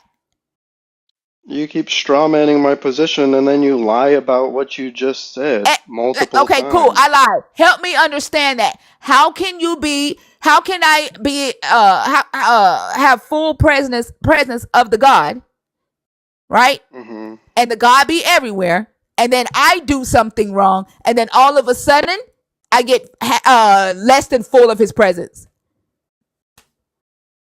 Yeah, so it has to do with the sin and our belief. I'm talking about the entity. What changes about the entity? That he's changes there. About the entity. Exactly. That listen to yourself. He's there, right? He's still there. Same entity. He's full. Then I do something, and then no longer is he full.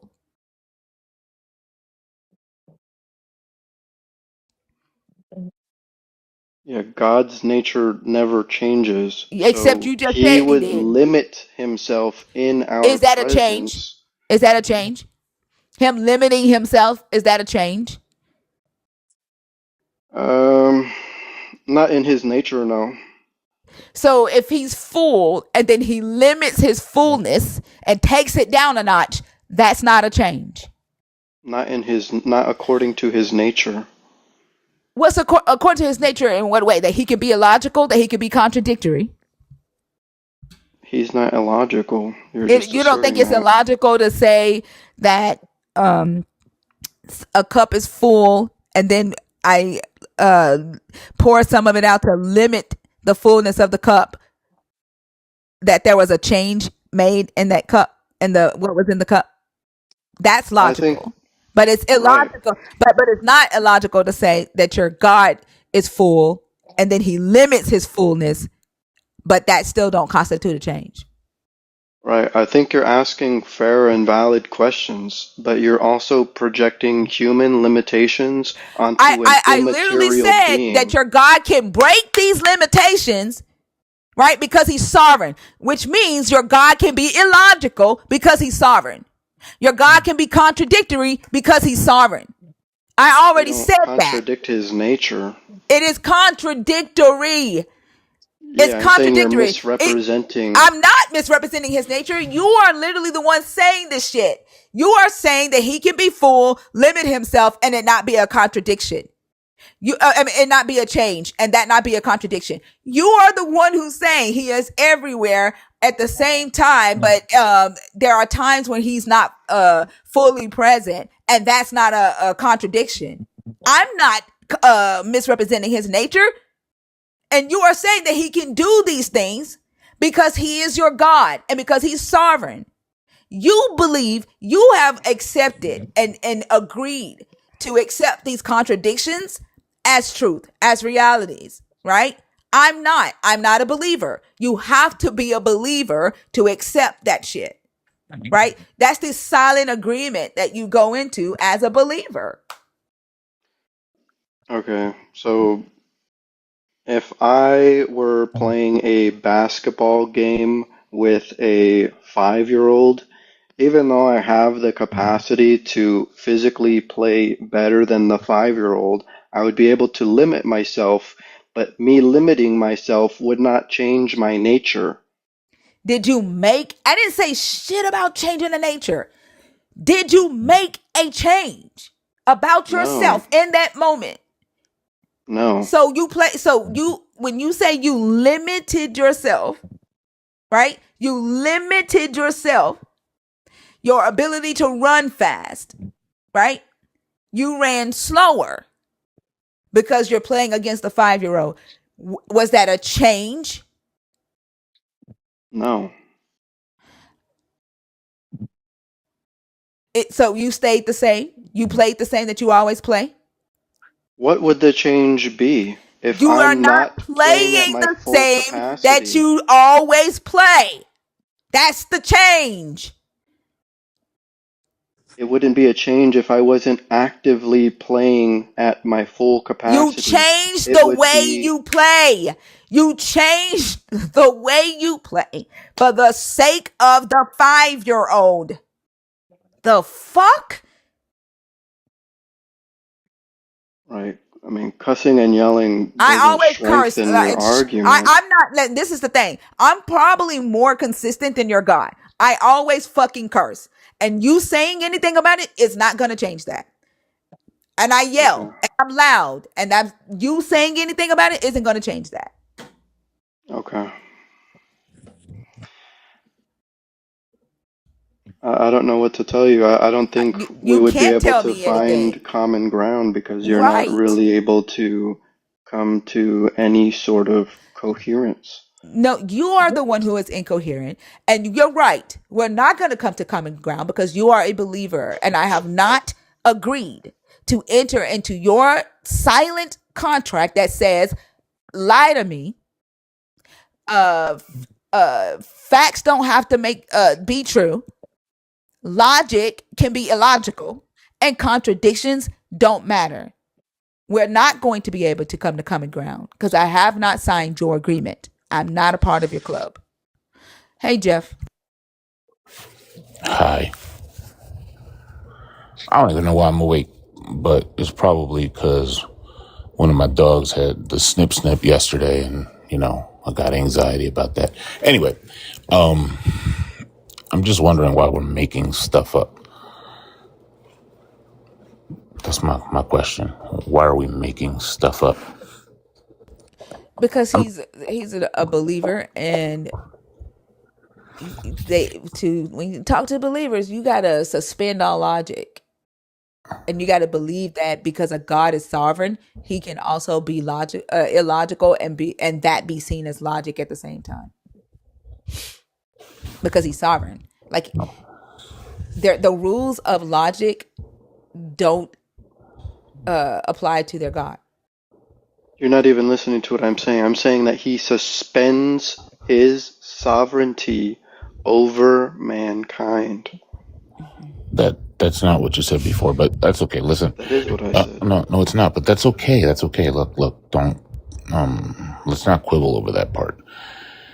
Okay. Playing basketball is an active thing that you're doing, right? You're moving around. You're missing the shot on purpose. Being present, being here.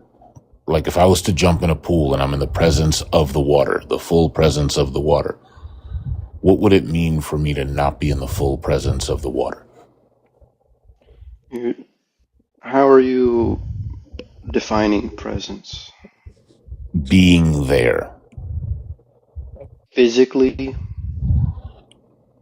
In any sense. You're about to say spiritually, right? No. So I'm going to say that God is immaterial and uncreated, so he does not need to interact through presence in the way that you would understand it, like humans. Wait. No. Because now that's even worse. Now you're going to tell me that presence doesn't mean presence. That's not what I said. That is what you said. No. No, hold on. Presence. You're just straw manning what I just said. Listen, Marshmallow Brain. Okay, so What is reiterate equivocation? back to me what I... Hey. Are you going to... Hey. Stop talking. What does Why would I listen to you? Stop Why talking. don't you just reiterate to me the definition that I This just is the part where gave you? they're going to mute you and then you're going to cry about it. I don't care. I can What leave. does equivocate? It doesn't matter. You should have left a long time ago because you're making shit up. What does equivocation mean? This is what you were crying about before. What does equivocation mean?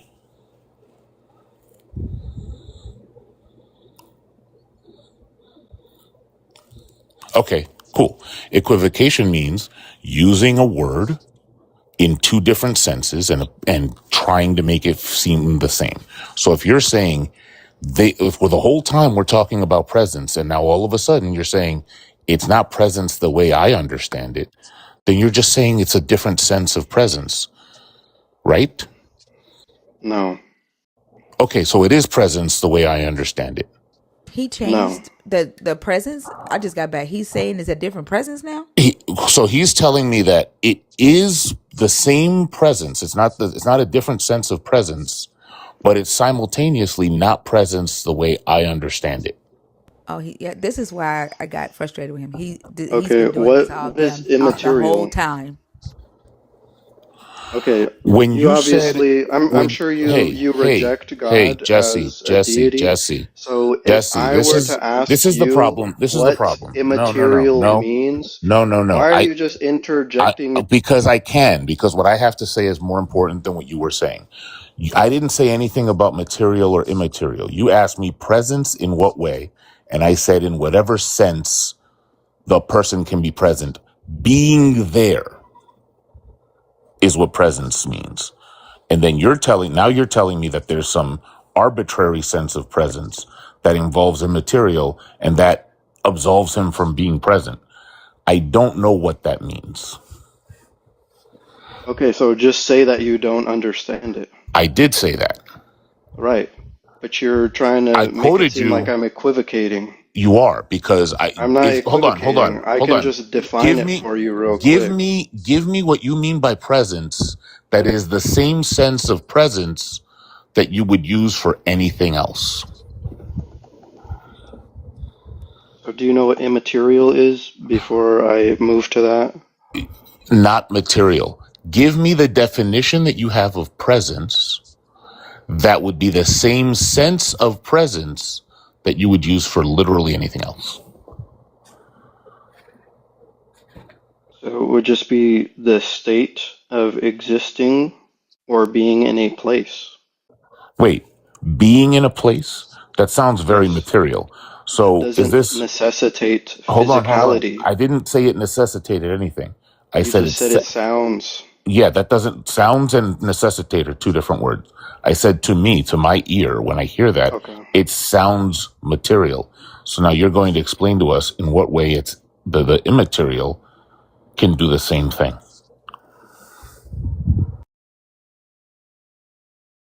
Furby. Yeah, something that is beyond physical is, as a divine being, is able to be present in a non-physical manner. I don't know what any of that means. You wouldn't, because You're saying it's not physical, right? But right. but it's in a physical place. No. Outside What was the definition of presence of again? I'm sorry. creation. What was the definition of presence again? A state of existing or being in a place or a thing. In a physical place? No. Okay, so he is present in a non-physical place. Correct. Okay, so Outside of creation. great. So when I am sitting here in my bedroom and looking at the wall, am I in his presence? You can call him and he can enter your presence, yeah. What does omnipresent mean? It means that he has the ability to be in all places. Do you see what you're doing? That's not what omnipresent means. I have the ability to be in all places. No, you don't. Yes, I do. You put me in a rocket ship and I have the ability to be everywhere.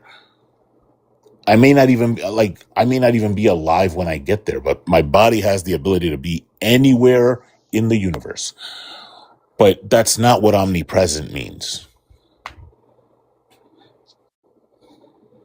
See what I mean about making stuff up as you go? And then You know, he'll add these extra words in and say ability or can. Like he'll change the definition of something. Okay. a photon can be Omnipresent, anywhere. present everywhere at the same time. Okay, cool. So now let's use that definition so that we're not equivocating. I'm sitting in my bedroom. Am I in God's presence? Is he present here in this location?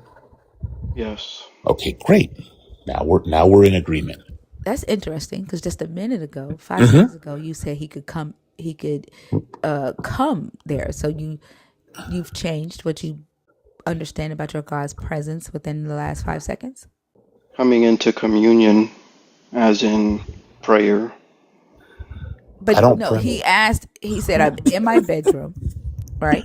Yeah. Am I in your God's presence? You said, no, you can ask him to come in your presence, as if the God would move and come into Jeff's bedroom. But now you're saying, yep, he's automatically there. So something about your understanding of your God's presence has changed within the last 5 seconds. I wouldn't say it changed. I'd just say I added a qualification to communion. When you add something, right? Like when we didn't have freedom of speech in the Constitution, and they were like First Amendment, and they added something to it. Did they change the Constitution? If I qualify something, that doesn't mean I'm changing it. It just means I'm adding more context. When you add something, are you changing it? Not necessarily, no. In this case, when you added something, you said first he would come to me, and now he's already here. Is that changing something? No, I qualified it. So what I meant. he could come to me, but already be here. Correct. You didn't qualify it. You fucking changed it. It's changing. Like, I'm sorry. I'm not a fucking believer, and you can't fucking lie to me. This is crazy. Because your original answer was no. You can ask him to come in. Like, I don't know if you recognize that you're literally making stuff up as you go. Like, That's the reason I came up, is because I think that's what woke me up, is that like my BS meter was going off in my head, and then I had to wake up, and then I heard a little bit, and I'm like, oh, this dude definitely making stuff up. Why are you doing that? You believe I'm making it up? No, I know you're making it up. Like that I'm not even bothered by it. I'm just fascinated, but I'm just wondering why. You seem bothered. It's recorded on YouTube. I don't Arc care. Thinker. I'm not talking to you. Yeah, it's recorded on YouTube, and the YouTube is Arc Thinker. No, I'm not. I told you, I'm not bothered. I'm fascinated. This is fascinating to me, but I'm just wondering why. Why are you making stuff up? Like, how does it help you? What am I making up? Like a literal, almost, I'm going to say about 94% of what you say. Literally making it up as you go. 94%? How did you come to that number? I did simple math in my head. I made up numbers. I think you're making that up. Yeah, I'm emulating. But listen, why though? You're avoiding my question. Why are you making stuff up? I don't believe I'm making anything up. Okay, so I'm giving my best conclusion of my understanding that I know. Yeah, but the understanding changes as soon as something comes into view. Like you were present when I asked you, is God here? And you were like, no. Like Tinker called you on it, right? No, but you can call him there. And then I asked you, what does omnipresent mean, right? And you said omnipresent means having the ability to be anywhere, which is different from actually being everywhere all at once. Those are two different definitions. Like, I don't know why we're doing this. Like, it's okay. I'm not upset at you. Like, I'm just wondering why. This is actually the best, like, I'm the best person to talk to about this because I am not fully awake. So I'm going to forget that you did this. Like, if I run into you again, I'm going to be like, oh, there's that guy. I remember having a conversation with him. I don't remember what happened. But like, this would be like if I was to catch you like trying to steal my iPad, and I'm like, look, I don't even care that you tried to steal it. Just give it back. That's cool. But why were you trying to steal it? So like, you're making stuff up, right? But why? Why? I think it just depends on what type of presence you're talking about. So there would be his omnipresence in like an immaterial sense, and then also in more of like a communal sense, like relationally. Thinker, have I ever told you about my favorite conservative white lady? Yeah. All right, I'm gonna bring her up right now. Jesse, have I ever told you about my favorite conservative white lady?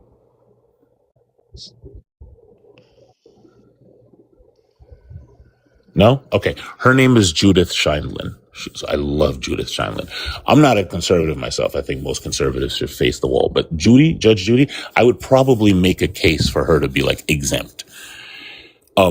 She says when you tell the truth, you don't need to have a good memory. You know what's important about that is that you have a very bad memory. Were we talking about presence in the way that I describe it? Or were we talking about presence in the way that you describe it? Do you remember? Like I'm saying, it depends on what type of presence you're talking about. Yeah, but were we talking about the type of presence that I'm talking about? Or were we talking about the type of presence that you're talking about? It wasn't explicitly stated either. Oh, yes, it was. Remember when you said, it's not presence the way you understand it. And then I gave you a charge of equivocating. And then I asked you for a definition. And you said you gave me a definition. Do you remember that? Because you were assuming that it was in a physical I wasn't assuming sense. anything. I asked you for a definition. You assumed that it was my understanding, right? That's why I charged you. I never told you what my understanding of presence was. So I generously said, I'm not going to charge him with that assumption. I'm just going to say it's an equivocation just based on his charge. That was me being a benevolent deity in that moment. I was being very gracious, very... You're definitely not a deity. Oh, no, I'm a benevolent deity on top of that because I was being very charitable in not saying, hey, how do you know what's in my mind? Because I haven't even told you what sense of presence I mean. But then I asked you for the presence, right? And then you gave me your definition. Do you remember that? You're definitely not a deity. But look, you're getting caught on the thing that you can't even prove. Can you prove I'm not a deity? You know what deity means? Yes, but can you prove? That wasn't my question. Can you prove I'm not a deity? Well, I'm trying to make sure you understand what Let's deity get to means. the proof of me not being a deity. Yes. Okay, go ahead. You do not possess any of the divine properties. How do you know that? You're definitely not omniscient or Hold on. omnipresent. How do you know that? Also, Are all you here with deities me are not physically? omnipresent and omniscient. Wait, were you asking me, am I here with you According to your physically? understanding. No, according to the definition of a fucking deity. Yeah, but were you According to asking? your Hold on. understanding. Time out. Were you just asking me if I am there with you physically? Yes, you are a physical human being, I'm sure. How are you sure of that? Are you not? Are you AI Now you're asking me a technology? question. This is terrible. I'm asking you to prove your claim that I'm not a deity, and now you're asking me questions. That's very strange. Now, let's go back to, were you asking me if I'm there with you physically? Sure. Was that your question? I just want to make sure I have your question clear before I either answer it or tell you what's wrong with your question. Sure, do both. Okay, great. The thing that's wrong with your question is you're starting to sound like an atheist. I don't think you understand what presence means. I can be there, but you're not in my full presence, you see? And it doesn't have to be physical because I'm immaterial. See what's happening? But the point is, we were talking the whole You're not time about, immaterial. I don't know why you're quibbling about this part, right? When the whole time... Because you're trying to equate yourself to the nature of God. The what? You are But neither here, a hold on. deity I'm not. nor immaterial. Listen, Snowflake. I'm not equating myself to God. I exist. I'm just telling you that when we were talking about presence, we were using your definition. So it doesn't depend on what I would call presence. It depends on what you called presence. I know you're trying to get away from that, but I'm like a rabid dog when it comes to this kind of stuff. So you're telling me that the whole reason we have this misunderstanding is because I have a misunderstanding, but you're the one that provided the terms. I'm just going on your whatever you provide. I'm meeting you where you are. And where you are is you're making shit up. Okay, so how would you define presence differently than I just stated? It doesn't matter how I would define does presence. matter. No, listen, the reason it doesn't matter is because you gave me a definition of presence that means existing in a location. Then I asked you, what does omnipresent mean? Because I asked you, is God in my bedroom right now? And you said, no, unless you call, but you can call him. And then you said omnipresent is the ability to be somewhere. And then you said omnipresence is the existence of being somewhere at the same time, everywhere at the same time. Always Fitz, shut the fuck up because you've been in this live all goddamn night and you have not come up. Y'all just want to whine. Like y'all like little babies, little kids. Okay. You are correct, Jeff. I have, changed some of my answers a bit to try to be more accurate in my definition. So you are correct. All right. So now let's get back to my original question. I really want an answer to this. This is just for a paper I'm working on. So you're helping further the cause of me being glorified for being smart after writing a paper or something. Why are you making stuff up? I just told you I'm not making stuff up. I'm sharing things to the best of my understanding. By making stuff up. But okay, so you don't even want to admit that you're making stuff up. I'm not making stuff up. Where in scripture did you get your sense of anything that happened in the garden? In regards to what? We'll start at the top. The way that Adam and Eve were created to never unalive. You requested when Jesse got on stage. You were in here way before Jesse. You're not coming on stage just because Jesse's on stage. If you want to come on stage, you're going to come up here and you're going to take this heat by your motherfucking self. So just wait. Hold on. Okay. Was that the same person? I just want to make sure I'm making fun of the right person. hold on, let me. Oh, I think the comment disappeared, but I think it was Big Randy. Look, there are much more positive and affirming ways to ask me for an autograph. It's like there's better ways to do it. This is not healthy what you're doing. No, that's always fit that. Like he been in the live all fucking night, all night. Not one time did he request. Now that Jesse's on stage, he wants to come on stage because he wants to be on stage with another believer. Like, just wait your turn.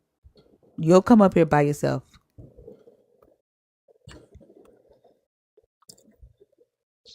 So yeah, the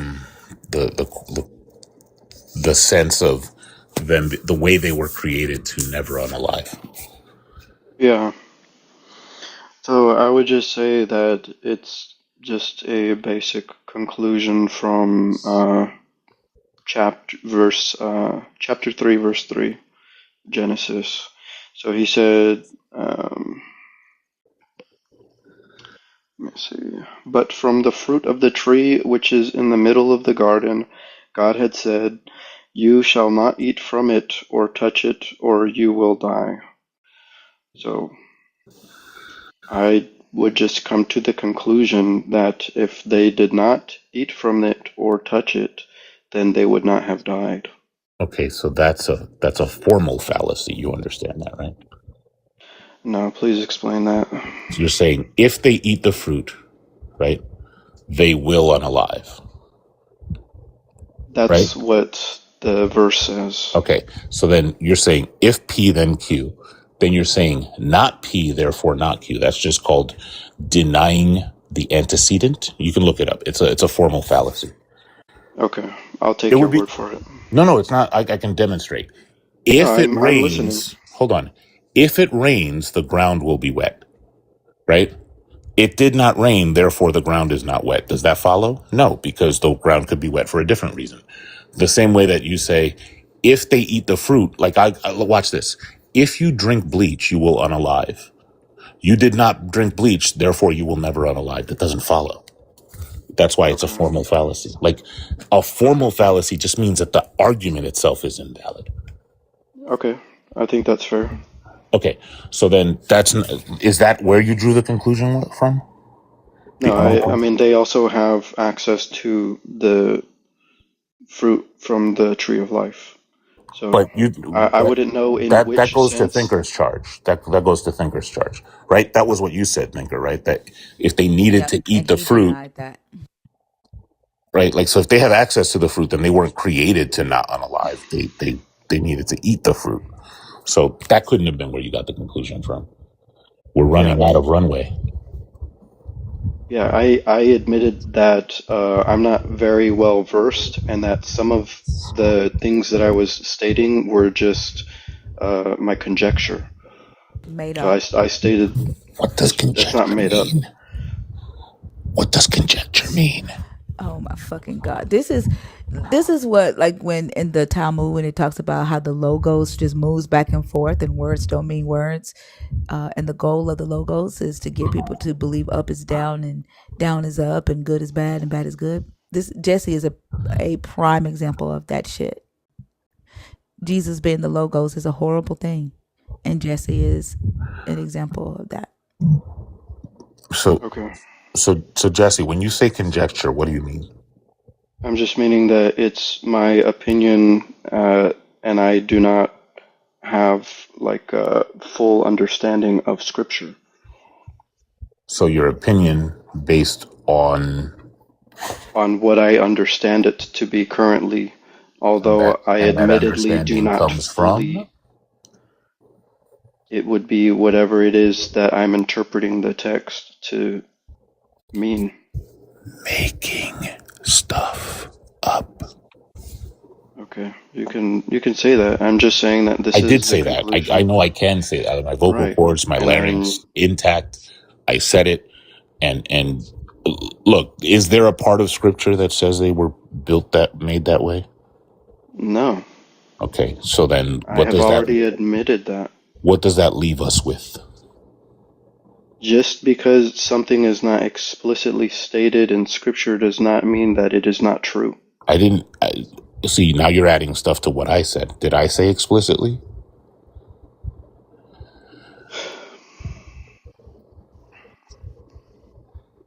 So you're saying that it wasn't in there, right? I'm asking you if it's in there. And I just answered that. You said explicitly. Is it in there at all?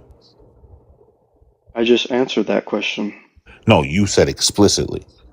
No, I said that after I answered the question. Okay, so I answered your then, question. so then I'm not talking about explicitly. You're talking about explicitly. Where does explicitly come into this? That's what I'm wondering. You're asking where it says it. No, because you said just because it doesn't say explicitly doesn't mean it's not true. I'm asking where does it say it at all? No, I'm not saying that in particular. I'm saying just because something isn't in Scripture explicitly doesn't make it untrue. What if it's not there, not explicitly or implicitly?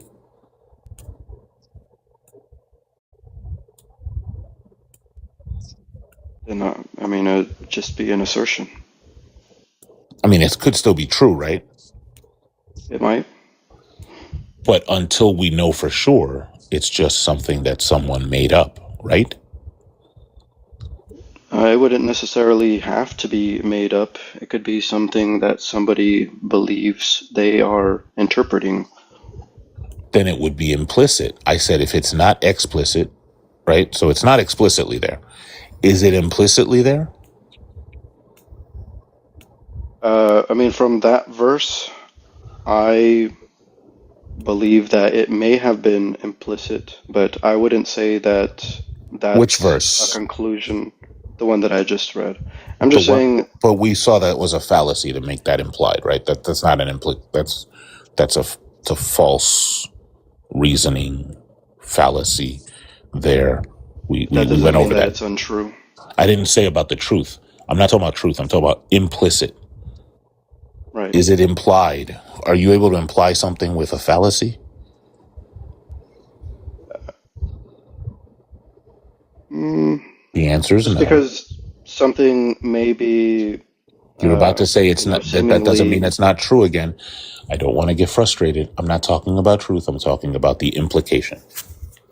So you're saying if you use a logical fallacy to get to a conclusion, then what? Then whatever premise you used does not imply the conclusion. I would disagree with that. So the premise that I used with a fallacy does imply the conclusion.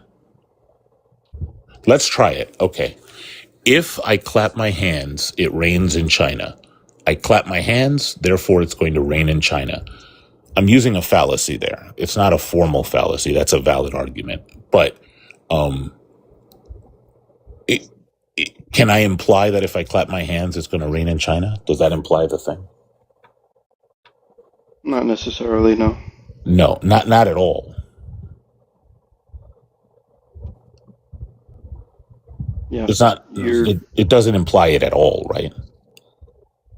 Yeah, but I think you're trying to use an analogy that's just no. I'm just using a fallacy, and I'm using a weaker fallacy than you did. I'm using a non sequitur.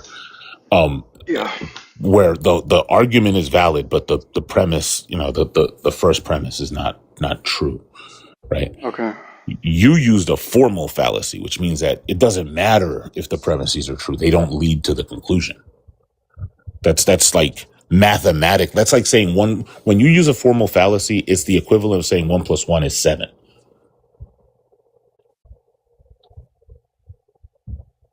So it doesn't, like, if you're using a fallacy, the premises do not imply the conclusion. The conclusion could be true. I don't care about that.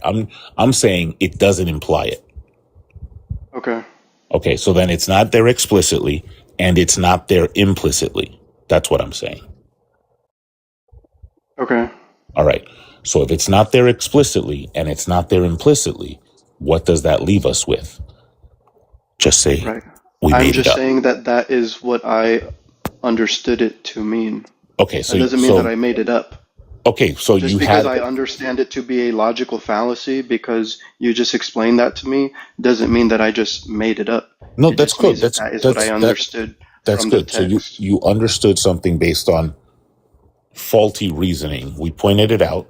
Now, what is your understanding? That do you still have an understanding that they were created to never unalive? No, I would have to probably read more into the text How to on maybe earth? come to a different conclusion. This is insanity. How on earth is it that I point this out? I was listening, and I'm pretty sure, without the jargon that I used, because I'm jargony, right? Like thinker with regular like language, like in plain English, explain this like Hmm. no less than, was it 15 times? I want to go back to the recording and actually count. It was a bunch of times, and you were like, Okay. nah,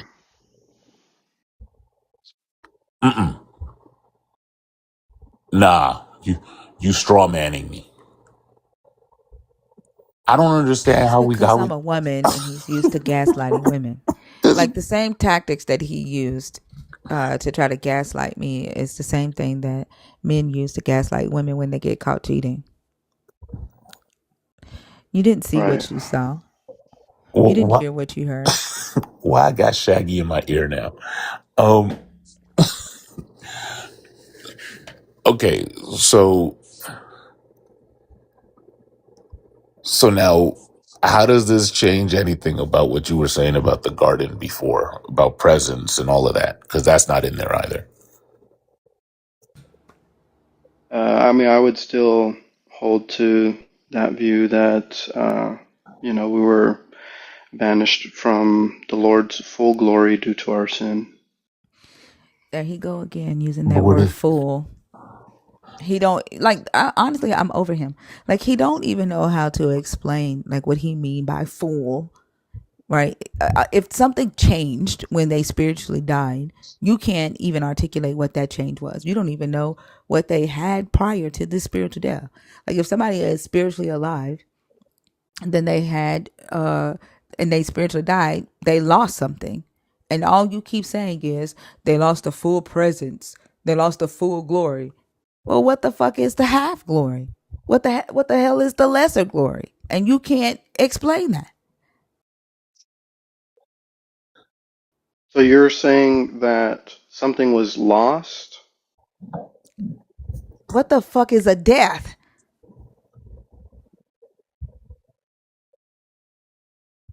If I'm they talking about if they his spiritually presence. died, if they Right. spiritually died, right? And they were connected to him spiritually alive, what okay, so and I literally said this, listening to you, there was no difference from them being spiritually alive versus them being spiritually dead. You say, yes, it is. It's the full glory, the fullness of. Now you're asking me that I shouldn't expect a loss when you're the one who said they lost something? You're saying that humans lost? No, the animals, the serpent did. The talking animals lost. There are no humans in this story. Right.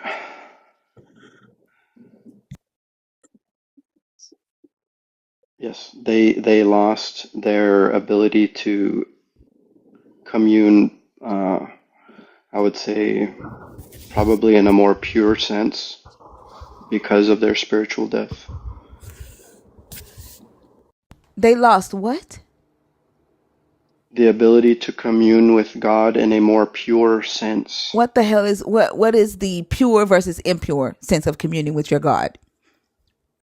The sin that is No. in our What is body. a pure communing versus an impure communing? Yeah, the sin in our body does not allow us to fully be in the presence of God, or we would die. So then you can't when you say not be in the full presence of your God, you can be halfway in his presence? You keep saying halfway. I'm You not can be saying one halfway. inch. You can be 1 inch in his presence. I don't know to what What the capacity. fuck is full? What do you mean when you say fully? You can't be fully in his presence. Therefore, you can be what in his presence? If I not don't know. fully, then what? I wouldn't understand to what degree we're in his presence So currently. you can be in his presence at a lesser capacity. Yeah, I would agree with that. Okay, so basically you're saying that your God, who is everywhere at the same damn time, has spots in him that are limited. No. He doesn't have spots that are limited. Where do I access this lesser fullness of your God? Where do I access that? If he's everywhere at the same time and he's full, how do I get to this lesser fullness of him? Where do I go to get it? To get his lesser fullness? Yeah, if he's everywhere at the same time and he's full, where do I go to get to this lesser of him that's not full? You're already here. That's on earth. We are experiencing his limited presence. Was his presence full on earth when Adam and Eve was here? I believe it most likely was, yeah. Okay, so your God's presence was full on earth. He was everywhere at the same time, right? So then your God left earth. And and his presence is half like he left a shadow here or something? Or his presence is still be here? I wouldn't say that he left completely, but I would say that So parts of him left? I would say that he veiled his presence on earth. So your God is cloaked? On earth? Yeah, he's cloaked. He put a cloak on over him? Yeah, that would be essentially the concept of veiling. Right, so your God is, so he's, when Adam and Eve sinned, your God put a cloak on him. And so the difference between spiritual death and spiritual life is that they could still be around your God, but they could only see him in his cloak and his veil. Yeah, I would agree with that. Okay, all right. So your God got a sheet over him, right? He doesn't turn into Casper. What does that stop Adam and Eve from doing? So he's Casper. They're still in his presence. How does that affect them? They still see him. He just got a sheet on. Yeah. How does that affect them? I wouldn't be able to tell you all the benefits that they had. I don't understand. So there's no. So I said this earlier. I literally said this 30 minutes ago. I conceded that already. No, you didn't. I said 30 minutes ago, you can't articulate the difference between being spiritually alive versus being spiritually dead. And from what you have said 30 minutes ago, there is no difference, because the same shit that they could do when they were spiritually alive, they could do when they're spiritually dead. I said this 30 fucking minutes ago. Yeah, you can't obey when you're spiritually dead. They didn't obey when they were spiritually alive, or else they wouldn't have spiritually died. Yes, but they had the choice to disobey. You can't obey, right? They were spiritually alive and they still fucking disobeyed. So being spiritually alive doesn't stop you from disobeying.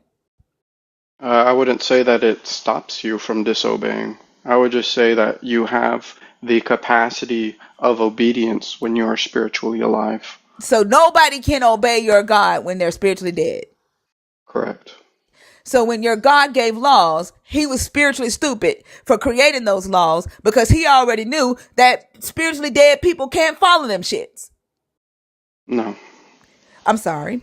Your God knew, right, that he was dealing with spiritually dead people who did not have the ability to obey him any longer. Yet he created laws expecting them to obey them. Am I understanding you correctly? No, that's not why he gave the law. He gave the law. When he gave the law, and he said, "Thou shalt do X, Y, Z." He didn't actually want them to do X, Y, Z. It's not that he didn't want them to. So he did want them to do X, Y, Z. Yes, he wants us to be Okay. obedient to All right. him. So he did want them to be obedient when he created this law for spiritually dead, immortal, disobedient people.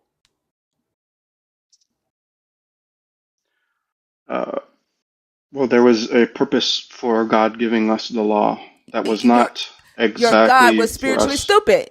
Your God was spiritually stupid. He was cloaked in a veil.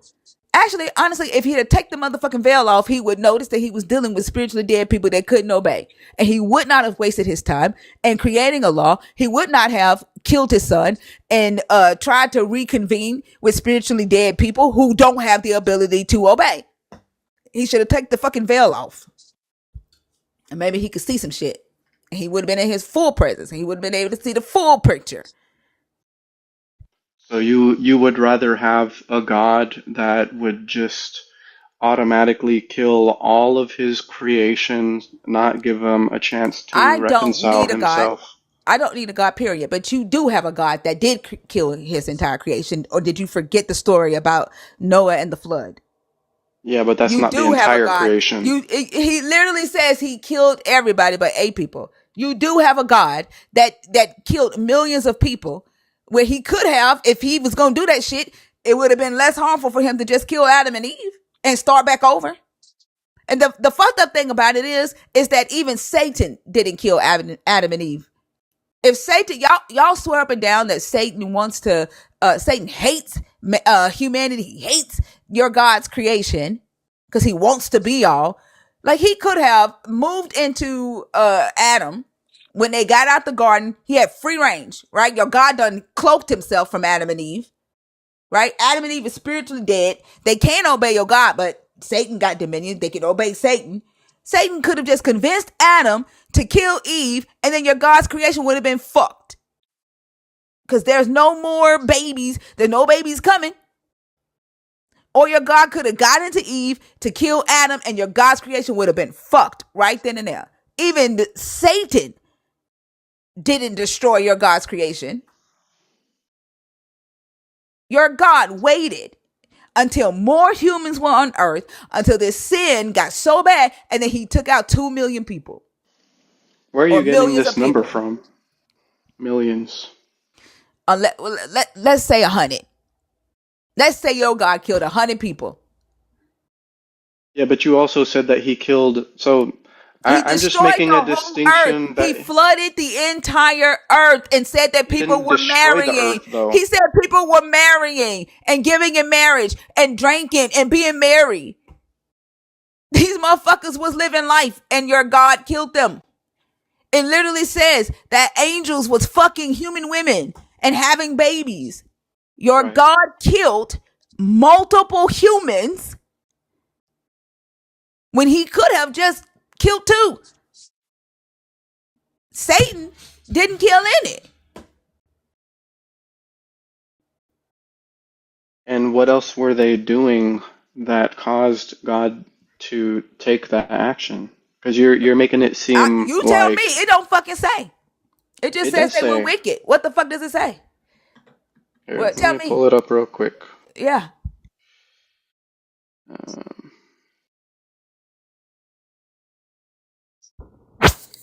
I have a prophecy. In the span of a few minutes, we're going to find out that we're making more stuff up. I also find it funny. The Christians in the comments heard the fucking question he asked me. Would I rather have a God that killed his creation? And then when I say you do have a God that killed his creation, I'm lost? I'm the fucking problem? Your God did exactly what he... Are y'all fucking okay? all right, here is Genesis 6, verse 5. Then the Lord saw that the wickedness of mankind was great on the earth, and that every intent of the thoughts of their hearts was only evil continually. I'm sorry. I think I did say they were wicked. You asked me what were they doing, and I said it does not fucking say. And then you go and read the same fucking scripture that I've already stated. What were they doing?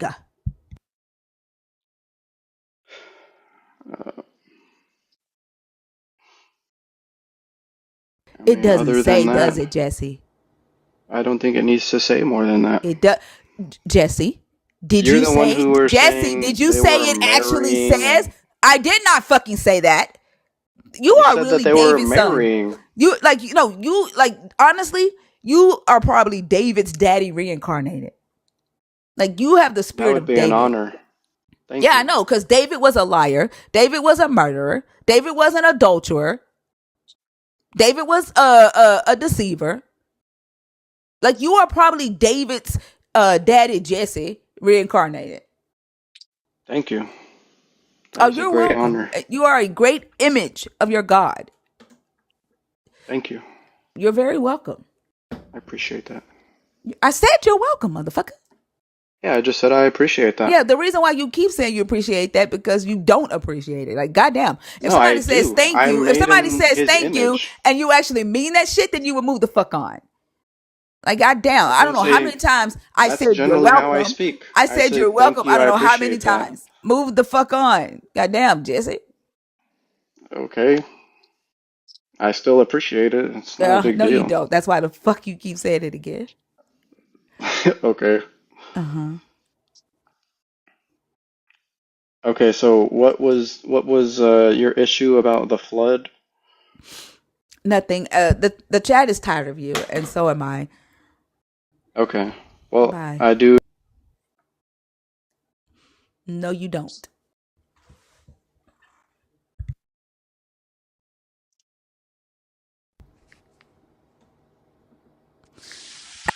Actually, I'm gonna take you down. Where that motherfucker at? Where is Hainsworth? Whatever his name is. Harry Adams. I'm gonna take you down for a second. Half wit. Yeah. No, I'm gonna take you The down for a thing second. is, the thing is Come about back. religion. Half wit. What's it? The one that was in the comments crying. What was his name? Half split. Halfway there. Half full. Where you at?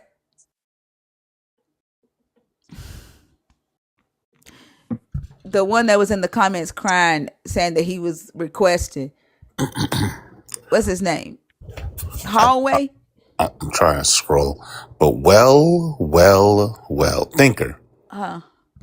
Did you see what Oso did to me yesterday? I can't even be mad. That shit was hilarious. So Thinker has, oh no, your Thinker also has another. I forget is it Tariq? Yeah, he had another account. I didn't know it was. I didn't know it was Oso. And Dr. Bowen joined the panel, and Tariq was like, when they said he a doctor, he like stolen valor, and I kept that in my little file cabinet. And the conversation went on, and I was like, I'm gonna check this dude Tariq on talking to my mans like that. And when I tell you I went in on this Tariq character, only to find out it was Oso the whole time. Like, I went in. Mr. Longbody strikes again. Oh, that was so funny. The fact that they sit there and let you do it and then No, tell the you it comments was was lighting it up. They was like, Jeff, it's Oso. Jeff, it's Oso. You, did the mods, did y'all block him? Did y'all block that halfway guy? Or where he at? I don't see him in the chat anymore. but what y'all don't know is that I asked the twins in Discord. I was like, yo, is Tariqa friendly? Cause he talking spicy. They ain't say nothing. They left me on red. Like, I'll check. they said, yeah, go. Even Mac after he's like, oh, I didn't see the message, but I don't think I would have helped you. And Yeah, it looks like somebody muted him or blocked him. I don't see him on But the mute or the block list. I see all his comments, but I Okay. don't see him anymore.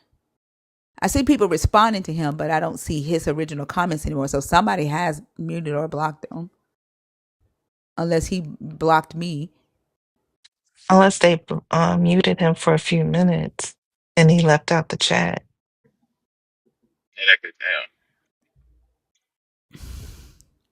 Motherfucker doing all that damn whining. And then go run. That's why I say you want to wait until somebody else is on stage. Like, we were sitting here waiting for people to come up. And then you want to start requesting when somebody else is on stage. And then when we do have Freeform Friday, y'all don't come up. Like, I'm not finna keep changing shit for y'all. It's one person on stage at a time. Harry Adams, you can request again.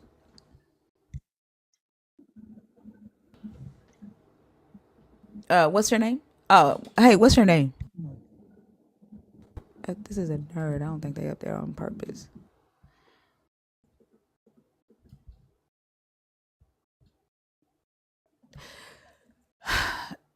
I don't know why saying that name feels so wrong. My daddy's name was Harry. But it's not like when I say Harry Adams, it's like in my head I hear something else. Harry Adams, are you still here?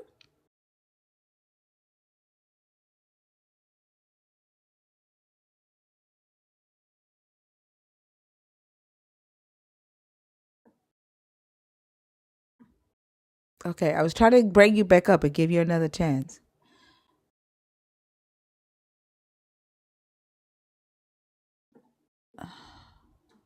It just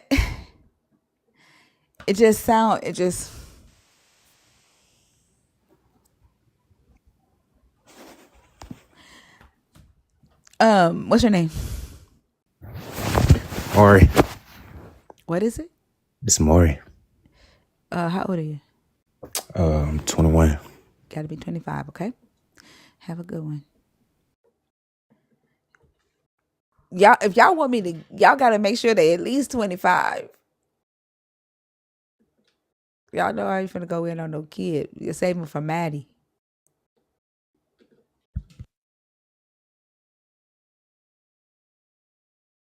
Maury.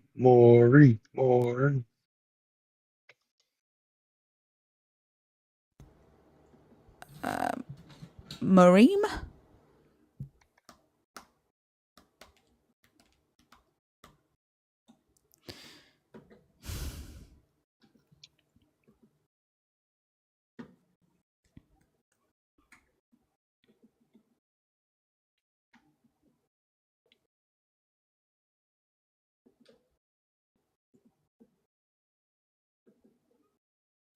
Jack.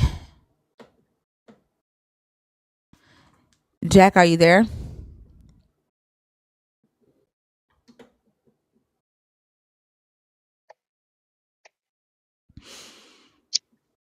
All right. If you're in the guest request box and you're waiting to come on stage, can because honestly I only see nerds in the box.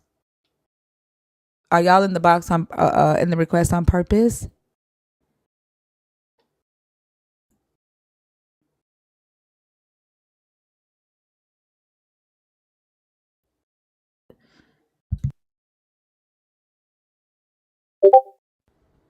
Hey Dan. Hey, Thinker, how you doing? Good. How are you? Hey, everybody. Morning, down. So I wanted to start with saying to Jeff, our benevolent God, hail Jeff. I just wanted to say that earlier. He was trying to prove his point. But I wanted to talk about the prompt, but before that you were also talking about Adam and Eve. So I just wanted to give my 2 cents on that as well, if that's okay. So y'all can hear me, right? Yeah. Yeah. So the thing I thought about Adam and Eve was just the fact that Cain got mad off of the fact that God was jealous. The jealous God showed his side, and Cain got mad off of that. And so I think God is the one that incited the sin yet again. So I don't know why they don't see that part. It's just a little part on that I wanted to say. But I wanted to talk about the main prompt. It's because I only wanted to talk about Adam and Eve because that was your main topic for these past few days. That's why. But to talk about Jesus Christ being the worst thing, it goes into many ways. Like, for example, he himself in the Bible, too many times that we've seen him being bad, doing bad things. Then there is the followers who follow his example and do bad things to others. Some of us, we used to think that we were immoral beings. I think you thinker might get what I mean by that. Enough to unalive ourselves. And so it gets indoctrinated into us and we think so many things off of that. And as we grow older, it gets tougher and tougher. And then there's the community that shuns you, the Christian community that shuns you. And now I'm in a whole different country because of them. Just add that. Yeah, I agree. It's something that we've been talking about, for the past couple of days. Also, like with the Adam and Eve thing, it was God who incited the jealousy. It's what the believers do with their belief. When they come in here and they say, why do you talk about God if you don't believe in him? And it's like they don't understand that they are the ones who enact and say and do on behalf of this God. And it's them that we engage with on a daily basis, right? It's their presence that we have to fucking deal with. And they're carrying this God in them. And it's them that we are talking about. Yeah, I mean, it's the idea in the first place, and then comes the followers after that, like the idea of the God, as you mentioned it other times as well. But yeah, I do have those feelings towards those people and the belief itself as well. On how they push us. I just came in to take like 5 minutes of your time. Also, you were also talking about when David was supposed to take the census, and I mentioned that the reasoning for that unalivement of the 70,000 people was the fact that they did not give money while taking a census. Do you know about that part? The punishment. Yeah. No, I didn't see that part. Yeah, when you were talking about earlier, when you said God incited David to take the census, and after he took that, you were also mentioning Justin at some point for that. But I was looking up the reasoning a few while ago, and I saw that in Exodus 30 that it mentions that that doesn't have anything to do with that. God gave David 3 choices for his punishment.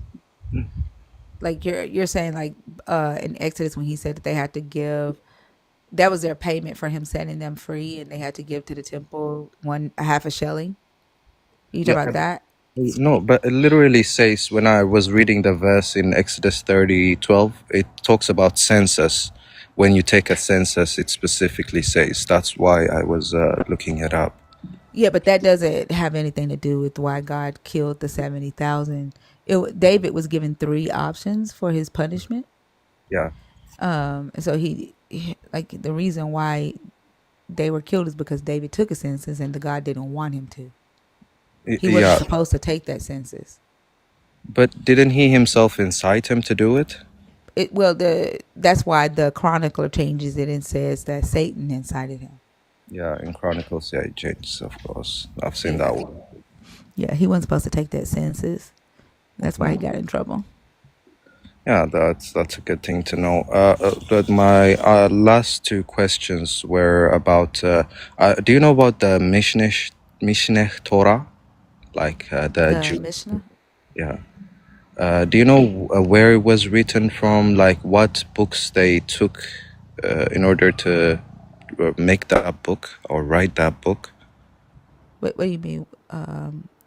The Yeah, Torah, the Mishnah Torah is the first 5 books. What do you mean? Which books they took yeah. it from? It was written when I saw the history of it. It was written in the 10th century, so like it was way after the ones that were before it.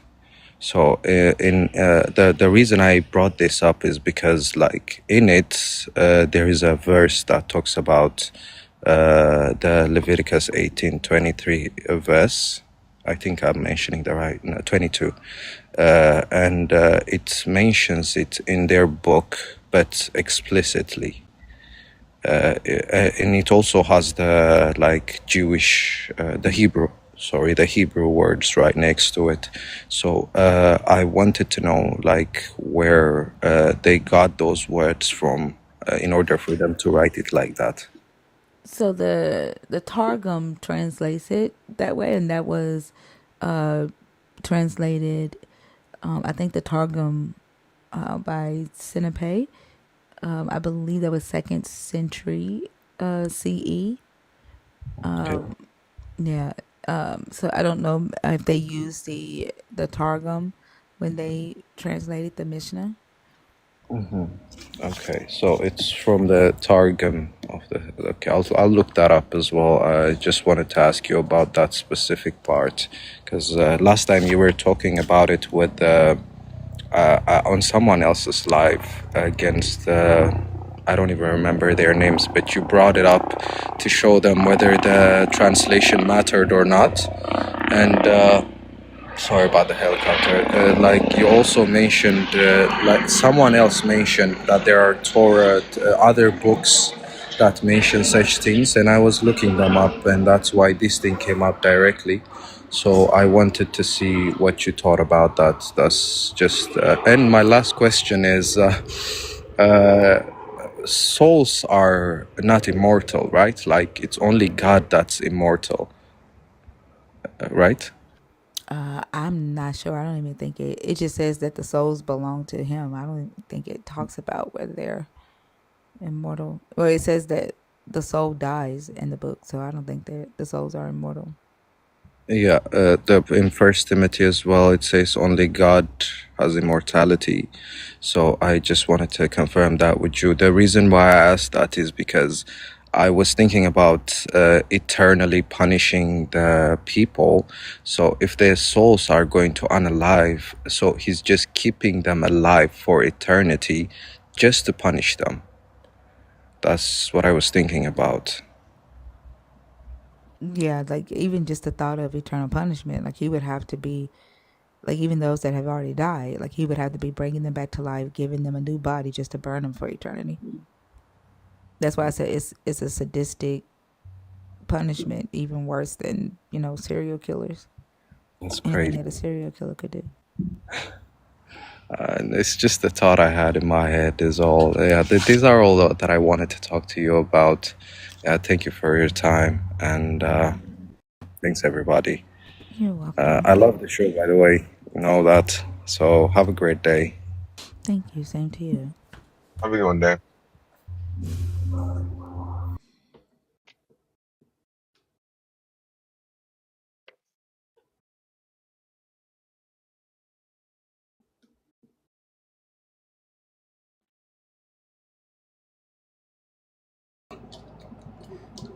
Darren?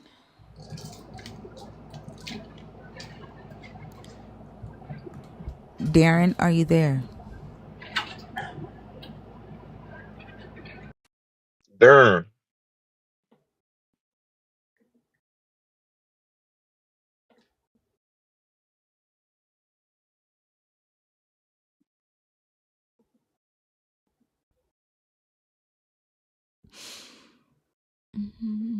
I don't think this person is going to connect. All right, y'all. The guest box is empty. If you are a believer in the God of the Bible, deconstructing, or an atheist, and 25 and up, you have to be 25 and up. The guest box is available. We have 1,000 people watching the stream right now.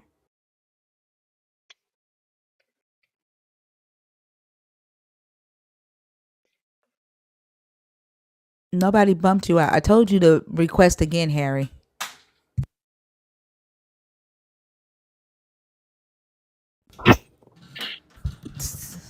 Come on up here, Harry.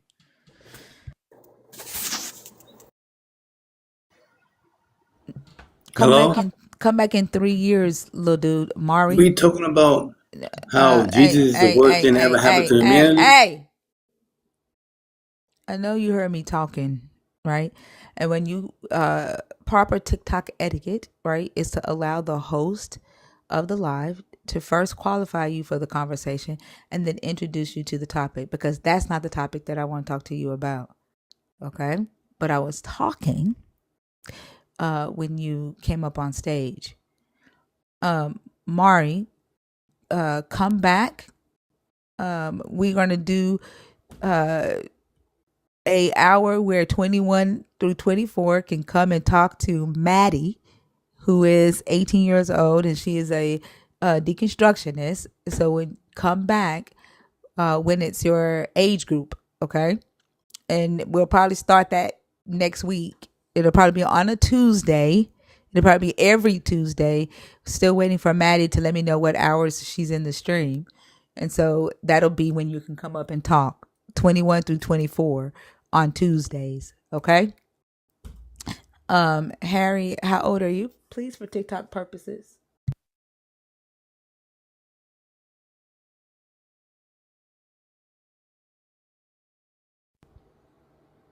You can come off mute. You're 48. Come off mute, Harry.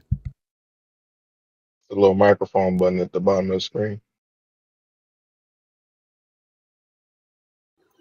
Oh, man. There we go. Okay, you're off mute now, okay? Do you subscribe to the original sin, fall of man doctrine, the spiritual death doctrine? No, I just believe in the Creator. So you don't subscribe. Listen. So you don't subscribe to the fall of man, like Adam and Eve sinning in the garden, having a spiritual death. That's you don't subscribe to that doctrine. No, I subscribe to the doctrine of logic. Do you believe in the God of the Bible? I believe in the Creator. He Is created it the the Bible, God the in the Quran. Bible? Is it the God in the Bible, Harry? It's the same God that Abraham believed in. That's what I believe in. The So the same answer God is Abraham yes. believed. So the answer is yes. It's the God in the Bible. He created all the I'm books. gonna drop you, Harry. You can either answer my Yes, yes, question. yes, yes, Okay, yes, God yes. damn it. All right.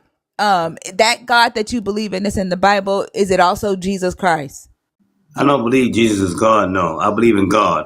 Okay. Are you a Hebrew Israelite? No, Are you Jewish? no. I don't know that you qualify for the conversation, Harry. We are talking I about use. Jesus. Harry, I acknowledge Jesus. Harry. Yes. We are talking about Jesus as the God in the Bible, whether that's Yahweh or Jesus, but we are deconstructing Christianity, right? The Christian doctrine. If that's not your belief system, then I don't know what you and I can talk about. Like, I'm not going to go back and forth with you over something that you believe that I've never studied and I've never been indoctrinated into. No, I believe in the Bible. I read the Bible. I study the Bible. I just don't think Jesus is God. I think he's the prophet of God, not the Are you actual God. Muslim? No, I used to be Muslim.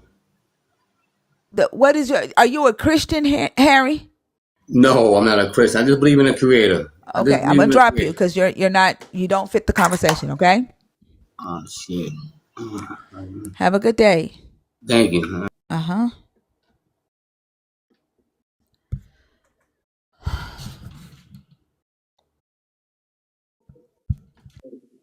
Hi, how are you? Hello, are you there? Exodus 12:1. Oh, that's a nerd. Yeah, I wonder why they named themselves a Bible verse. it's the Bible verse that says God is not good. Exodus 12:1 says the God isn't good. Well, every Bible verse says that to me. It's subjective. Then don't do it. Miyasha, don't do it. You don't like. You know what? You also don't have to be here. Just because you don't do a thing doesn't mean no one else should. And just because you do a thing doesn't mean everybody else should. Just don't do what you don't do, Miyasha. Simple as that.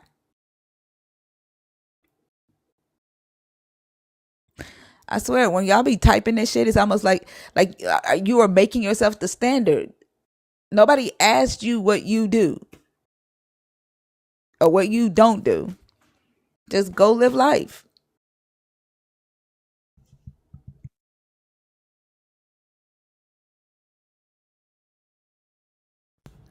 Oh, you said autocorrect got you.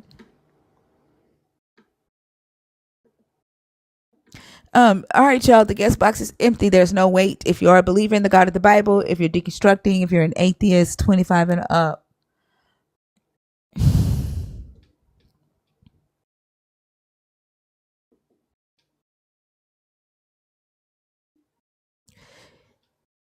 You did say you don't get it, right? You don't do religious debates. You said, I don't get it. I'm Christian and I don't get debates on religion. You should go to all nations. You don't get the debates on religion. Why are you here if you don't get it? Like, why are you here? Also, I'm pretty sure TikTok broadcast to, well, maybe not all nations, but a significant amount.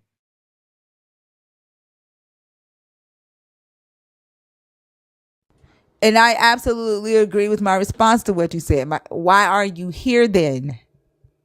Why are you here listening if you don't get it? Hello. If you don't understand why someone would debate a religious No. topic, like, why are you here listening to it? No. What I was saying was, I was listening to what you were saying. I'm actually like enjoying like listening to your topics and stuff like that. I was just saying that as a Christian, because I am a Christian, you should go to all nations and you should fellowship with all nations. So I just don't get the religious debates as far as being a Christian. So I wasn't saying anything about your topic in general. That's why I said what I said. Right, you're saying that as a Christian, you shouldn't debate religious topics. No, yes, absolutely. I was saying in general, as a Christian, I wouldn't debate religious topics. Yeah, correct? I wouldn't get up here. Right, exactly. So my question is still, I'm listening to what you're saying. If you don't think Christians should debate religious topics, right, or discuss these religious topics with people who don't agree with them, why are you here listening to them? You should always listen to people. And why? Because everyone deserves to be heard. Like, everyone deserves to be heard. Everyone's religion deserves to be heard. Everyone's preference to whatever their maker is. That doesn't make any sense. No, that doesn't make any sense, because then you're saying that you're literally saying that people who are Christians should not have discussions with people who don't agree with them. But then you're saying that everyone. I'm sorry, I deserve to be heard right now. Go ahead. Yeah, I don't need you to tell me to go ahead, right? You're literally saying that as a Christian, you should not discuss these topics with people who do not agree. But also, as a Christian, you should be in the room. That's what you just said. You shouldn't have the religious debates. That's what you just said. No, that is what you said.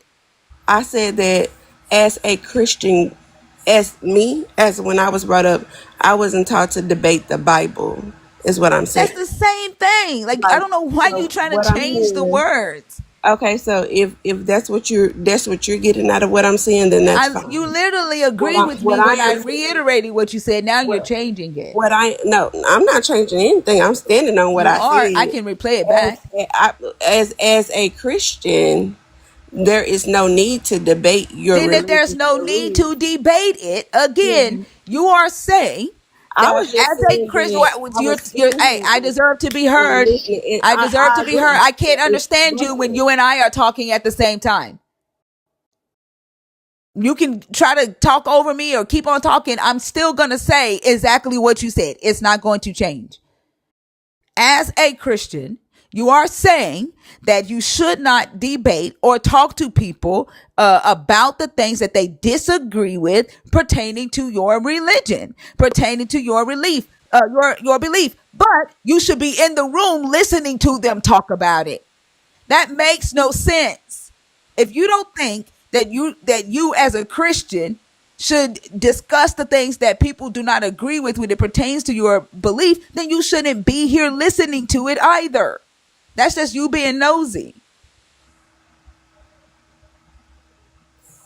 okay, are you done? No.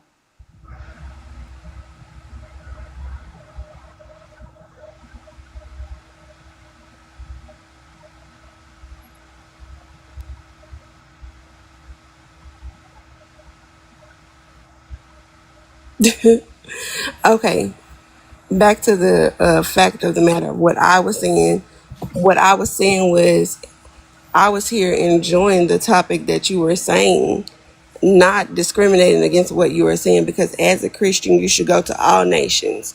You should be able to be amongst anybody and be able to stand firm in whatever you believe in your belief system. It does not matter. You're not supposed to be trying to change nobody or whatever to nobody. Like, that's why you shouldn't debate the Bible. And I said, as a Christian, you should not be here debating the Bible. And I'm saying this as a Christian. Then why the fuck are you here is my question. Wait a minute. The fuck why I'm here is because I was simply sitting here and enjoying your topic. For what? I was just listening. I just For scrolled what? through. I was just listening. For And what? I scrolled through.